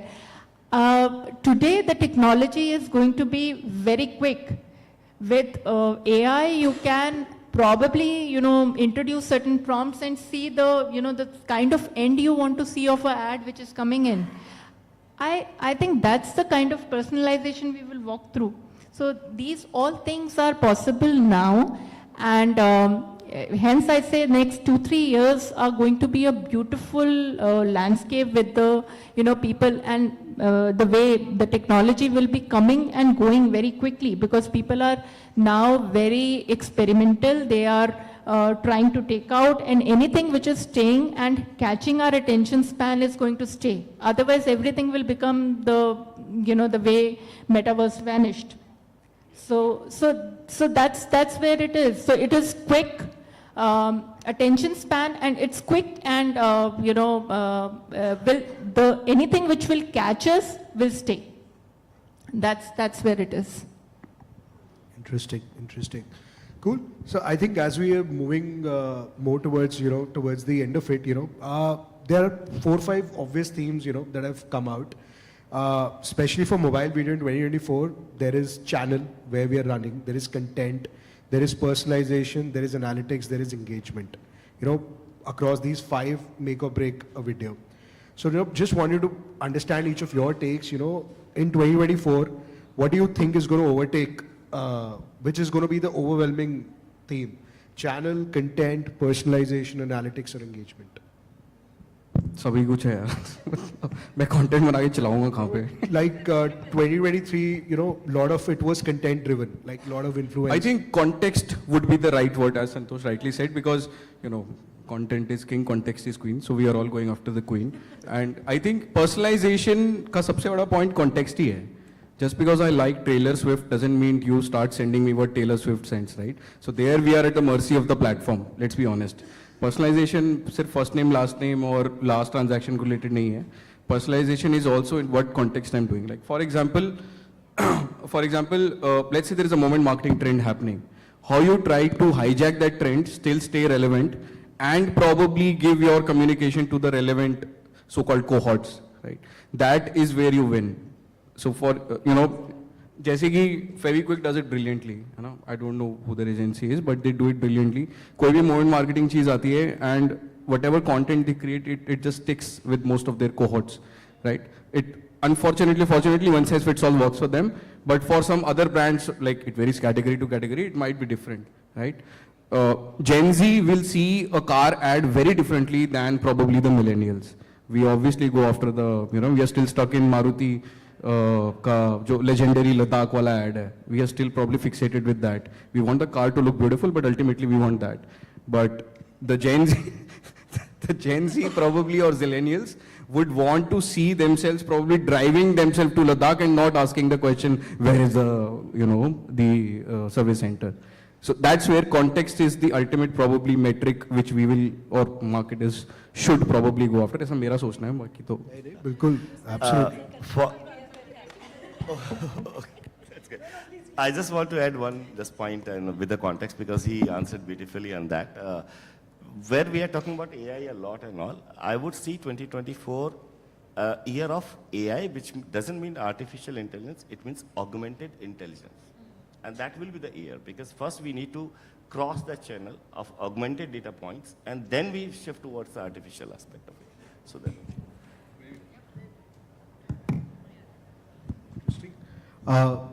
Mohit, anything on your side? So, see, it's very simple. At the end of the day, tech is something which is going to rule, right? And 24 is all about tech, right? It's not about content, it's not about dissemination. No, the next 4-5 years is all about tech, and then again the marketing will come back, for sure. Because the tech is right now at that space, that speed running, that we as marketer probably will not be able to catch it, for sure, right? The kind of variables which are coming in. Look at the specs which we are wearing right now, right? They are not talking to each other. They are not talking. They are not giving any sort of information. Who knows, by next year, everyone will be wearing the same specs with the connected devices, right? You might be having those rings which are actually giving the right information to the right marketers somewhere. So for next 2-3 years, it's all about the tech. And probably after 3 years, I feel the marketers will come back with certain big strategy and with communication, which will be right content, right context. Amazing. Cool. Thanks for the thoughts. I think it's a wrap from us. Hopefully you guys enjoyed listening as much as we enjoyed discussing. So yeah, if there are any questions, please feel free to catch the panel a little later.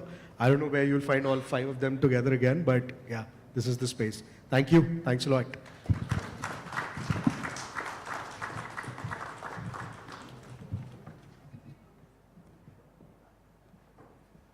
Thank you so much. इतनी भी क्या जल्दी है जाने की. Would like to request you to please come forward for a group picture.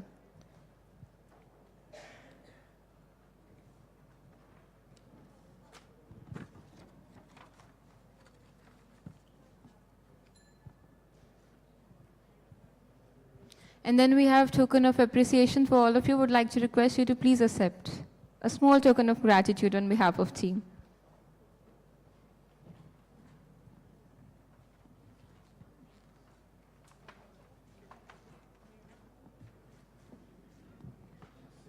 Thank you so much, everyone. Thank you. एक बार जोरदार तालियां हो जाए. Everybody.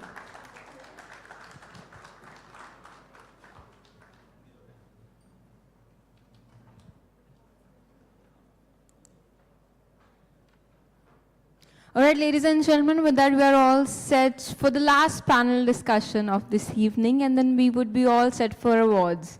How many of you are excited? Excited for awards? Yeah, excited कि ये last panel discussion है.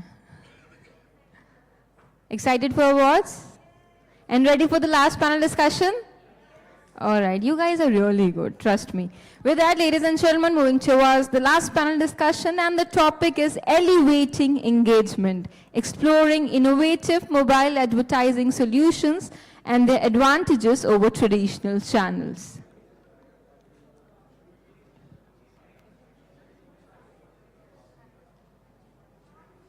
तो चलिए शुरुआत करते हैं by inviting the very first panelist, ladies and gentlemen, here on the stage, Mr. Abhishek Ranjan, Digital Head DS Spice Co from DS Group. Please put your hands together for the gentleman, everyone.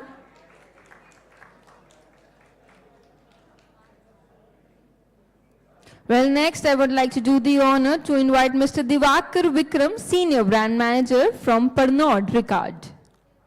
जोरदार तालियां हो जाए sir के लिए. Well, next I would like to do the honor to invite Ms. Jasleen Kaur Kohli, Digital Lead, Home and Personal Care from Dabur.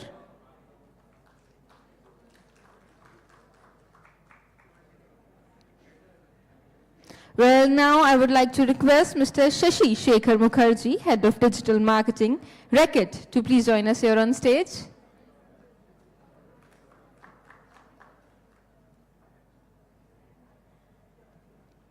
Next, I would like to request Mr. Vishal Singh, Country Head from Zapads, to please join us here on the stage.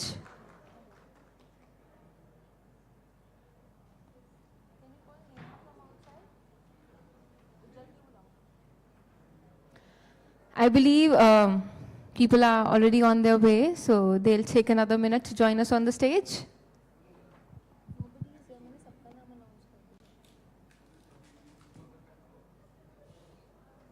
And then obviously we would like to do the honor to invite our panelist, our moderator, Mr. Shubho Sen Gupta, Marketing Consultant, Government Brand Agencies. I think the gentleman needs really, thunderous round of applause because he's the only one who's right now present in the hall. We're going to give you double goodies for that.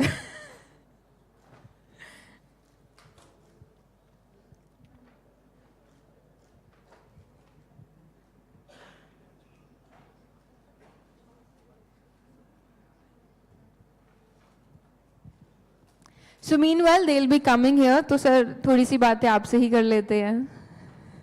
So please, over the mic.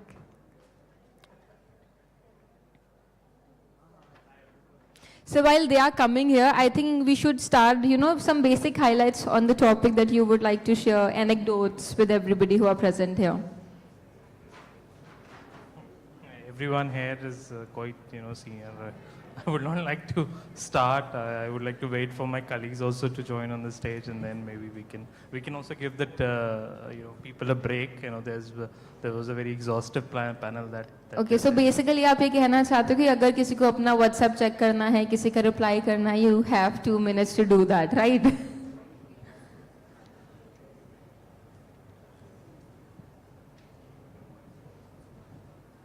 Meanwhile, ladies and gentlemen, we are here edging towards the end of this session. So, any learning specifically from the day?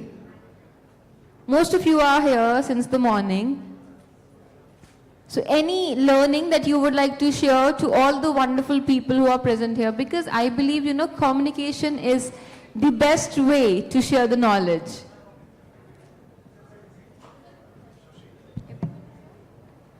All right, ladies and gentlemen, now allow me to introduce you all one more time.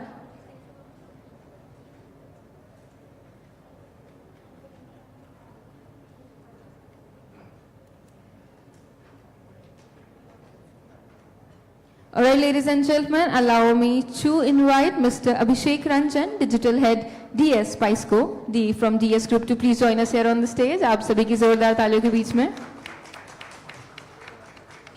Well, next I would like to do the honor to invite Mr. Sleen Kaur Kohli, Digital Lead Home and Personal Care from Dabur. Well, अब मैं बुलाना चाहूँगी Mr. Shashi Shekhar Mukherjee, Head of Digital Marketing from Reckitt. Next, I would like to do the honor to invite Mr. Vishal Singh, Country Head from Zapads. And last but not the least, the moderator of the session, Mr. Shubha Sen Gupta, Marketing Consultant, Government Brand Agencies.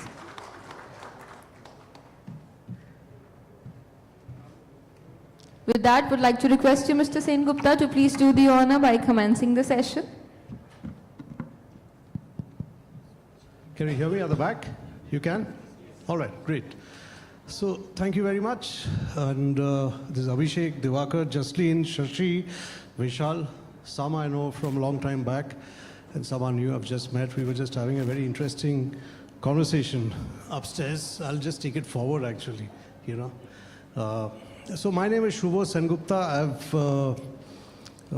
Just a quick intro. I'm an analog guy in a digital world, right? So I started off in traditional advertising in the 90s, mid-90s at the usual suspects, Ogilvy, Leo Burnett, etc. Then I moved to digital around 2007, and I've been there since. Now, last 5 years or so, I'm with the government. I used to lead content for something called MyGov. It's the government's citizen engagement program. And for the last 6 months or 8 months, I am the communications and marketing head at something called Mission Karma Yogi. It's the Prime Minister's capacity building program for the entire government. That's what 40 million people, right?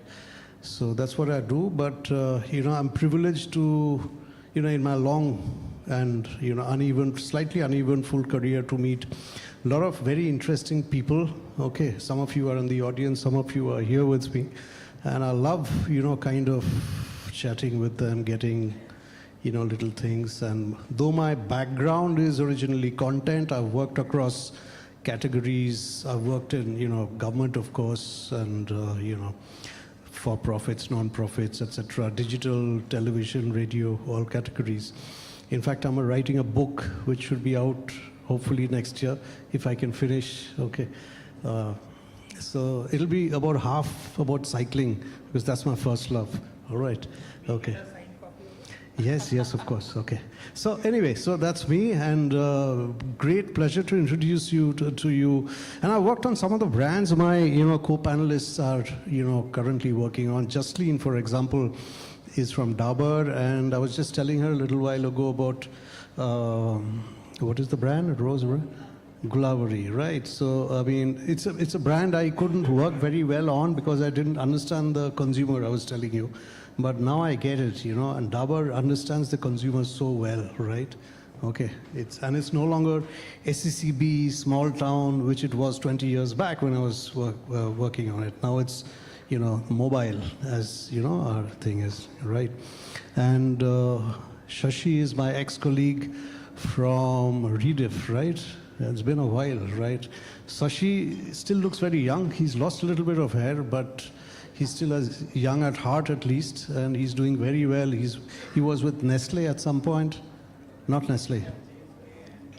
GSK, right. GSK Group M. Currently you're with, sorry? Reckitt's, yeah. Where you have these iconic brands. We're having a long conversation about Durex and, you know, a couple of things I can't mention here, but, you know, interesting insights, right? And can you get back the names, please? Introduce everyone. Who is it? I mean, piche kaun? Can you get back the, yeah. Hello? Get it back, the names. Yeah, thank you. Let me at least introduce everyone. I mean, I know the names, but designations and so on, it always helps, right? And there's Abhishek. You're also from advertising. You spent 4 years at DDB Mudra, I think. Okay, and you're with the Spice Group, DS Spice Group. We'll quiz you on retail and mobile in a little while, right? And we couldn't meet, but Pernod Ricard is a brand that I worked on at Ogilvy again many years back, and it's a brand I greatly respect. It's an organization I respect, and we'll be quizzing you about, you know, I think we were discussing in the WhatsApp group AI in, you know, reaching out to newer, younger audiences, something like that, right? Okay, we'll do that. And you know, blew me away with, you know, he was describing this, I think, TV ad where there's some recognition technology which can make out whether a person is wearing Nike shoes, right? So maybe you're promoting Adidas or some other shoe, you're showing that ad. So that kind of sophistication in marketing was unheard of, you know, when I was doing my digital stuff 10, 15 years back. So that's the, you know, stellar audience, you know, and I'm sure you'll have a great 45 minutes or so. I don't know how much time we have, and I'm sure you're going to enjoy every bit of it. Okay, so who do we start with? Maybe, you know, I think we have a couple of questions. I'll, you know, stand and sit also, okay, because I'm a very excitable creature. Okay, so a couple of questions were there in the initial list, which I think everyone knows, you know, is mobile replacing traditional? This is a very old question. I mean, it's a 15-year-old question. There's nothing new. Yes, it is, and, you know, TV is still strong, print is still strong, you know, brand trust, a lot of people say is better for television, etc. Partly true, partly incorrect. So we won't walk up that path too much, but what I want to touch on, and these guys are, you know, the best in the industry, is one is technology, certainly, because we're talking about mobile, right? And do bring in AI and machine learning and other latest technologies, the one that you mentioned, sir, okay, about how it helps you not just sell your product, but how you can apply it to every slice in the marketing funnel, or flywheel, as some call it, right? So one is technology. Second is a lot of you represent FMCG brands, as we call it, okay. I think now it's retail and non-retail, but anyway. So how do you build communities in the age of mobile, in the age of Reels, Instagram, whatever you call it, right? These two. And third is you do a lot of performance, okay. So performance, the way I understood it 10 years back, 15 years back, and now is very different. Though it's still, you know, bechna hai at the end of the day, but the way you do it is changed. It's chalk and cheese, almost, in some areas. So I'd like to cover those areas, and we can start off with, you know, one by one. Sashi, do you want to start off on Durex? Why not? Yeah, sure. Okay, take us through and we've got about half an hour, 40 minutes, so about 5 minutes each, and we'll kind of have some cross conversations also we can also add to something, you know. Sure. Let's keep it as informal as possible. So I think Durex is quite the loved And brand. sorry, one last thing. Anybody wants to jump in and ask a question, preferably at the end of when they, you know, just welcome to ask. Yeah, Sashi. I think, you know, most of you would be sort of hopefully following, you know, the brand on either of the social platforms, or would have seen some you know, some PR, some etc. Right now, I think the reason of we being kind of, you know, on social is you need to sort of, you know, think, for example, there is a content creator, you know, content creation as a brand and content creation as a content creator, right? Now, for example, if you need to kind of really create a community, there are a couple of things that we need to sort of, you know, keep in mind, right? I mean, of course, being authentic, being, you know, consistent, and also sort of anything that you do must squarely sit down and, you know, link with the category cues. Now, if these three things you sort of, you know, do consistently, you will actually see that, you know, be it your engagement, be it your, you know, resonance and your reach of your sort of, you know, your strategy will sort of, you know, pay you back. Now, on Instagram today, you know, we do have, one is our brand voice that you would sort of, you know, see on Durex as a platform. We've also sort of, you know, created, because today Gen Zs, they talk in memes, right? I mean, they don't sort of, you know, look into a 20-second or a 10-second or a 5-seconder.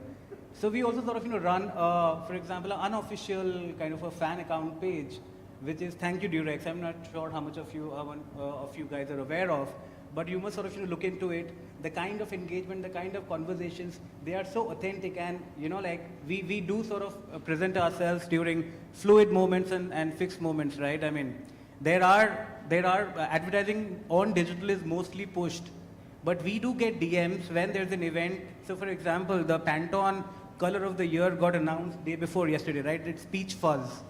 Now, we took a day to sort of, you know, come back with it, because we were thinking of, you know, how to sort of, you know, go back. But today when we posted, we got a ton of DMs that a lot of people were actually waiting for Durex's take on Pantone. So I'm saying that is the kind of consistency, that is the kind of sort of, you know, pull that you can maintain for your brands only if you're consistent and you are sort of, you know, ensuring that everything lands back to your category. There are many brands you would see, you know, while doing RTA, real-time marketing, they would be just picking up any random events which doesn't talk back to the category. Now, I'm not sure how much of them work, but I have my, you know, considerable doubts there. So be consistent and be authentic is what I'd say to build communities. Thanks, Sashi. Sashi, by the way, is one of the top 40 under 40 marketers. I think something like that I was reading. Congratulations, right? Okay. I'm assuming you're still under 40. Right, okay, all right, okay. Just joking. I know him so well, I'm permitted to pull his leg once in a while.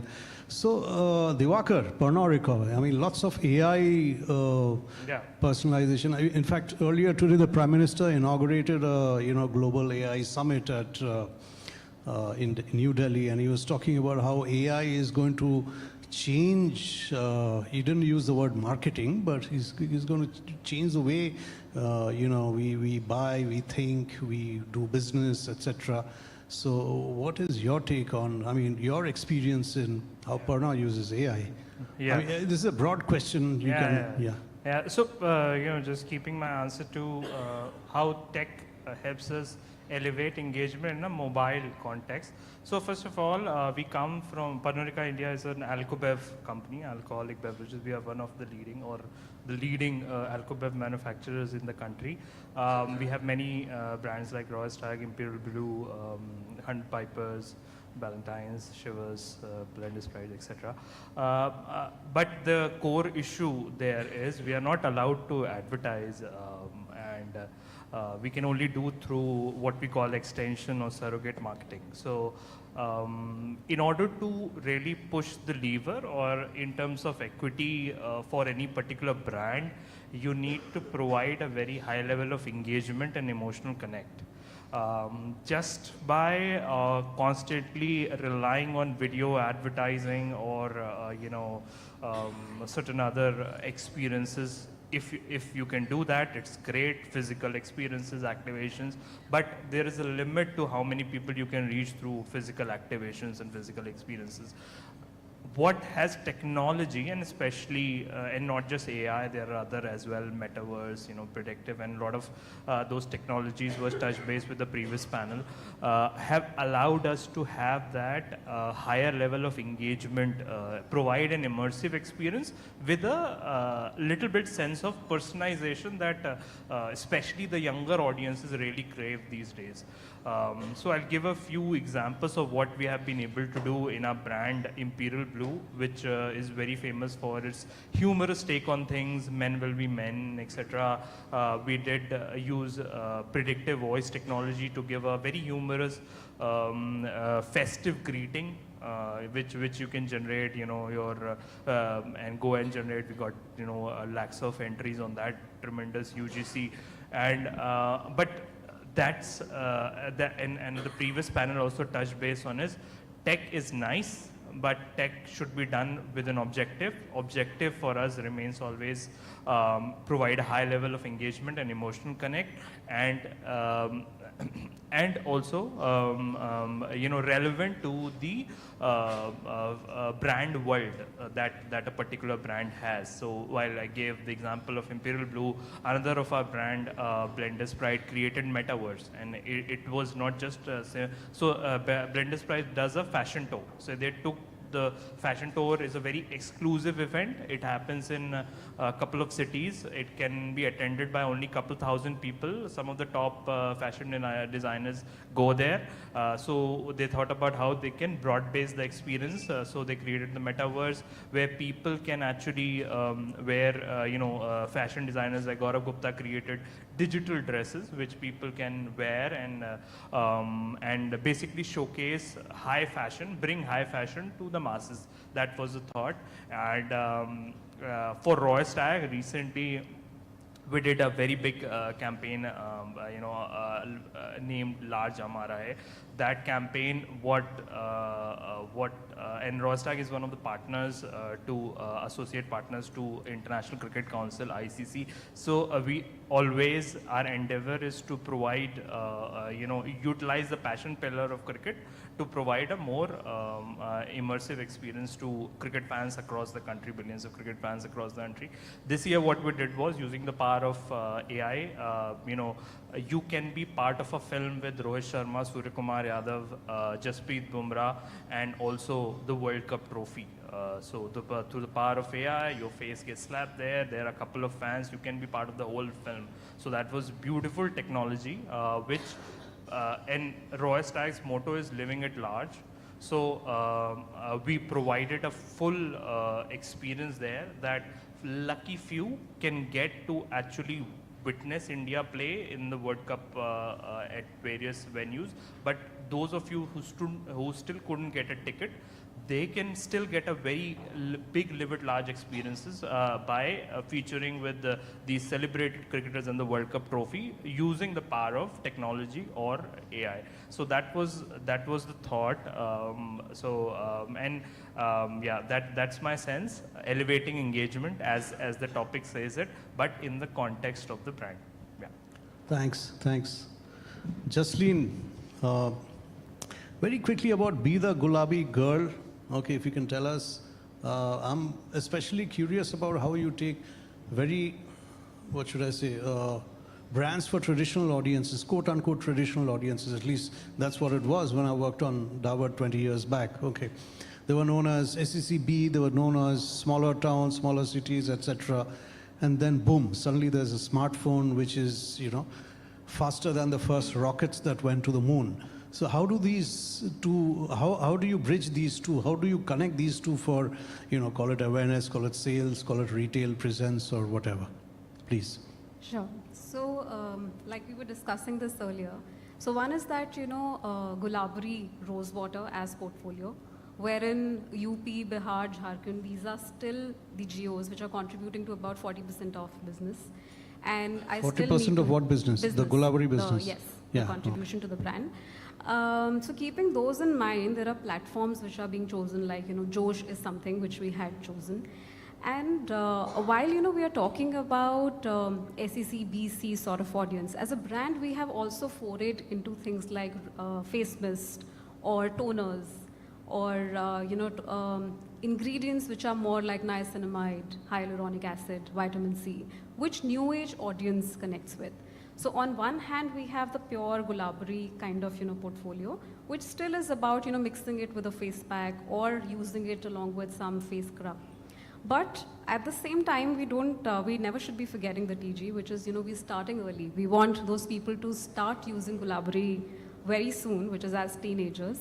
And hence, when we utilize the power of short video platform like Josh, we ensure that the tonality... Josh. Right. It's a short video platform. And we ensured that the tonality that we have for the jingle that we created was absolutely keeping Gen Zs in mind. So I'm sure all of us know what this sign is, and we ensured that, to have such lingos, actions included in the tonality or in the jingle itself. Versus when we move to rest part of the portfolio, it is very premium in nature.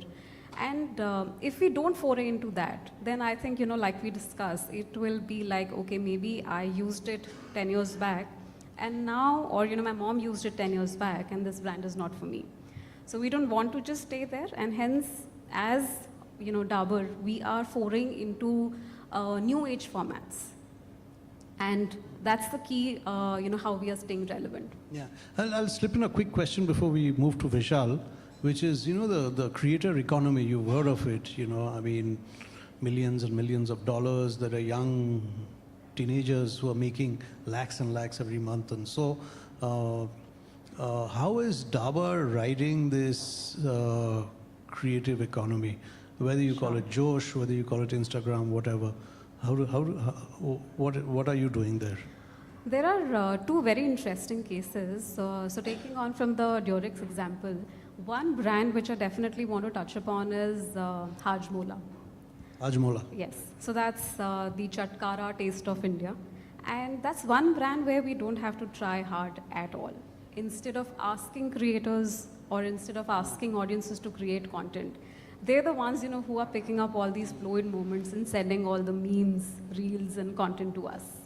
Versus, there are, certain brands like Dabur Amla, which is still like, wherein I was telling you that every hair care action, whether it is, making a plait or tying your hair in a bun, is associated with a personality type. So there we are moving more into regional content creators who still are, relevant for those geos, but at the same time, are aspirational within those geos. So that's how, we are utilizing. One is very organic way, and second, hand-picking influencers who are very geo-specific or known in those certain pockets.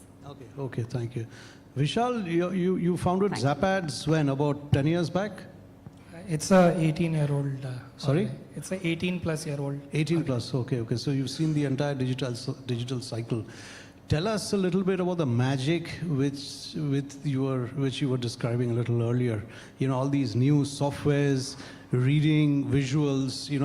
When I kind of got out of marketing, I mean, it's still in digital, it was, what is the best hashtags, Google, use some hashtag tool or something. But I see it's gone far beyond that from what I gathered a little while ago. Tell us a little bit about it. So it has, but if I take a step back from all this noise around the latest technology in terms of, say, AI or ML or Meta, and look at digital, its inherent beauty is its ability to target better, its ability to engage better, and its ability to personalize better. And that is where, whether you bring in AI or bring in any other technology, it boils down to these three facts, basically. I'll give you an example. We were working on a sports brand. It's a sports drink brand. And everybody was worried. The needle was just not moving. They were doing television, they were doing digital, they were doing present across all sports channels everywhere. But the needle wasn't moving. And that is where we took it on digital, but we took it on a better application on what we were doing. It was a very basic thing. Someone needed to realize that people who are watching sports are not necessarily playing it. So we simply went to a live panel where we recruited people who play some active sport for at least 2 hours in a week. We studied their digital behavior. We did lookalike modeling for them. And then we implemented that campaign as per the digital behavior of those users. And the needle moved. But yeah, coming back to the tech front of that, we have a tech called Pulse, which does some brilliant Is it things. in-house, as in you've built it, or? Yeah, it's an in-house tech which works on YouTube as a platform pretty well. So if I tell you that on YouTube I can give you only those recipes where people are talking about making mocktails where whiskey is an ingredient. So your whiskey brand could be placed in those videos, or your vodka brands could be placed on other videos where you're talking about some mocktails where vodka is the main ingredient. Or for gulabri, if I tell you that I can only get onto placing your videos in that content where you're talking about the ritual of getting ready, ritual of the steps to follow, and it could be different. It could be different for a metro consumer versus a tier 2, tier 3 consumer. So that's the beauty that the tech gives you. Or for example, catch. I can place your video in only those recipes where you're talking about adding a particular masala. So like we were discussing biryani masala. So wherever it's saying that place ab 2 chammach biryani masala daliye, the video could be placed over there.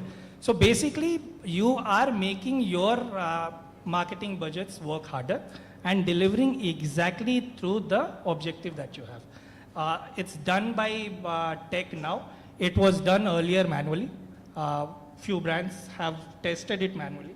Abhishek is one of them. But yeah, when it needs to be done at a larger scale, that is where the tech works. And there are wonderful techs which would keep on coming up. Everyone is talking about AI now. But yeah, the objective, what is the objective that you have? I've known brands who've done recruitment interviews on Metaverse. What was the objective? So I think we need to stick to the beauty of the medium and then utilize tech to get the objective that we've set out for. So Vishal is a brilliant guy because he just made 3 business pitches. Okay, and if any of these convert, I want at least 5. I wanted to say something for Durex also, but I didn't know what content to pitch to him. Okay, just pulling your leg, yeah. So let's move to Abhishek. Abhishek, I mean, before we get into DS Group, Catch, your journey, etc., you have a very deep advertising background. You used to head DDB Mudra and Delhi and all that. So tell me, the brand side which you kind of captain so well, and the digital marketing side, which is more, let's say, sales oriented. What was the shift like? What was the jump like? So you want to know from the overall brand to the agency comparison you want to know about in a nutshell? Well, agency to brand actually. Okay. So, hi. If I'll speak about my experiences, I started with brand first. When I was working with brand after college, doing MBA, when I was with brand, I was doing what exactly I was knowing, right? Or I was learning from my peers or my environment, right? Something from agency as well, correct? We need to be very, very evident that, yeah, we learn a lot from our agencies, correct? So that was the one side of it. But after working couple of years, 2, 3 years, 4 years with the brand side, I realized that now I need to do my hands dirty, and definitely I need to see that how we can upgrade ourselves if I want to go and start working at agency side. So honestly speaking, when I joined DDB, I worked 5 years there, but it was not that easy. Honestly, it was not that easy. When I started, for first month, it felt like, oh, I have to leave, I can't survive, right? Clients are asking like this, your teams are not there to take you as a support. Because what happened, I was coming in between a person an entire team was reporting to me at that time. But I was So not having any if I may just experience at that interrupt, time. Yeah. sorry, if I may just Yeah. interrupt. Tell us the structural differences, the analytical differences, you know, working for a brand and working for working for the agency which worked on brands and being inside an agency. So what were the structural I'm differences? coming to that only. Yeah. So at agency, people like your copy team, your biddable team, your planning team, your strategy team, all the teams are there with you to work, right? You can say that working together. One Whether- reason, sorry, Yeah. one reason I'm asking you is, I mean, the discussion we were having a little while ago, Absolutely. we were looking at creative, the agency not getting what the brand said and the brand not getting what the creative, I mean, the agency said. Absolutely, yeah. So those kind of skill sets where they are working for you on any of the brand or any of the work which you are working at agency side, right? But when you are there at a brand side, entire portfolio changes, right? Suddenly you start working with business head, where a business head is there responsible for the entire ROI, where you have teams where you have ATL, BTL bifurcation, you have GD teams, MT, so all those teams, but as a team you have agency to work with. You don't have your internal team. Some people will be there, maybe one or two people will support you, but not a full-fledged team. For example, you get a brief in the night from your promoters or from your management that we need to launch this. Let's say it's a launch which got pre-planned, right? It was planned for 2 months later, but we know that in FMCG category, because of the topicality, launches can go early as well, right? So then, of course, you need to make friends at your agency and start working with them. So this is how the difference is. But when you are getting your brief at an agency, and if your team and everyone is working together, then you are a team. It doesn't mean it's a day in, day out, or Sunday, Saturday. If you are there with your team, you can work anything that time, right? But if at brand side, definitely you need to be very, very dependent on the particular thing. Sure, sure. Yeah. Thanks. I'll come back to you. I want to ask a question to the audience, which is, how many of you use ChatGPT? If you can just raise your hand. I mean, professionally at work. So that's about almost 50%, maybe a little more. What about you guys? Okay, everyone. You don't. But you do AI. Your brand does a lot of AI. Okay. So yeah, I use a lot of ChatGPT to do a little structured thinking, okay, based on market research and so on. Sometimes I have some columns from newspapers, wo bhi aadha ChatGPT mein, okay, then I change it, you know, I cheat a little bit, okay. But these days one is so busy, you know, you have to do that. So here my question is, you know, in an age of, you know, personalization, you know, where you have so much rich data, a lot of you, I'm sure, sit in front of 5-6 data dashboards half the day, right? Which really targets your audience, behaviors, psychographics, etc. Okay. What is the benefit that you get from on mobile as compared to a classical brand building medium like, say, television, like Pernod Ricard, which Pernod Ricard did, still does, right? Is there any difference? Do you get an advantage, or is it still the status quo? Go ahead. So a lot of difference, like you rightly said about the personalization from digital, right? A very simple use case which I was talking to Jasleen as well. We have a product, I'm sure everyone is using sprinklers, right? Salt, pepper, correct? During this monsoon, this rain season, what we tried, we leveraged monsoon rain as a signal for the campaign this time. And we mapped it with sales as well via Blinkit and the other e-commerce. So what we did, during rain, we all get appetized by seeing that chaat pakoda, samosa chai, and all those kind of stuff, right? So what we did, we used Weather Ads API by AccuWeather, that is one. And this is from the technology per se. That technology is ensuring that you can map it with Meta or DV wherever you want to, right? And whenever it is raining, whether it is light rain or heavy or moderate, those are the three signals. Of course, you can map it with other weather, like AQ and all. You can do it, right? So these three signals we just chosen. We mapped it with Meta, Instagram, and we took interest as cooking because we are very, very much related to people doing cooking and of course bit of food as an interest, correct? What happened, the other side we used Mid-Journey as a platform, again chat GPT kind of conversational AI, where we ran prompt, and all these creatives we didn't did via any of the agency or any people. We took this creative out from the Mid-Journey, and it was so appetizing, right? We just placed our product, we did some tweaking on the creatives, and then we changed those creative as per region, right? For example, I'm running this creative in Chandigarh, or my other market is Patna, or my Kolkata is a market. So all those regionalization we did on the creative. And we linked to respective market e-commerce places. When we actually checked that how exactly it performed in 15 days or 20 days as a campaign, what we found that, of course, first we actually were accurate that campaigns were on the heap, like it was going up and down, again not live for a few days. That indicates that, yeah, whether has performed, right? That is one. Second, from an overall performance per se, reach cost went down by 40%, engagement went up by almost 25%, and we have more than 100% redirection growth, right? Means we got more than 100% growth in terms of redirection on Blinkit.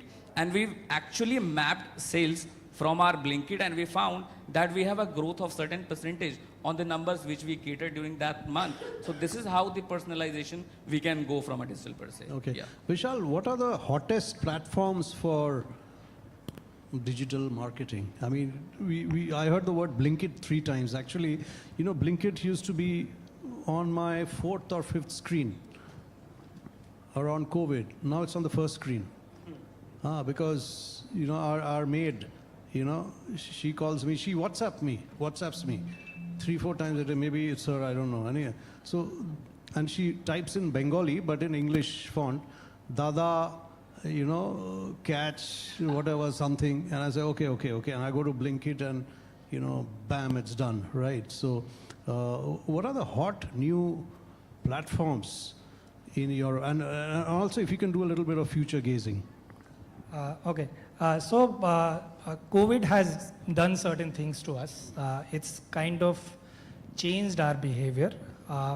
We were very used to going out, having a look and feel of the product and then buying it. What is happening now is that a lot of discovery is happening on digital. So people are discovering products on whether it's Insta or whether it's on YouTube, and then the buying is happening on e-com. If you ask me 3 platforms, currently it's largely Insta, YouTube, and all your e-com platforms. But it would also depend on from category to category. For example, we were hearing about Maruti. You would not have a Blinkit or a Amazon over there, but yeah, Maruti would have its own backbone where they're driving a lot of consideration and intent to purchase. So from category to category, it will differ. I would just like to add to what Abhishek was saying, how digital is adding value over other mediums. I won't say that TV is superior or digital is superior, but again, it's on objective. I was discussing with a client yesterday where the client wants to activate a campaign in Delhi whenever there is snowfall in Srinagar. Can it be done? Yes, it can be done. So that's the beauty of. Please tell us how. So just like he's taking trigger off rain from some AQI, it's similar to that. I know there are apps which can tell me when it's raining, when it's snowing or raining in Himachal or Kashmir, and I can activate the campaign. So it's linked automatically. Everything is done by tech. There is no human intervention, and it's very easy to do. So the main USP in these kind of campaigns is speed to market. The speed to market that digital offer can never be done on television or even on print. Maximum on print, what we've been seeing, when there is an India-Pakistan cricket match, there are 2 creatives ready. If India wins, ye chhap do. If India loses, ye chhap do. That doesn't happen on digital. You don't need to do that.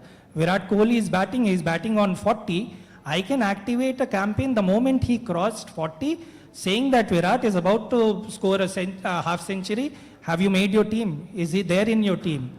So a lot of gaming clients get active over there. Like he was saying, it starts raining, all my cola ads would go down and the coffee ads would go up. So that's the beauty of digital. It's like this. You want to start something, stop something, it happens. So I want to ask Jasleen, I'll come back to you, sorry. I want to ask Jasleen, because your brand is also a storytelling brand. Yeah. I mean, okay, so how do you tell stories on mobile? A couple of examples of that. One is that, let's say if I talk about Dabur Amla as a brand, wherein we ensure that we are, one, we are talking about Champi as a ritual, but at the same time, we are encapsulating the key trends or the new age trends within hair care. Like hair slugging is a new trend which has actually been there. Hair what? Hair slugging. Slugging? Yeah, so it has been there for ages. Okay. You must have seen that a lot of people after hair oiling would, either wrap a towel or socks so that, it locks in the moisture and gives more nourishment to hair. And that as, I would say topic, or that as the talking subject is what we have picked up, because everybody is talking about Champi. How do you ensure that, you make it... Champi, yeah, but... So Champi everybody talks about, every hair oil talks about. How do you ensure that you make it more... So when you slug it, you ensure that you style it better. So, these are some ways we are picking up to ensure that, we do storytelling in a much more engaging So way. this beautiful little insight, how do you take it to, 10 lakh women? I mean, do you call influencers, ask them to do their version of this? Yes, correct. So one is Instagram, of course, through Instagram Reels. But at the same time, not forgetting the other mass, reach mediums within digital, like ShareChat or Moj, because that also gives me a regional control. So using those as platforms. The key thing there also I'm talking about is that Dabur Amla gives you 3 key benefits, which is long, strong, and thick hair. And but at the same time, not just sticking or not just staying to that level, making it slightly more engaging. When you use terms like hair slugging, then people would be like, okay, what is this new thing? But in actual, this is just a new terminology. It has been there for ages. But you create a ritual. Yes. Yeah, ritual is very important in your It's categories. very important, yeah. Right. So in fact, a lot of categories, whether we talk about hair care or we talk about skin care, we were talking about the COVID era, how it changed a lot of things for us. So what we saw, and it started by just looking at some of the influencers that I follow, that a lot of influencers are, and I'm talking about the first wave, where the conversation was still about what to cook for lunch, what to cook for dinner, and who's going to do the dishes. People, these influencers started using natural or key kitchen ingredients in skincare. So these kitchen ingredients were becoming part of skincare conversations. And we, of course, reached out to Google to check whether there is a scale. Is it really becoming that big that we converted into a campaign? So we saw there was 200% jump in those conversations. And hence we launched a campaign called Face Pack Fridays. Why Face Pack Fridays? One, Dabur Gulabari is in the space of adjunct usage, mixing it with any ingredient that you have, the humble, your besan, haldi, chandan that we have in the kitchen. Mix it, add Gulabari to it, and then there you have your favorite face pack. But there we knew that, though it's COVID and everybody's home, people were still doing elaborate skincare over the weekend. That's all the time that you have. So we would launch one skincare face pack targeting one skin concern every Friday, promote it till Sunday, and next Friday or Thursday, launch another face pack recipe. So that was something which was a major win for us. And as soon as e-com started delivering, we saw like a huge spike in business. And that as a concept was taken forward on TV. So as soon as the lockdown was lifted, brand manager decided that, okay, there is some merit in exploring this as a space, and they took it to TV so that, there's more reach that you can I have. think it is more in being consistent in creating that ritual. We all break Kit Kat in a certain way and then eat it. It didn't happen automatically. It was built that way. Or we all consume Oreo in a certain way. We take it apart. ritual, right. So that's I think a new term we've learned. You wanted to other say than something before I move to Abhishek. I just want to add on the Blinkit part. Like you said that now it's number one on your mobile and it is there. Just a use case. How many of you use Blinkit? If you can raise your hand. My Not God. pertaining to Blinkit Okay. only, any other app as well. Okay. Yeah. Okay. And if I may push my friend Shashi's brand, have you ever bought a condom on Blinkit? I'm sure nobody will raise their hands. Such a true. Okay. It's actually Shashi. the fastest growing channel, and that too, post 8 p.m. Post 8 p.m. Okay. So 10. In fact, ice cubes Okay. and cigarettes are most selling item there as well. So Okay. ice cubes, of course, 8 in the night, and cigarettes morning and night. Interestingly, late people hours. who buy Durex also sort of, two products, one is chips and one is Red Bull, goes with it. So. The way AI is going, I mean, in a lighter note, in a year or two, you will be able to predict when someone is in the mood to buy a condom, because you will be talking to him and he'll be sending these visual images. वो देख के थोड़ा, whatever. Anyway, so, I want to ask Diwakar, because Justine was mentioning influencers. So do you guys use influencers, micro-influencers, nano-influencers? Yeah. Because I remember when I worked on your brand, we were looking at the big Bollywood stars, right? And this is 15 years back. What is it now on mobile? And you started the conversation by charting a comparison between traditional and digital channels, and the choice for digital, while very compelling reasons have already been provided, but very hardcore choice of digital is media sufficiency. Whether print and radio are still relevant.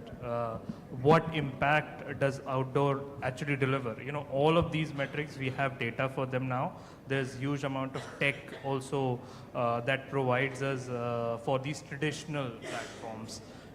TV, we at Pernod we do a lot of TV. We latch on to certain big ticket properties like cricket because of the massy nature of our brands and the reach that only TV can provide in certain pockets, etc.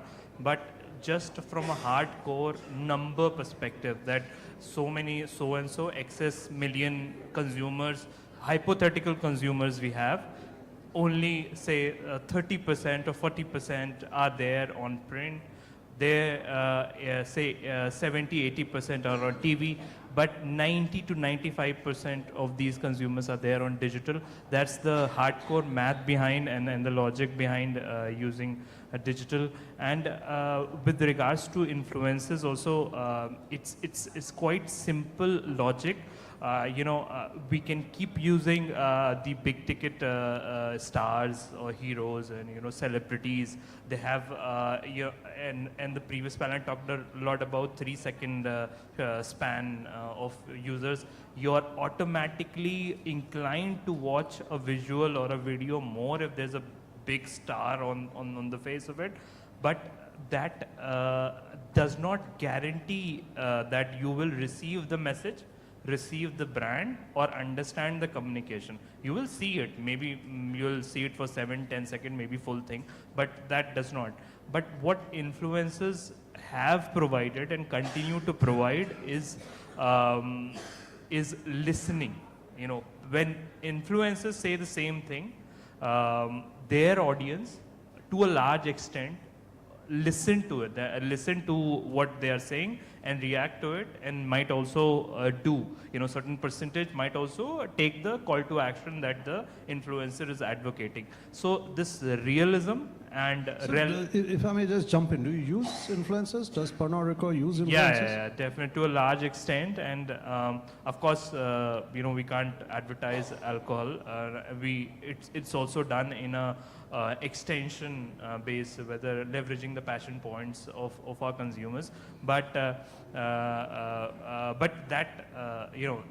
uses definitely to, you know, what my colleague from Dabar already mentioned, that regionalization, certain pockets do not have that amount of Facebook or Instagram penetration that you would ideally get if you do not associate with a regional personality.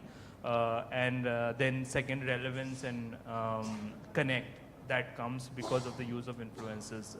Yeah, so. Some of these influencers, Sashi, are pretty big, as you probably know, and I'm sure you've also worked with some of them.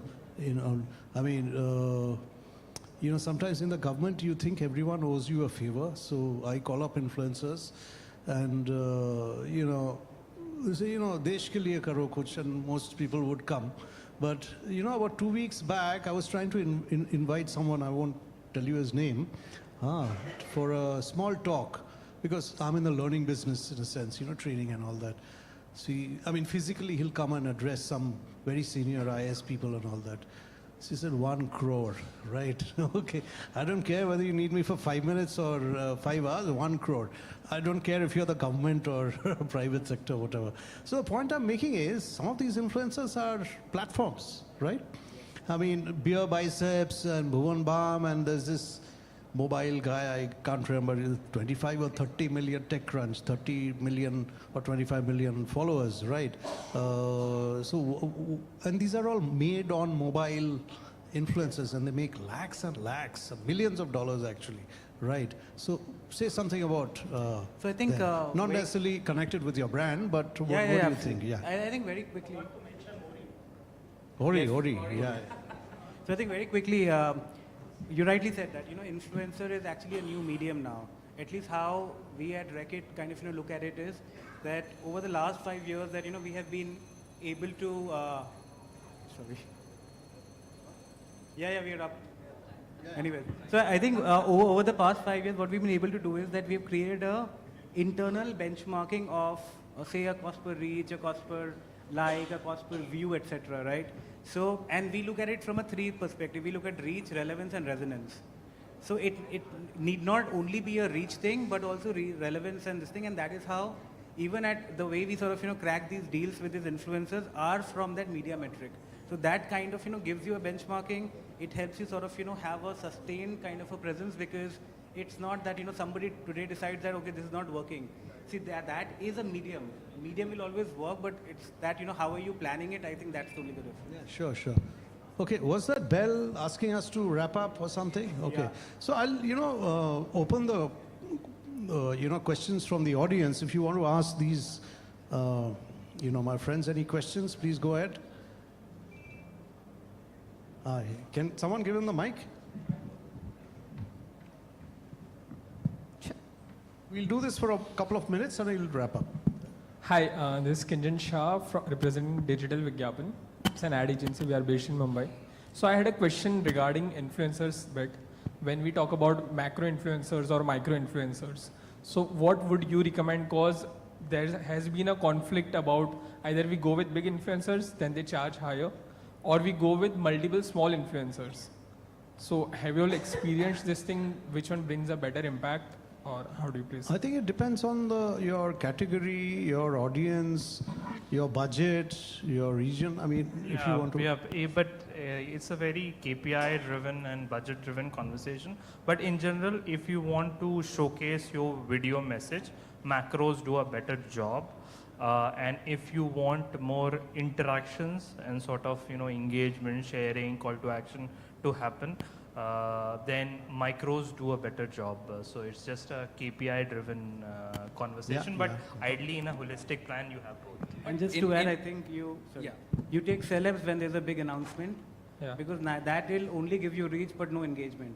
But I think that's the announcement. So that is how your basis objective, you pick which influencer will work for you. And it also depends on the kind of objective which you have, right? Whenever you are doing influences, there must be some objective, right? For example, let's say for us, our objective is to create content, as much content as we create, correct? If I'm going to create it from a mainstream per se, maybe my costing is going to be very high. So whether it's a micro or a macro, whomsoever is creating, if my content is coming up to the mark as per the quality of brand, right, you're done. So it's totally up to the brand. Yeah. Yeah. Thank you. Thank you. Anyone else? We have time for one more question. Okay. All right. Okay. So, is there something you really want to say which I didn't ask, or? I Go think ahead. one more thing in addition to, all the metrics that you Yeah. were talking about, CPVs, all the metrics that you spoke about, CPV, reach, etc. Whenever we are evaluating, and in case it's celebrities, for personal care especially, a lot of celebrities we see, they generally have male following. So rightly said that those are also, certain things we need to keep in mind, that if they have, ultimately they have male following, and that's not the TG I am going to reach out to ultimately. And I think also that Yeah. it depends, right? I mean, whether you can push a static or a video, depending on what influencer is it, because if you really get your micros to sort of, send out videos, it'll never work. Because again, it's going to count that 3-second video, but that's That's not it. a real. And you have not even covered your brand. Okay, we'll end with a little anecdote, if I may, about targeting. We were discussing, data-driven targeting. So, a couple of years back, I was doing this campaign for, I don't know, some Ministry of Tourism or something. Okay.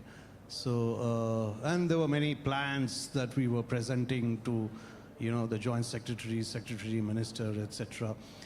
So much on digital, so much on TV, so much on this and all that. And then a minister who I will not name gave us a brilliant idea. Okay, he said, "ये जो minister है, the cabinet minister, okay, just put a hoarding in front of his house. So when he leaves the house to go to his ministry, he sees the hoarding. Okay, and then in his car there used to be a newspaper, Indian Express, which is circulation is very low, right? They said, "No, ek front page ad low because he will see it." Okay. And then when he reaches the ministry, they put another hoarding on the gate. Okay, that's it. Your campaign is done. And he's right. The minister was very happy. Aapka to ad ekdam chha diya. Wherever I go, I see your ad. That's the visibility they were targeting for. Okay, thank you very much, Thank you so much. panelists, and thank you very much, audience. Thank you, everyone. Thank you.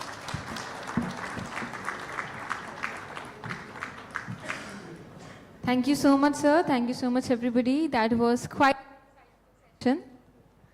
And with that, would like to request you all to please come forward for a group picture.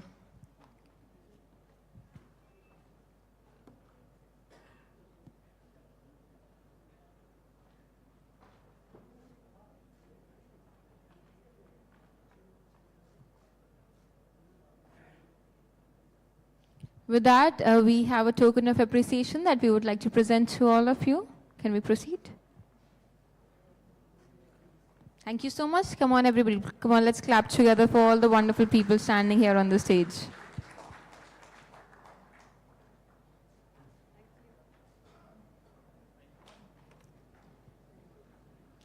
So ladies and gentlemen, with that we come to the end of Mobexx Summit. I hope that was quite an insightful session. You all enjoyed all the panel discussion and definitely learned a lot from these discussions. Well, that was the motive, but now I hope all of you are geared up for Mobexx Awards.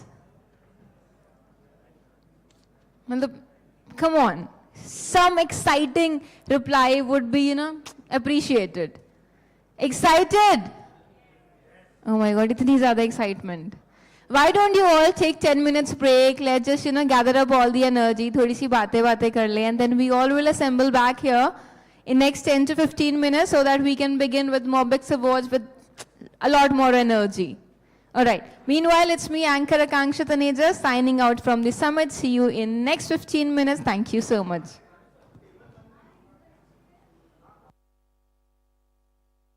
And then obviously we would also like to thank all the sponsors. Please put your hands together for InMobiGlance. And then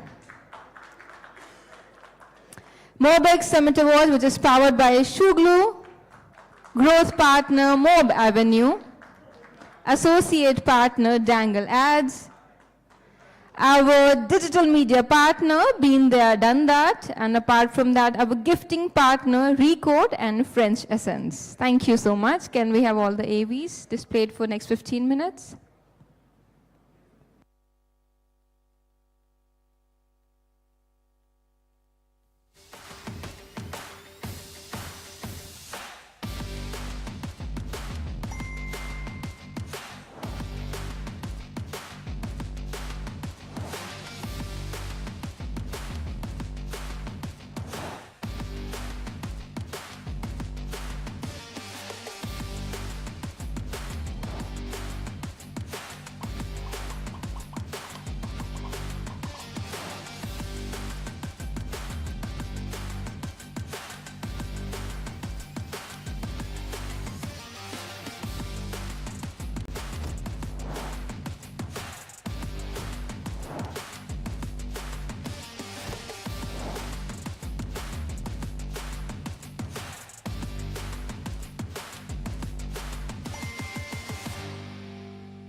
Well, now it's time to announce the name of gold winner in the category of mobile advertising, excellence in location-based targeting, CPG, and this goes to Dabur Chyawanprash, nominated by Densu X.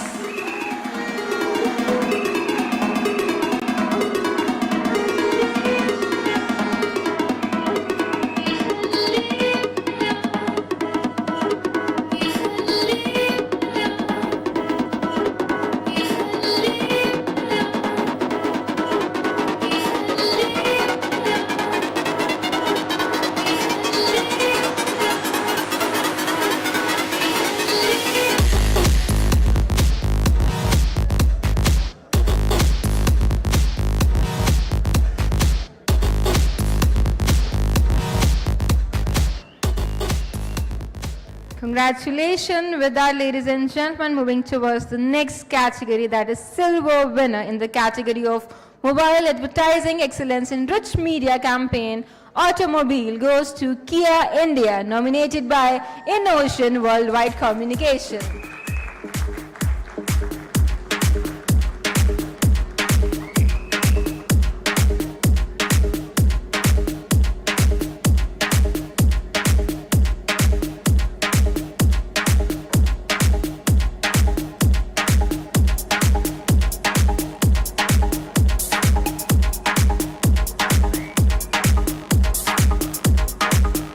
Congratulations, जोरदार तालियां हो जाए, come on everybody.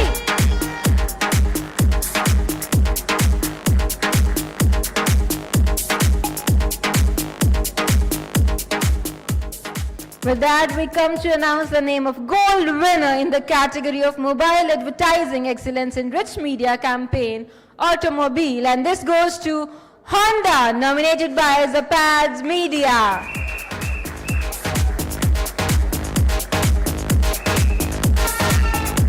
Congratulations.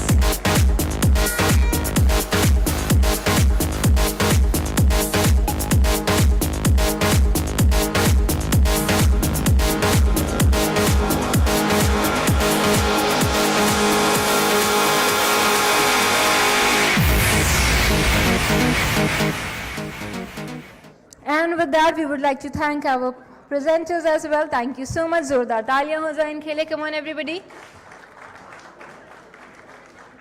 And for the next category, I would like to request Mr. Kamlesh from Interactive Avenue to please join us here on the stage. और साथ ही में मैं बुलाना चाहूंगी Mr. Abhinay Tiwari from Admatic से.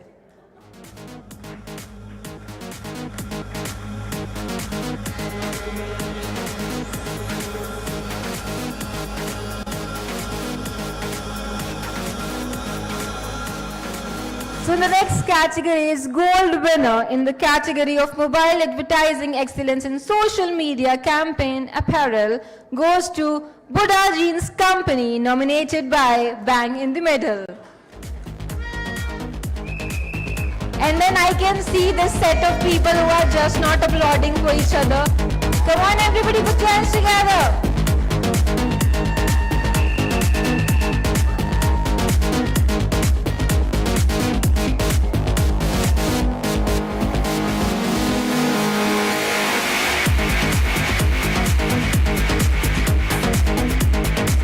Congratulations. Come on, इनके चेहरे की स्माइल देख के ही मन कर जाता है यार क्लैप करने का. Come on.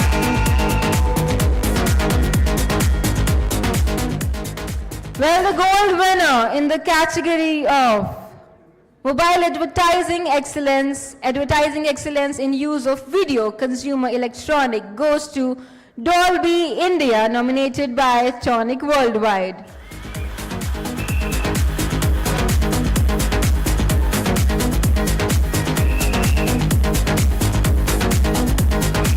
Can we have the team member from Tonic Worldwide to please join us here on the stage? जोरदार तालियां हो जाए इनके लिए.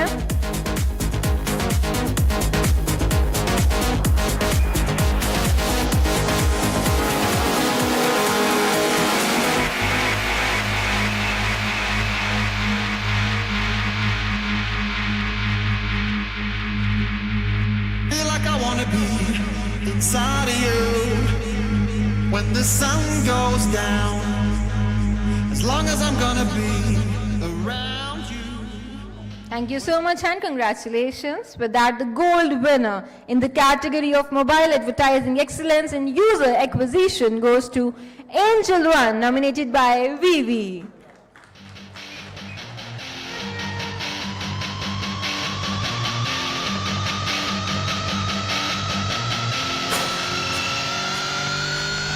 Congratulations. Zorda taaliyan ho. Come on everybody, make some noise.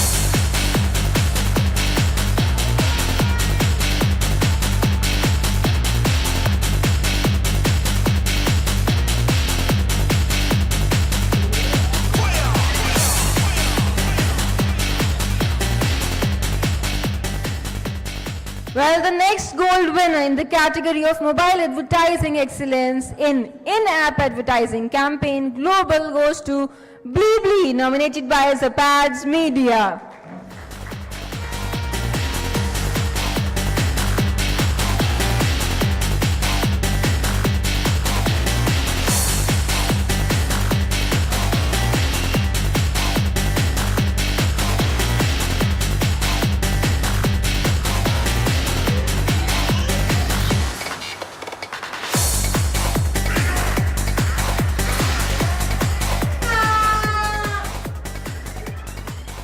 एक बार और, come on.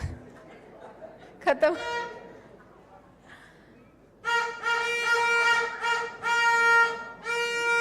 Alright, ladies and gentlemen, with that moving towards the next gold winner in the category of mobile advertising excellence and sales promotion campaign, CPG, goes to Dabur Real, nominated by Densu X.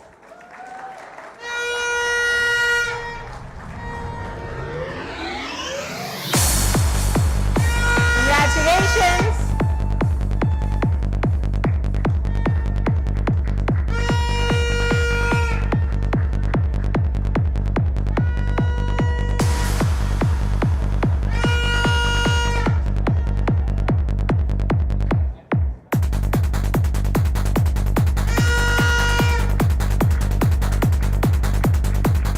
Congratulations.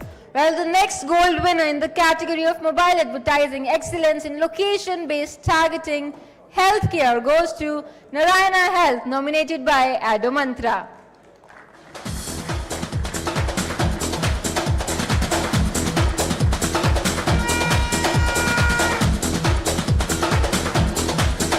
Can we have the team member from Adomantra to please join us here? Alright, with that, we would like to thank our presenters for joining us here. Zordar taaliyan ho jaye inke liye. Now, to present the next set of awards, I would like to request Mr. Aditya Tandon from CNN IBN to please join us here on the stage. और साथ ही साथ मैं बुलाना चाहूंगी Ms. Aditi Mathur from Interactive Avenues.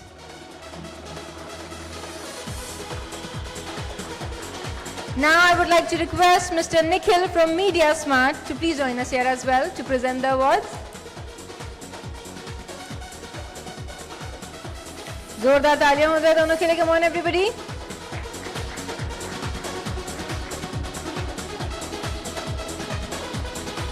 Alright, now it's time to announce the name of bronze winner in the category of mobile advertising excellence to amplify content, and this belongs to Parnod Cricket India, nominated by Team Pumpkin.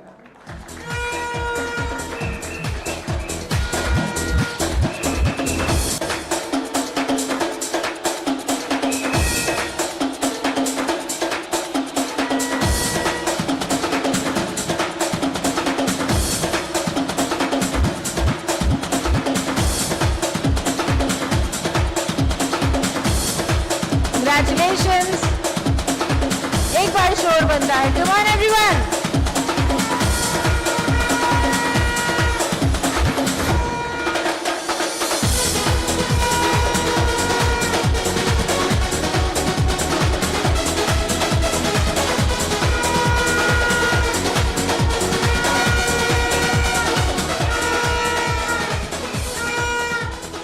With that, it's time to announce the name of silver winner in the category of mobile advertising excellence to amplify content. Put your hands together for Glucon D, nominated by Wavemaker.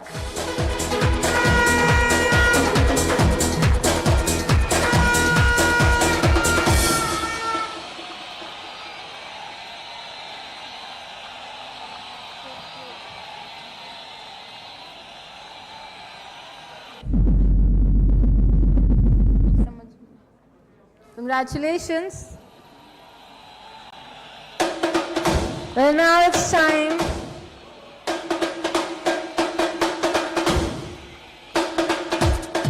With that, now it's time to announce the name of gold winner in the category of mobile advertising excellence to amplify content. Put your hands together for Swiggy, nominated by Admatic.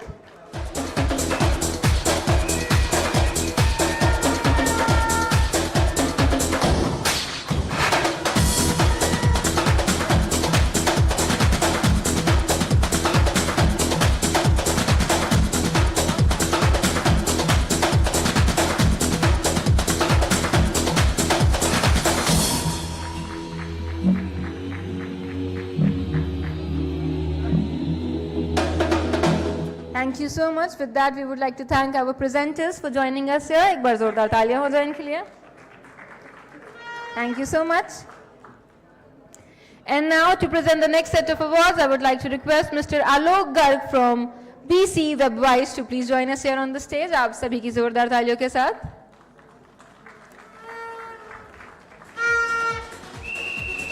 Along with the gentleman, I would like to request Mr. Amit Arora from Housing.com. And Ms. Bijoya Ghosh, founder and CEO of AdGully.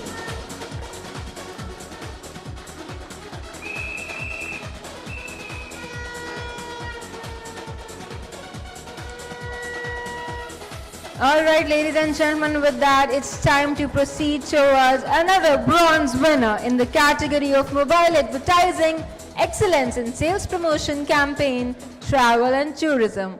And this belongs to Red Bus, nominated by Zapads Media. Come on, everybody, make some noise!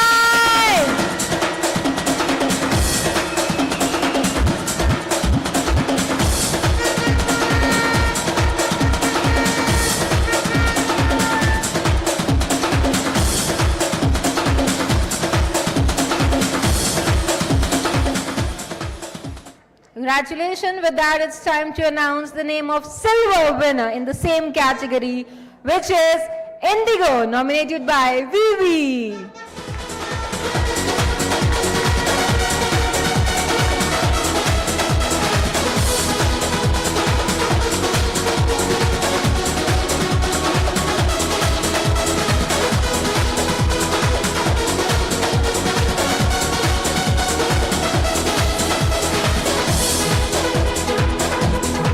Congratulations to the entire team.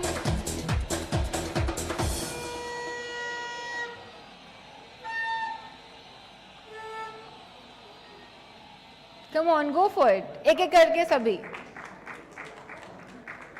All right, ladies and gentlemen, with that, get ready to know the name of gold winner in the category of mobile advertising excellence in sales promotion campaign, travel and tourism, and this belongs to Singapore Tourism Board, nominated by Paytm Ads.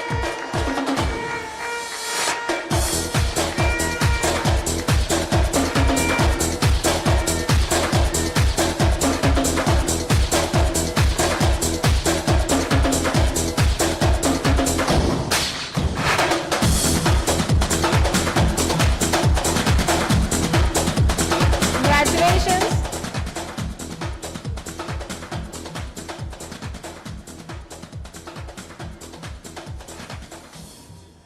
Well, next it's time to announce the name of silver winner in the category of mobile advertising excellence in CRM campaign, and this goes to Air India Express, nominated by Big Trunk Communication.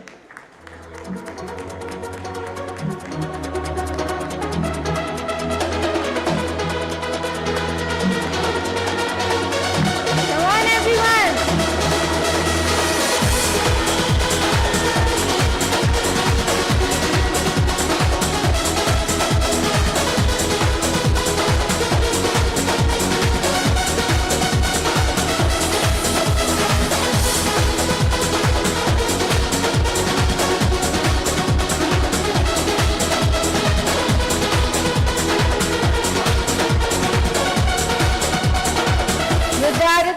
announce the name of gold winner in the same category, which is Hyundai Corporate, nominated by Innovation Worldwide Communication.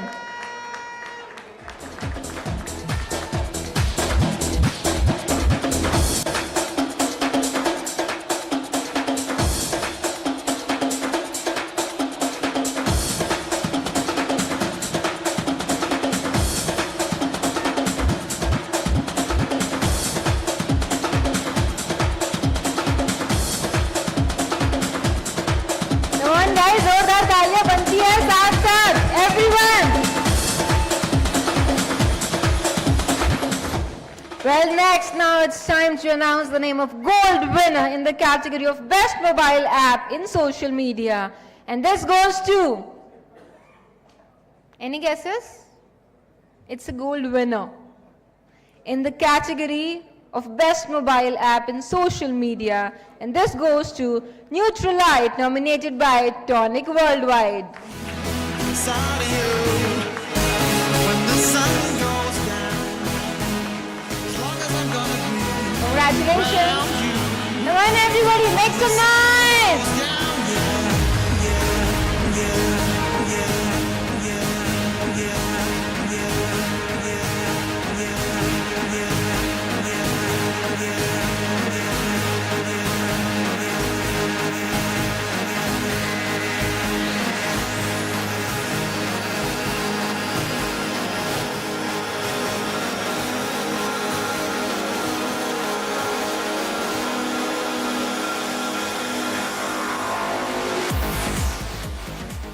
With that, moving towards the next name, the gold winner in the category of Best AI VR Experience across automobile industry, global. And this goes to Volvo Malaysia, nominated by AnyMind Pocket.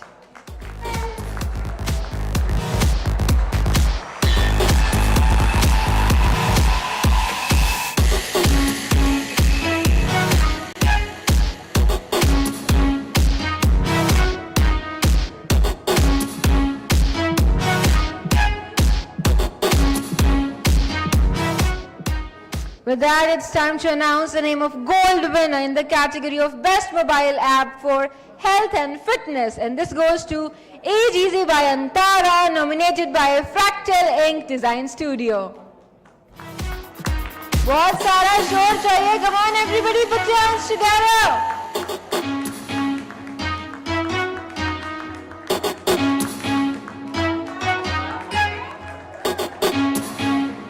Use the trumpets, use the whistles, come on.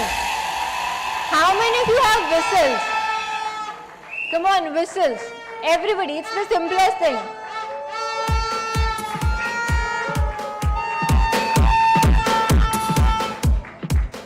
With that, the gold winner in the category of Best Mobile App for Video Entertainment and Sports goes to AHA, nominated by Collection Digital Media.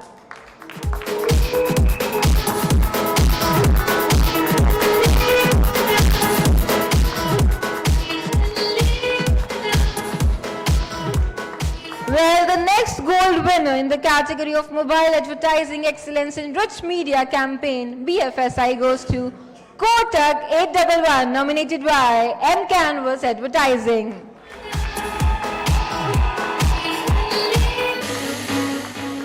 Well, the next gold winner in the category of Mobile Advertising Excellence in Use of Video e-learning goes to Pearson India, nominated by Bang in the Middle.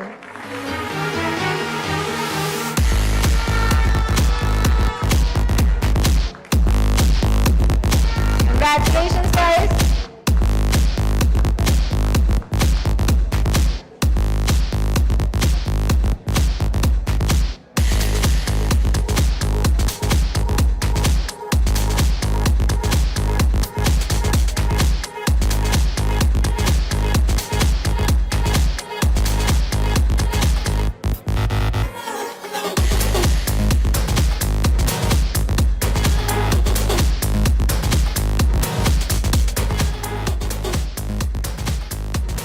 Well, the next gold winner in the category of Mobile Advertising Excellence in Sales Promotion Campaign, Sporting Goods Sector goes to Adidas, nominated by Dangle Ads Technologies.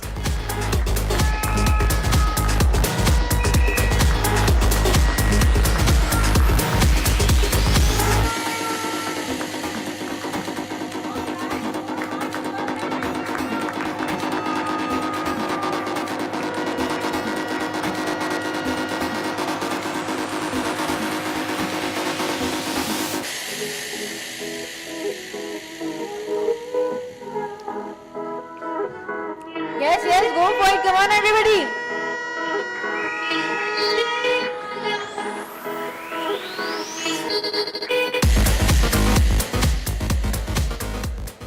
Well, the next gold winner in the category of mobile advertising excellence in product campaign goes to DSP Mutual Fund, nominated by Hybrid. Zordar taaliyan ho jaye. Come on, everybody, put your hands together for them.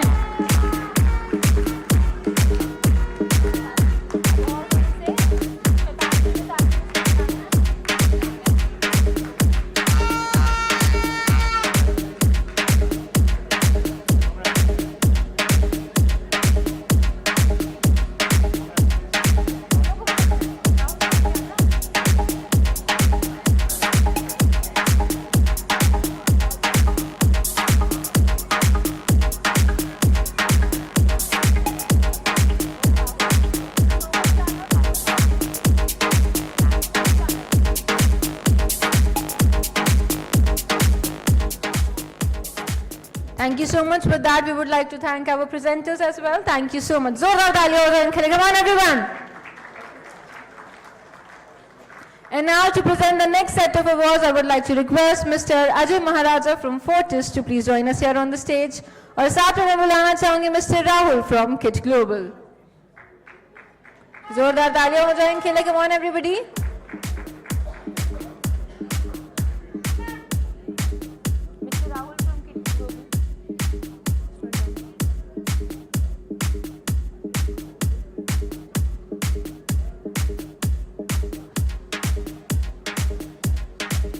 Well, now I would like to request Mr. Arjun Kapadia, founder and CEO of B2DD Media, to please join us here on the stage to present the next set of award. Yes, please come on. We can also cheer for the presenters.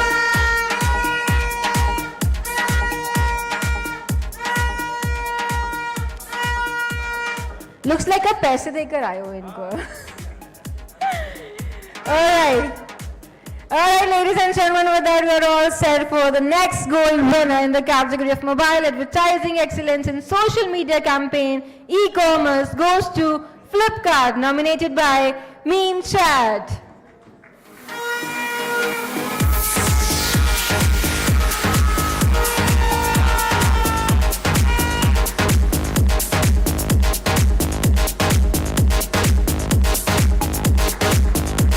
Congratulations.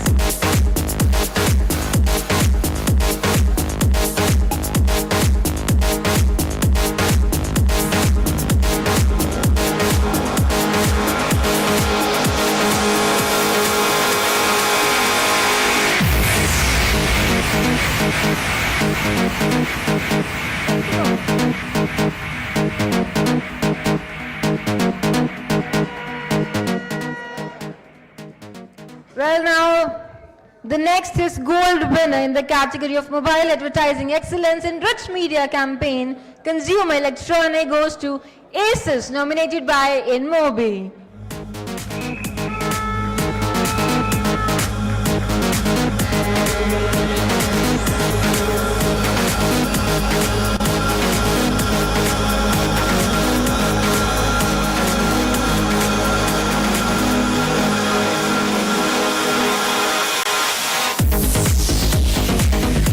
Congratulations, जोरदार तालियां, बहुत सारा शोर. Come on, everyone.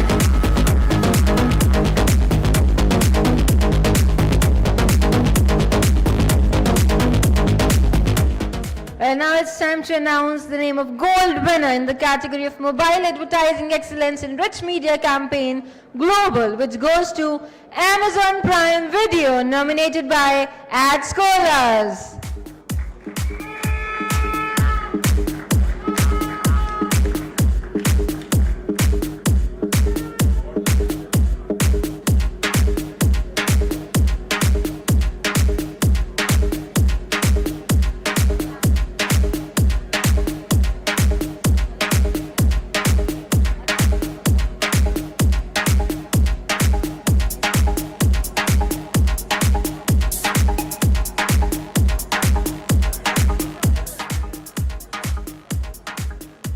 Congratulations. With that, we would like to thank our presenters for joining us here. Zordar taaliyan ho jaye inke liye. Come on, everybody.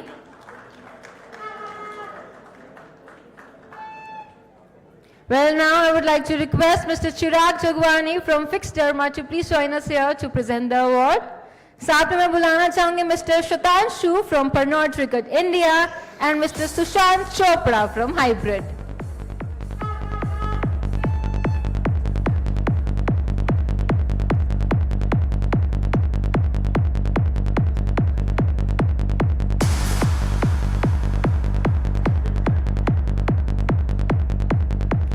Alright, ladies and gentlemen, with that it's time to announce the name of bronze winner in the category of mobile advertising excellence in messaging campaign, and this goes to Peter J. Perfumes, nominated by Digital Vigyapan.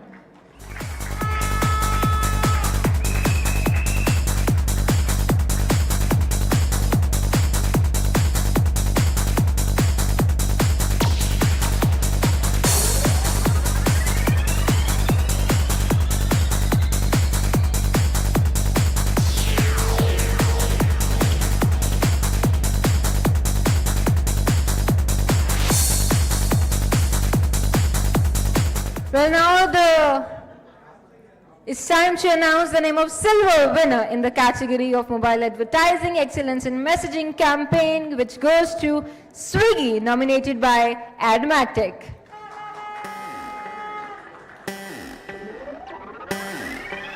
इनके लिए कोई शोर नहीं मचाएगा. Come on, everybody, put your hands together for them.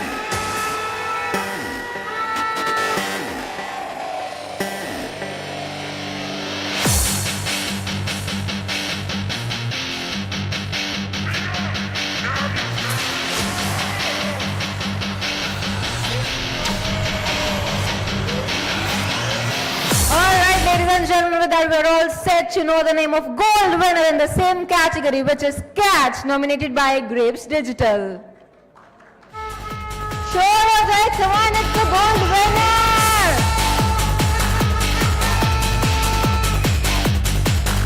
Congratulations!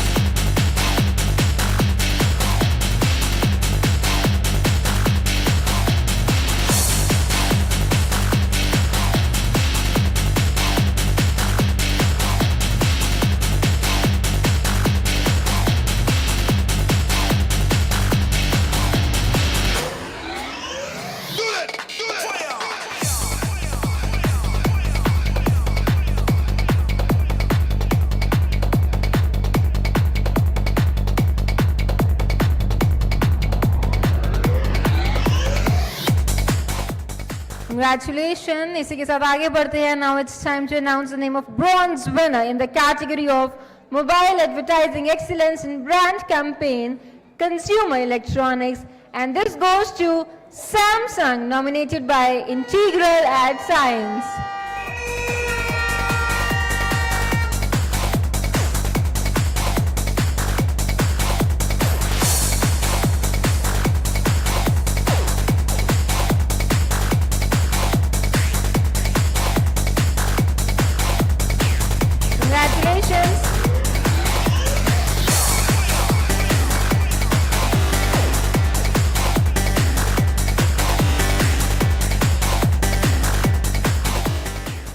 Well, with that, now it's time to know the silver winner, and the silver winner in the same category is Panasonic, nominated by Zappat's Media.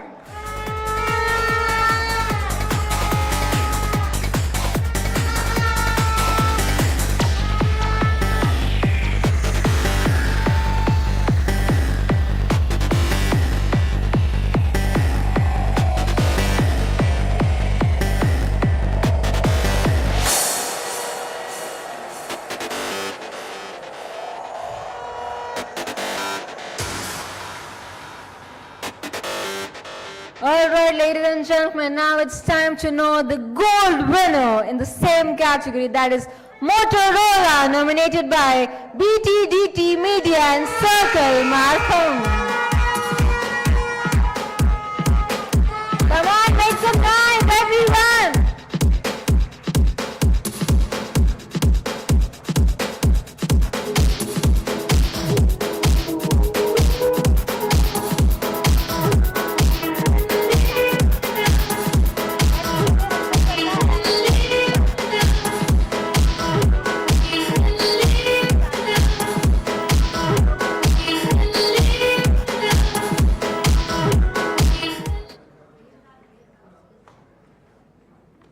Thank you so much. With that, we would like to thank our presenters as well. जोरदार तालियां हो जाए इनके लिए. Presenter के लिए कोई ताली नहीं. Come on, everyone. Now I would like to do the honor to invite Mr. Alok Garg from BC Webwise to please join us here to present the next set of award. साथ ही साथ मैं बुलाना चाहूंगी Tabriz Alam from bobble.ai.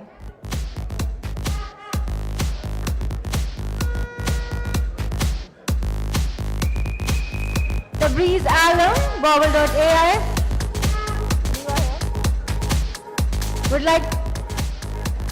Would like to request Mr. Amit Arora from housing.com to please join us here on the stage now to present the next set of award. जोरदार तालियां हो जाए इनके लिए, come on everyone. All right, ladies and gentlemen, beginning with the bronze winner in the category of mobile advertising excellence in programmatic campaign. And this goes to Swiggy, nominated by Media Smart, an Apple organization, and Harris.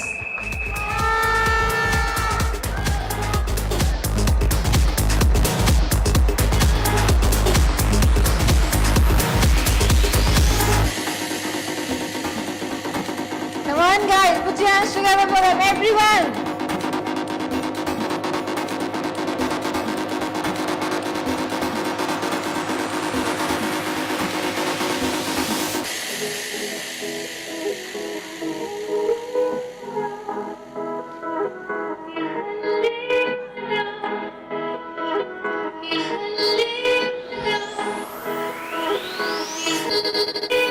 With that, we have now joint winners in the silver category, and please put your hands together, beginning by inviting the very first silver winner, Chetak, nominated by Itinos, to please join us here on the stage.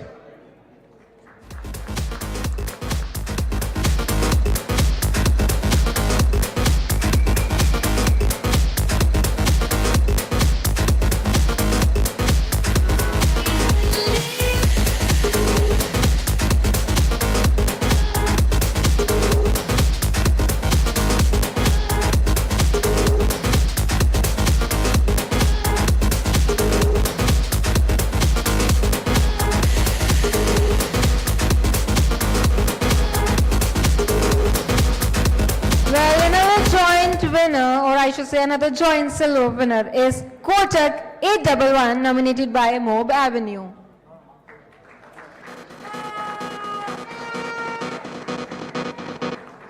जोरदार तालियां चाहिए. Come on everybody, put your hands together.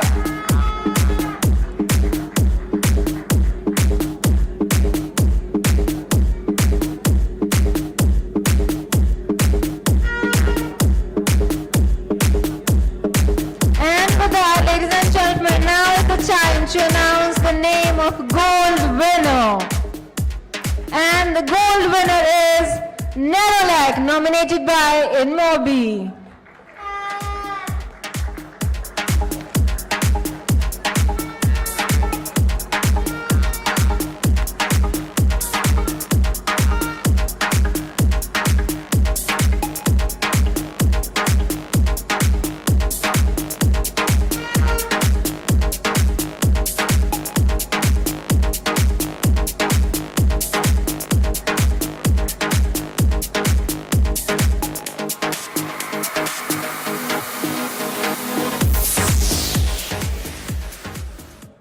With that, ladies and gentlemen, now is the time to announce the name of silver winner in the category of mobile advertising excellence in augmented reality, virtual reality campaign. And this goes to Neutralite, nominated by Tonic Worldwide.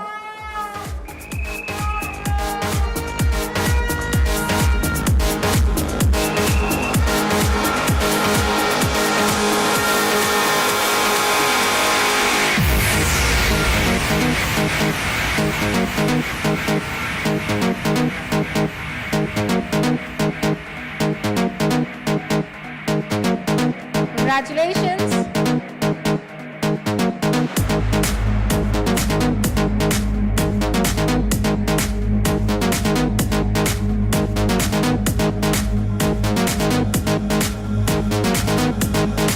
With that, now it's time to announce the name of gold winner in the same category, which is Pass, nominated by DS Group.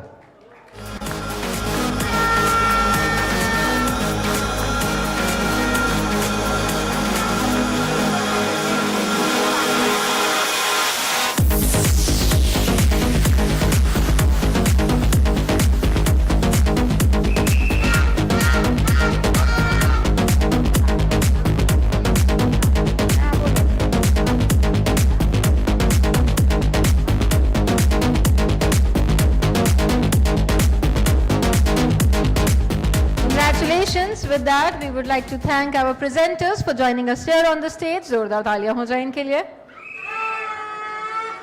Well, now I would like to request Mr. Abhishek Ranjan from DS Group to join us here on the stage to present the next set of awards. साथ ही साथ मैं बुलाना चाहूंगी Mr. Vivek Srivastav from Integrated Brands Heuristics. Can we have Ms. Mansi Bhatia from Shuglu, ladies and gentlemen, here on the stage? और साथ ही साथ मैं बुलाना चाहूंगी Mr. Bhaskar Majumdar. Please put your hands together for the gentleman, everyone.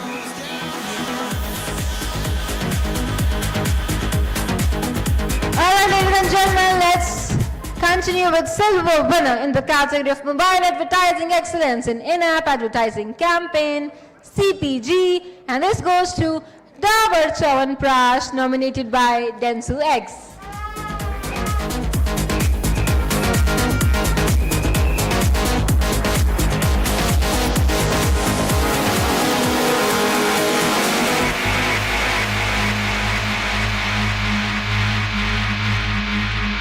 Congratulations, Zordar taaliyan banti hai. Come on, everybody, keep applauding. Inside of you, when the sun goes down.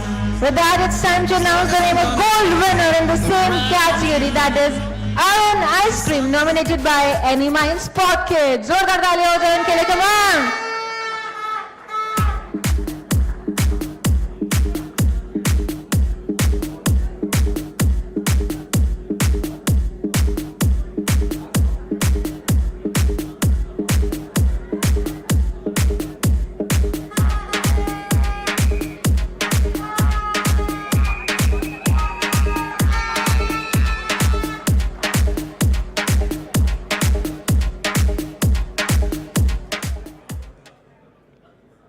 With that, ladies and gentlemen, next is bronze winner in the category of mobile advertising excellence in integrated campaign. And this goes to ICICI Direct, nominated by Small Big Ideas.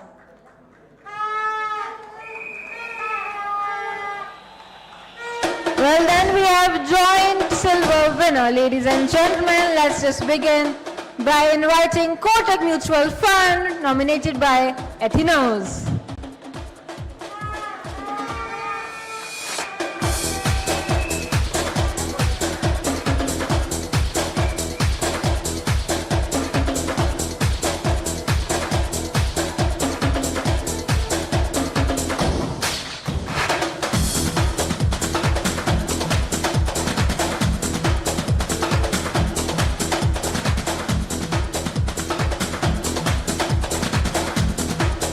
Congratulations, जोरदार तालियां हो जाएं.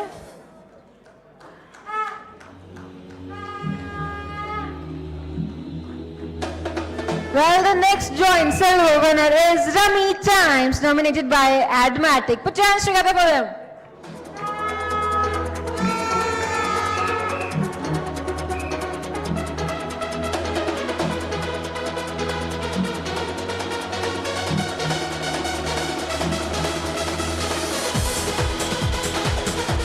With that, ladies and gentlemen, now is the time to know the name of gold winner in the same category, that is Motilal Oswal Financial Services, nominated by Big Strong Communication.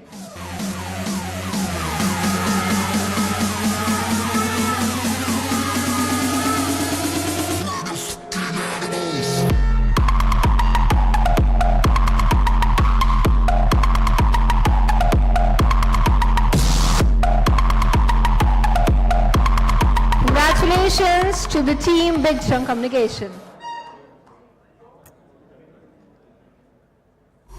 Taaliyan ho jaye. Come on, everybody, put your hands together.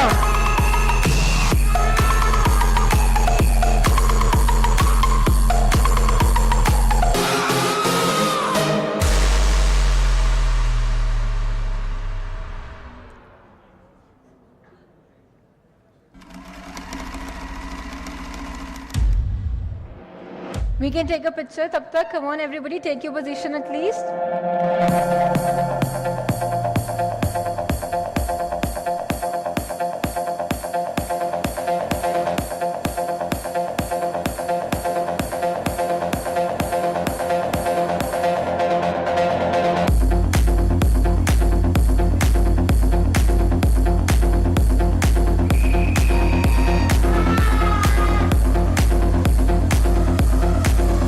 Congratulations.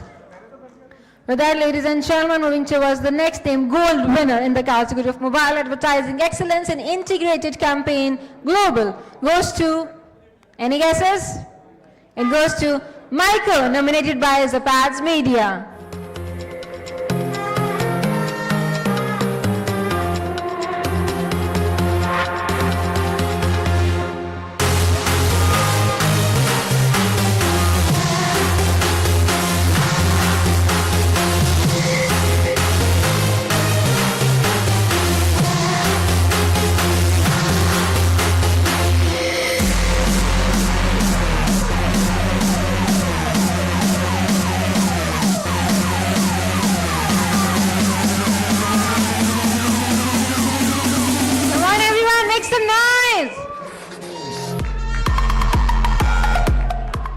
With that, we would like to thank our presenters. जोरदार तालियां हो जाए इनके लिए. Come on, everybody.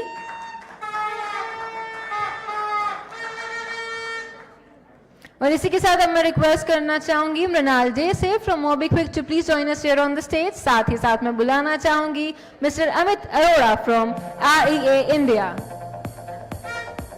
Would like to request Mr. Arjun Kapadia, founder and CEO of BTDT Media, to please join us here to present the next set of awards.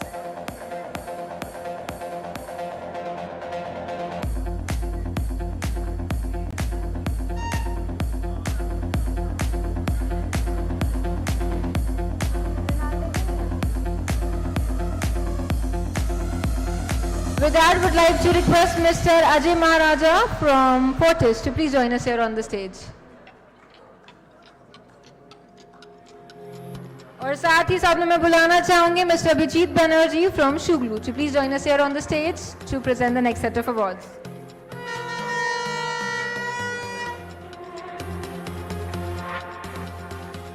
अब शोर मचा सकते हो. Come on, they are here on the stage. Everyone!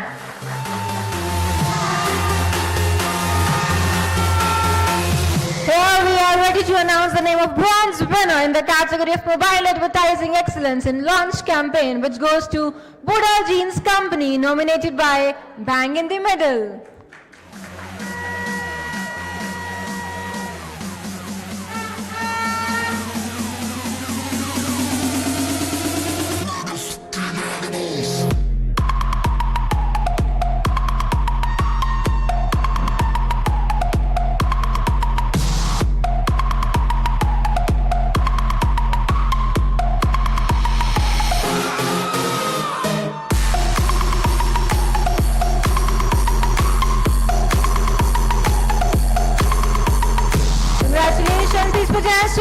Everybody, बहुत सारा शोर चाहिए.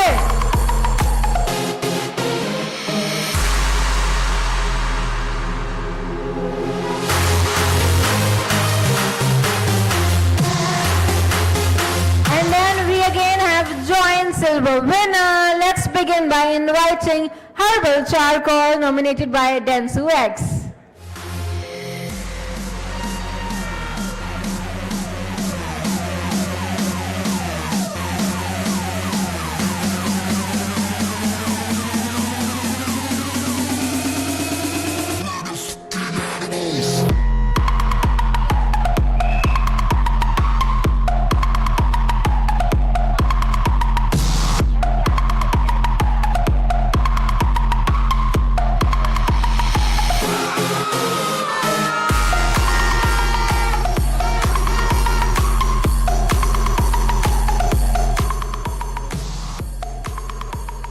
Congratulations. With that, moving towards the next silver winner, that is KFC, nominated by M Canvas Advertising and Monkey Minds.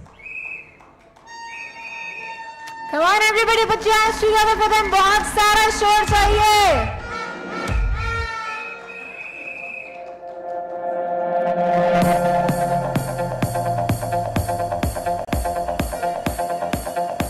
Congratulations, sir.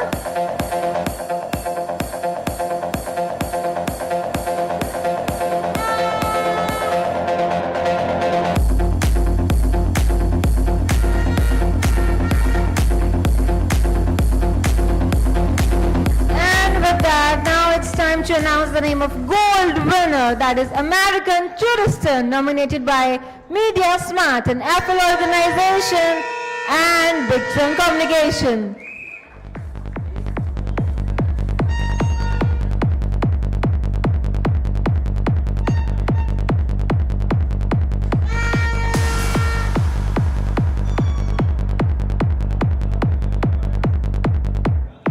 Congratulations, everybody. बहुत सारा शोर चाहिए, everyone.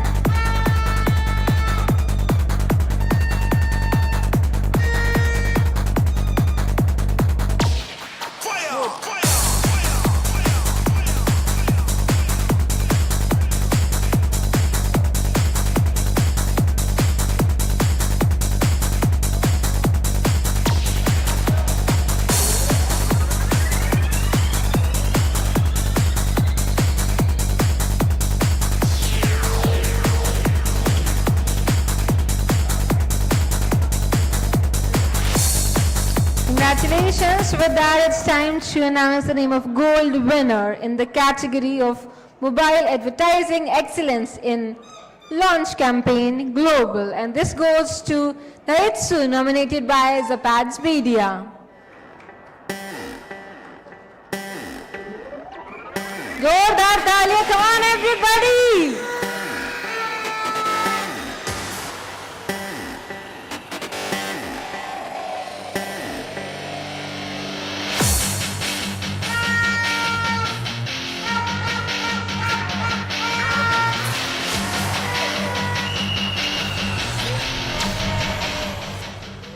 With that, the next gold winner in the category of mobile advertising excellence in location-based targeting automobile goes to Kia India, nominated by InOcean Worldwide Communication.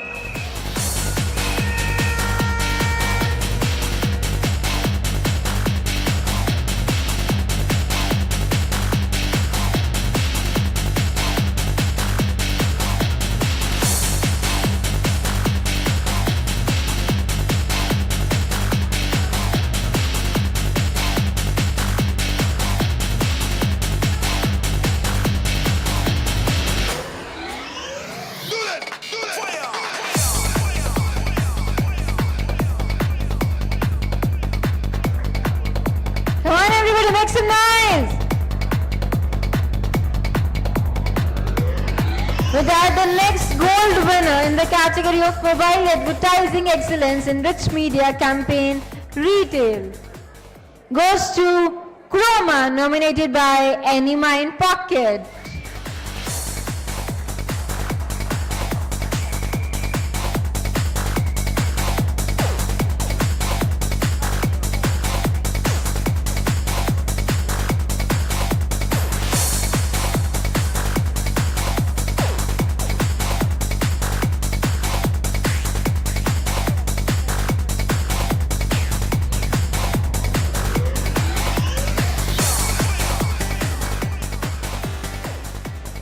Alright, ladies and gentlemen, with that we would like to thank our presenters. Thank you so much for joining us here. Zordar taaliyan ho jaye unke liye. Come on everybody. To present the next set of award, now I would like to request Mr. Abhishek Chadda from Interactive Avenues to please join us here on the stage. Would like to request Mr. Vishal Singh from Zapads to please join us here on the stage. और साथ ही साथ मैं request करना चाहूंगी Mr. Bhaskar Majumdar to please step up here on the stage to do the honor.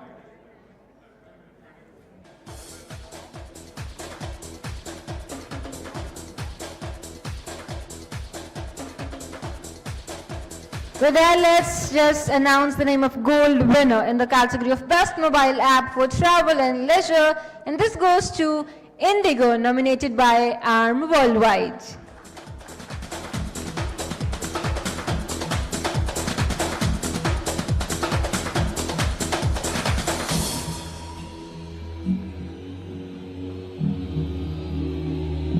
Come on, put your hands together for them, everybody.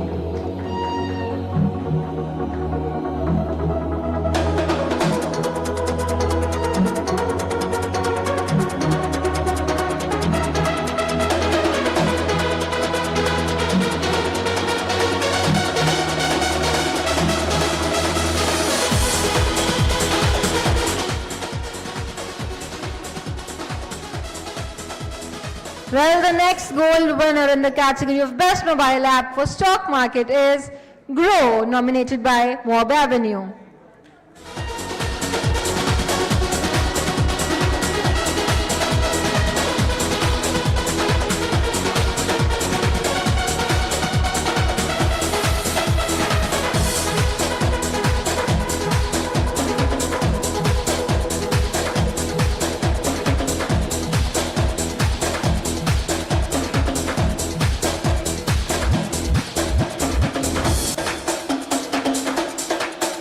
Well, the next gold winner in the category of Best Platform for Unlocking Car Buying Decision is Honda, nominated by Fractal Inc. Design Studio.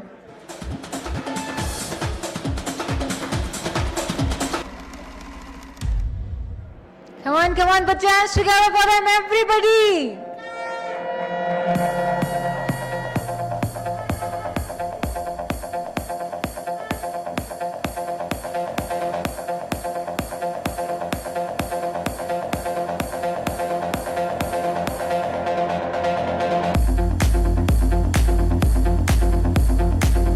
और इसी के साथ the next gold winner in the category of mobile advertising excellence and use of video fintech goes to PhonePe, nominated by Bank in the Middle.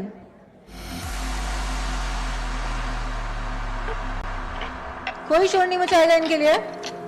Come on everyone!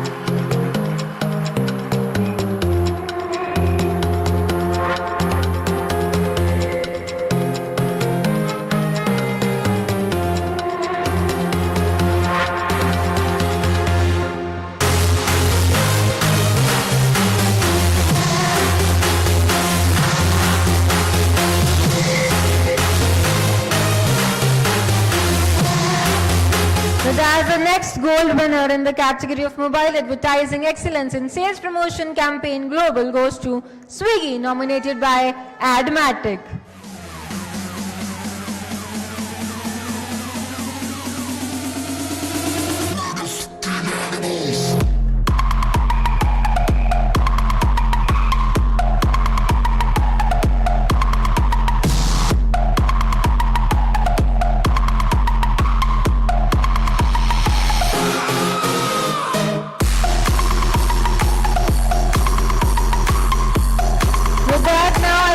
To announce the name of silver winner in the category of mobile advertising excellence in mobile games, and which this goes to Cadbury Gems, nominated by Ad Scholars Marketing India.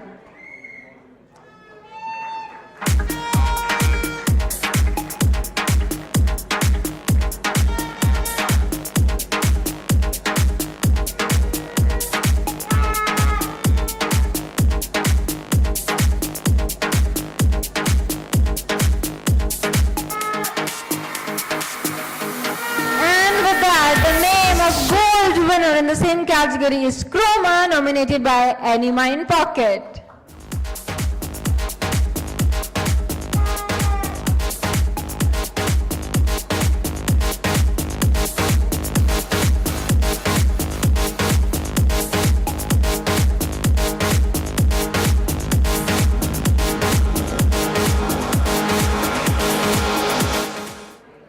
With that, we would like to thank our presenters. Thank you so much, sir, for joining us here.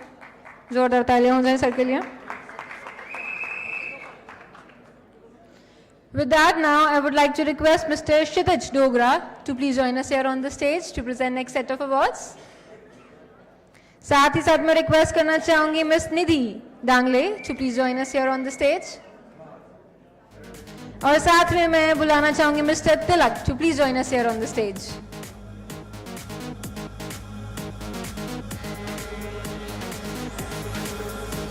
जोरदार तालियां हो जाएं इनके लिए. Come on everyone. With that, the bronze winner in the category of mobile advertising excellence in rich media campaign CPG goes to Dawat, nominated by Zapads Media. Come on, put your hands together for Zapads Media team.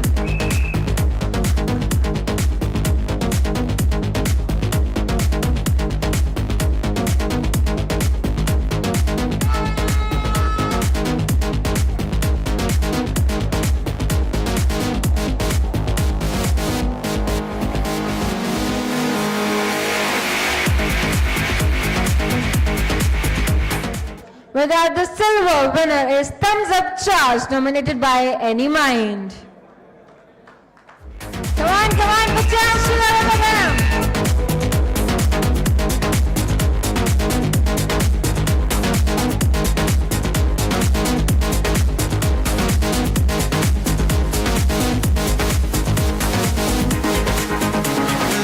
With that, it's time to announce the name of gold winner, which is Glucon D Immunovol, nominated by Wavemaker.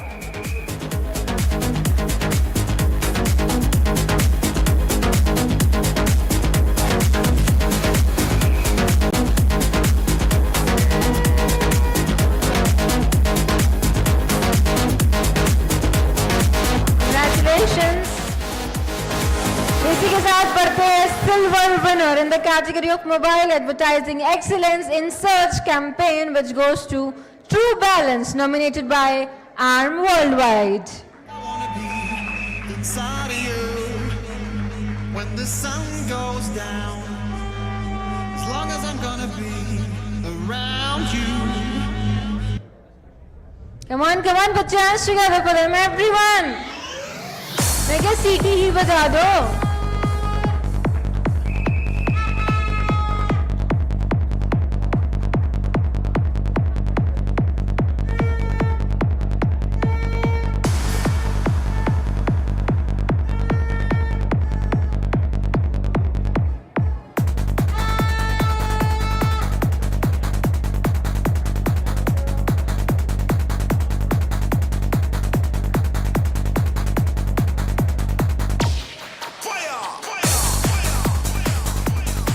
Ladies and gentlemen, with that, now it's time to announce the name of gold winner, that is Pre-Ray Asset Capital Market, nominated by Ethanos.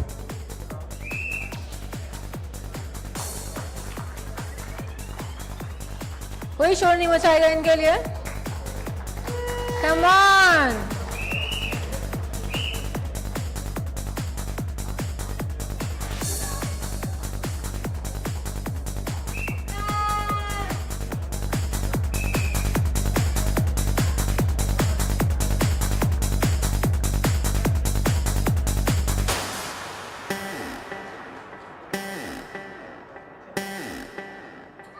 With that, ladies and gentlemen, now it's time to announce the name of bronze winner in the category of mobile advertising excellence and social media campaign, CPG. And this goes to KitKat, nominated by Zenith Media.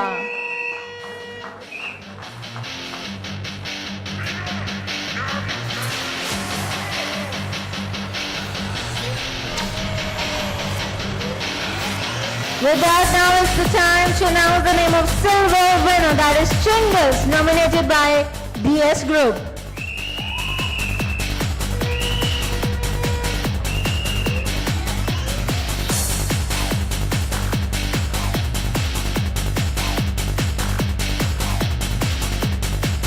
Come on, put your hands together for them, everybody. जोरदार तालियां हो जाएं.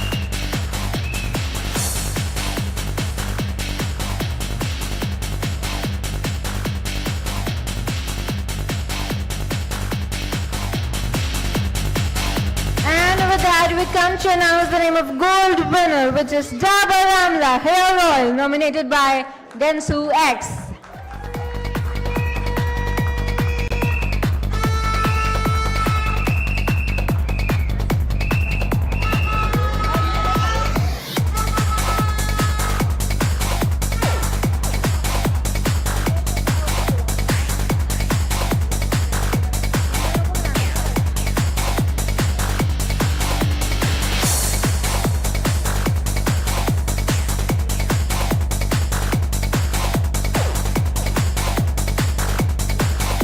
We would like to thank our presenters as well. Thank you so much for joining us here. Zordar taaliyan ho jaye. Come on, everyone. And now to present the next set of award, I would like to request Mr. Vibhor Mehrotra from InOcean to please join us here on the stage. साथ ही साथ में मैं बुलाना चाहूंगी Mr. Kamlesh from Interactive Avenue.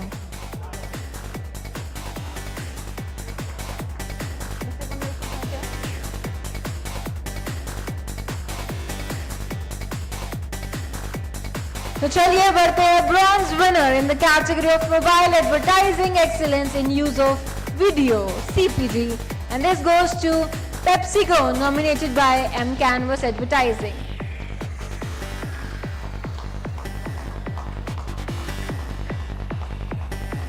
I guess आपको आते हुए खुद सीटी मारते हुए आना पड़ेगा. People are not cheering for you.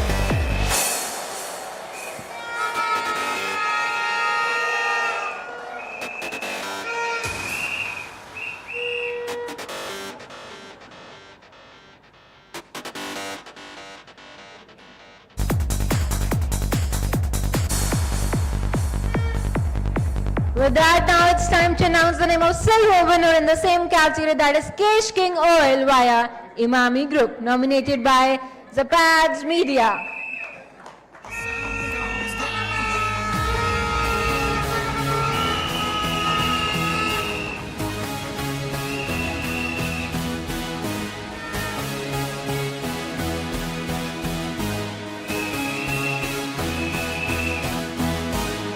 Feel like I wanna be inside of you. When the sun Congratulations. And now is the time to announce the name of gold winner, which is Catch, nominated by Grapes Digital.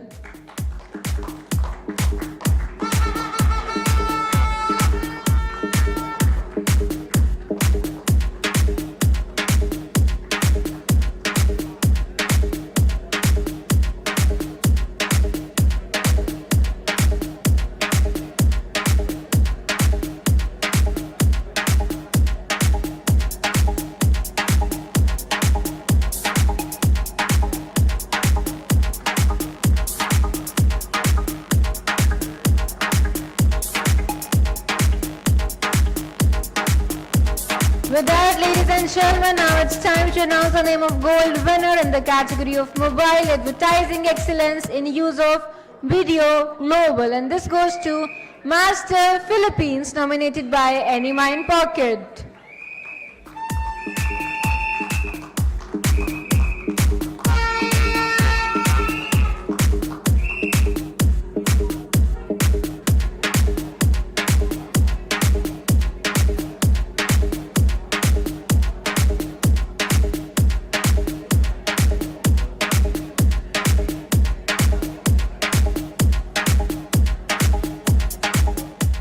Well, let's just now do the honor by announcing bronze winner in the category of mobile advertising excellence in brand campaign BFSI, and this goes to Tata Capital, nominated by Athenos.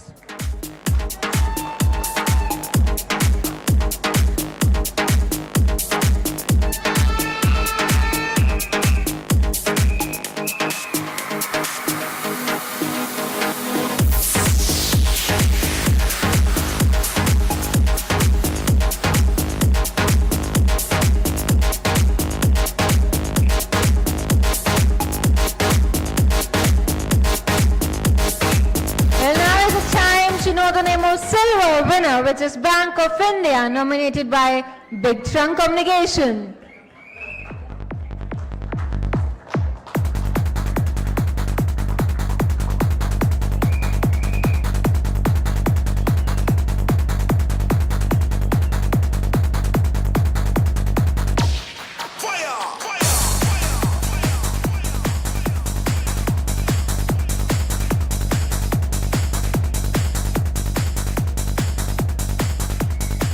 Alright, ladies and gentlemen, with that, the gold winner in the same category is Motilal Oswal, nominated by Hybrid.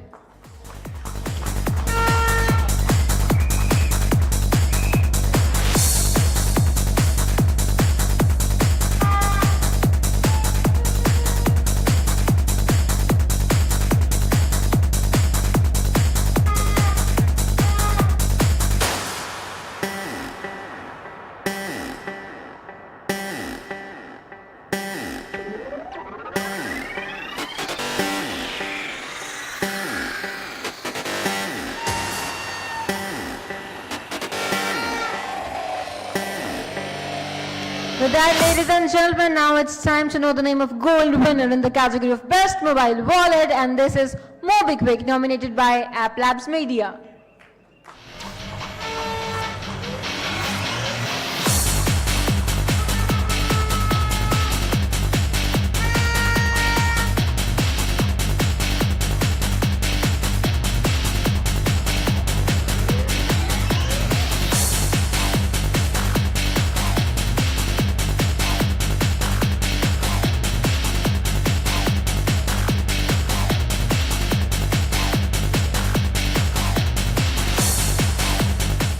Well, the next gold winner in the category of Best Use of UI UX for App Designing is Fracture Ink Design Studio. जोरदार तालियां हो जाए इनके लिए, come on.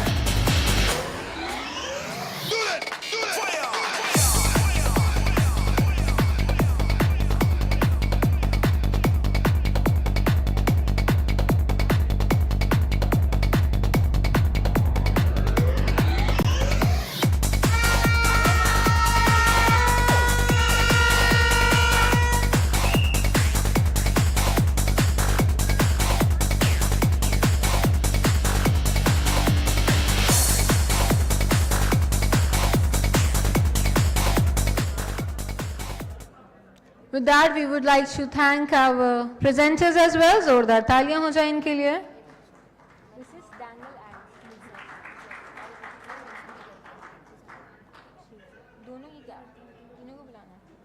With that, now I would like to request Ms. Nidhi from Dangle Ads to please join us here on the stage. साथ ही साथ में मैं बुलाना चाहूँगी Mr. Abhishek from DS Group and Mr. Lakshay from Motorola to please join us here to present the awards.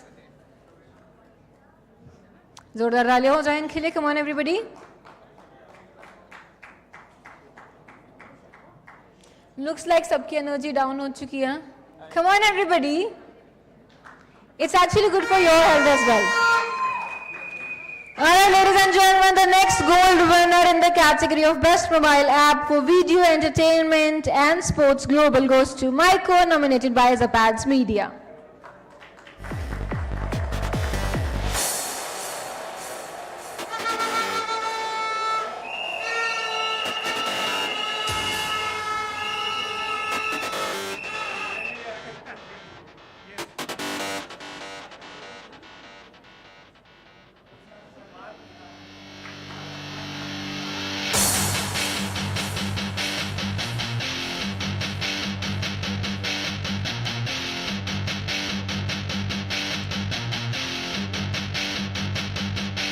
With that, the next gold winner in the category of Mobile Advertising Excellence in Augmented Reality Virtual Reality Campaign Global goes to Walls Feast Indonesia, nominated by Any Mind Pocket.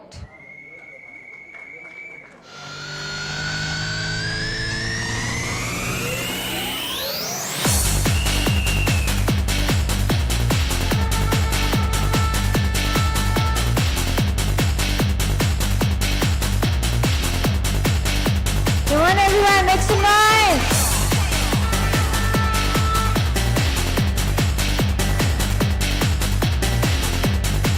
Alright, ladies and gentlemen, with that, the next gold winner in the category of Mobile Advertising Excellence in In-App Advertising Campaign Healthcare goes to Flipkart Health Plus, nominated by Paytm Ads.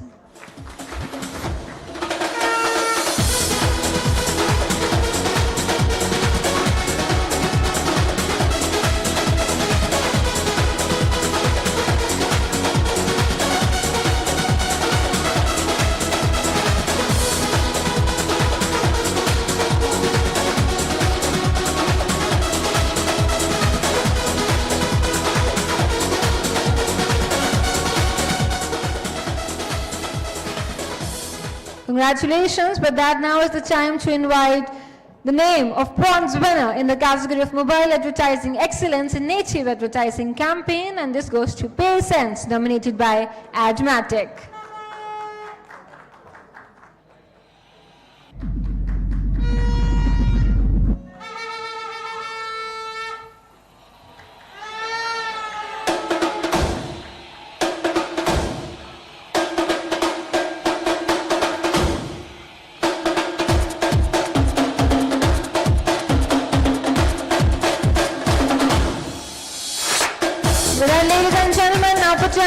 for silver winner in the same category, Aditya Birla Sun Life Mutual Fund, nominated by Big Chunk Communication.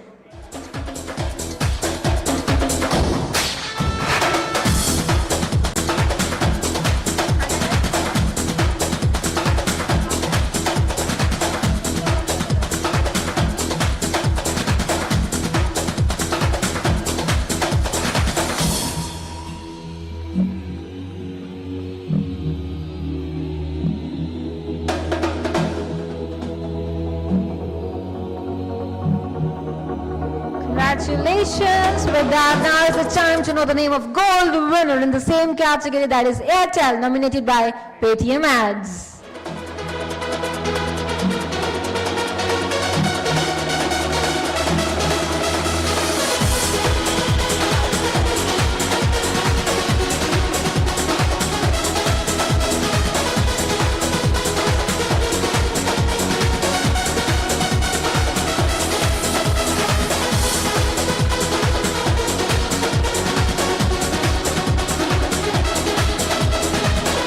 Congratulations.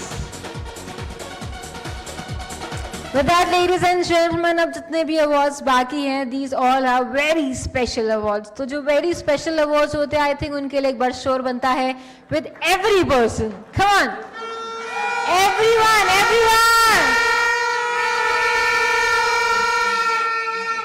All right, let's begin with a very special award. It's Best Mobile App of the Year, and this goes to Maiku, nominated by Zappaz Media.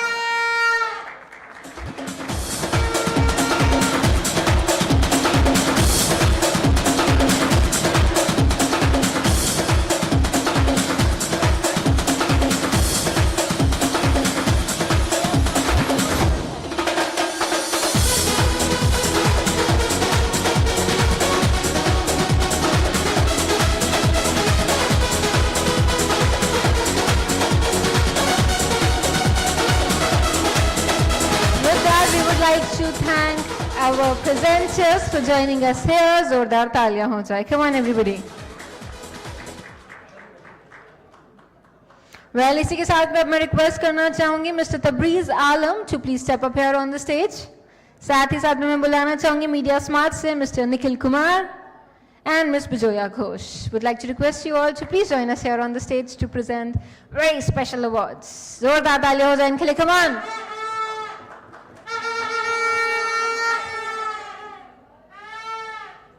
All right, ladies and gentlemen, with that, the next category is Ad Gully Mobile Young Guns Corporate Female goes to Shruti Avlani from Swiggy. Come on, everyone, make some noise! Woo! Come on, Zappaz, make some noise!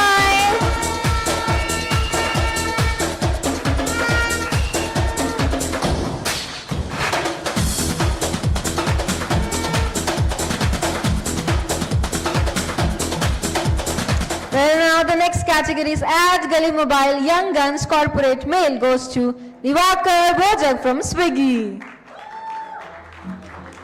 Wow!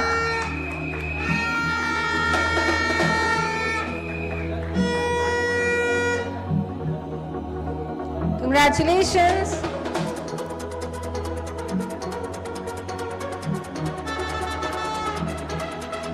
Well, now it's time to know the most outstanding offering by an affiliate network, AdGully Choice, and this goes to Shoe Glue. Come on!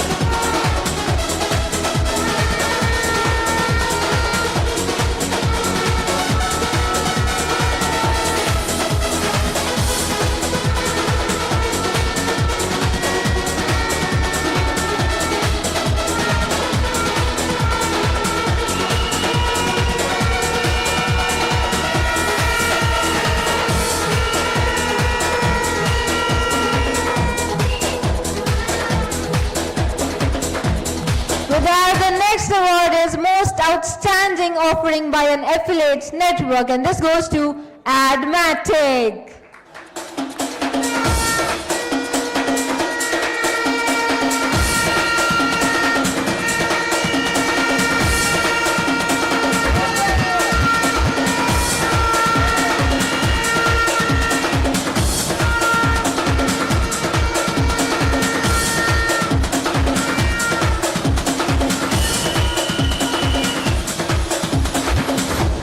Congratulations.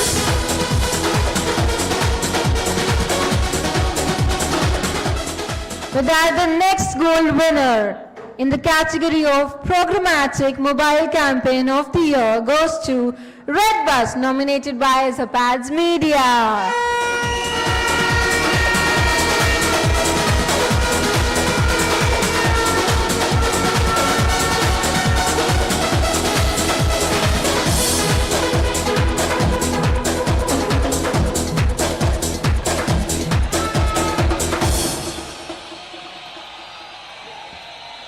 Congratulations.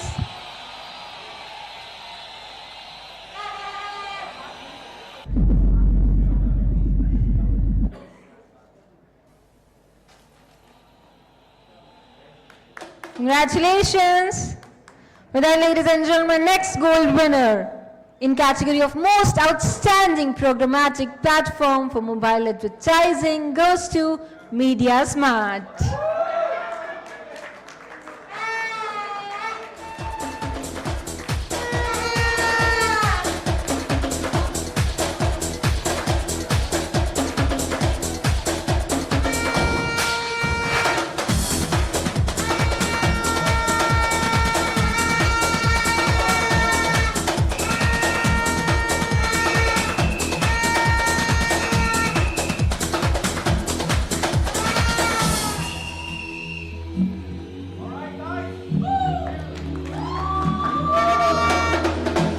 With that, the next gold winner in the category of Most Innovative Mobile Campaign of the Year goes to Mondelez International, nominated by Paytm Ads.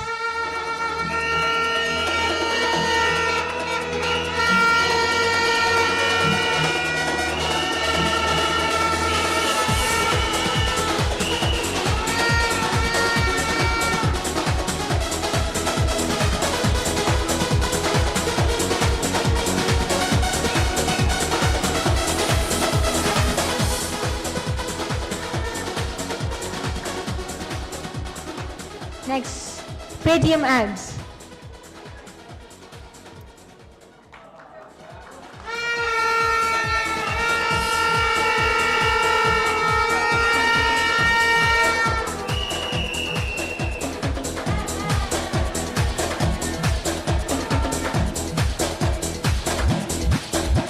Congratulations with that. The next one is Most Promising Mobile Advertising Agency of the Year, and this goes to App Labs Media.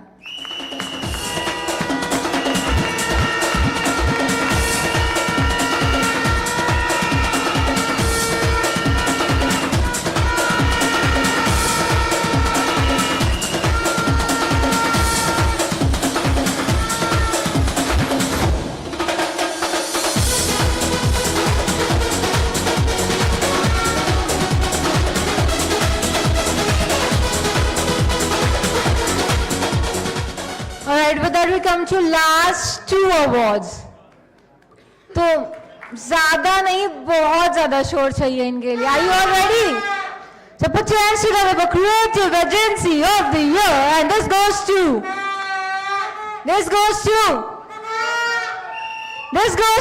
InOcean Worldwide Communication. Woo!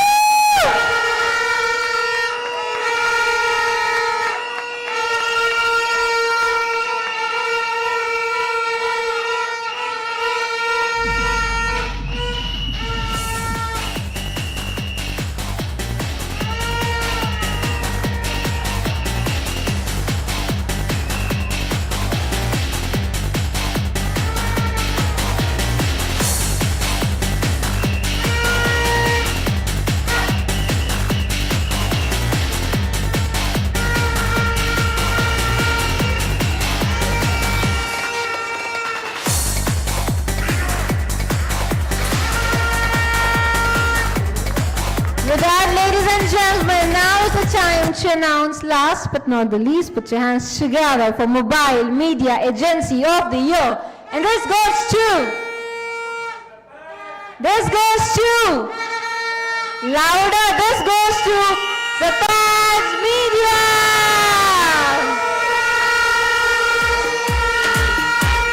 Woo!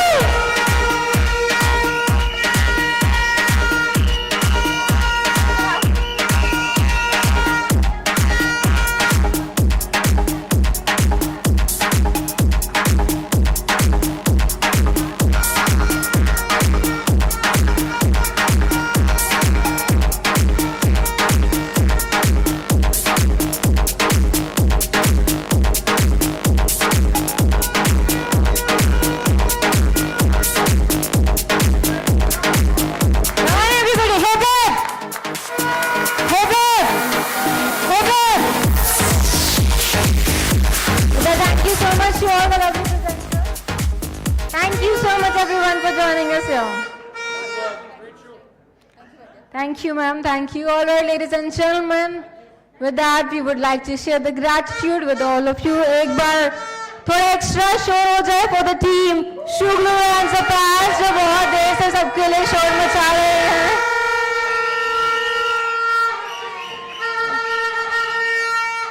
With that, it's me, anchor Akanksha Taneja, signing out. Thank you so much. Good night. Shabba khair. Kindly enjoy the dinner, ladies and gentlemen.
We dare to move.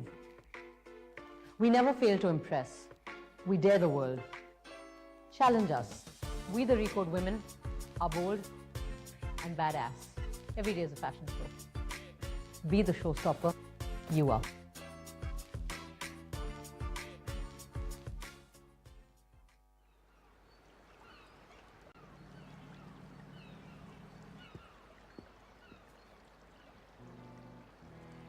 The French. The beautiful. And the oh so romantic French. But you.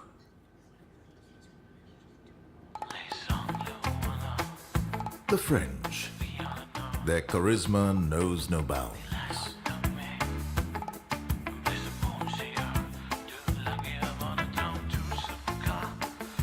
Their style is unmatched. And oh, how they move. But you are not French. Definitely not. Croissant. Well, you may not be French. You sure can smell like one. French essence. Very, very French.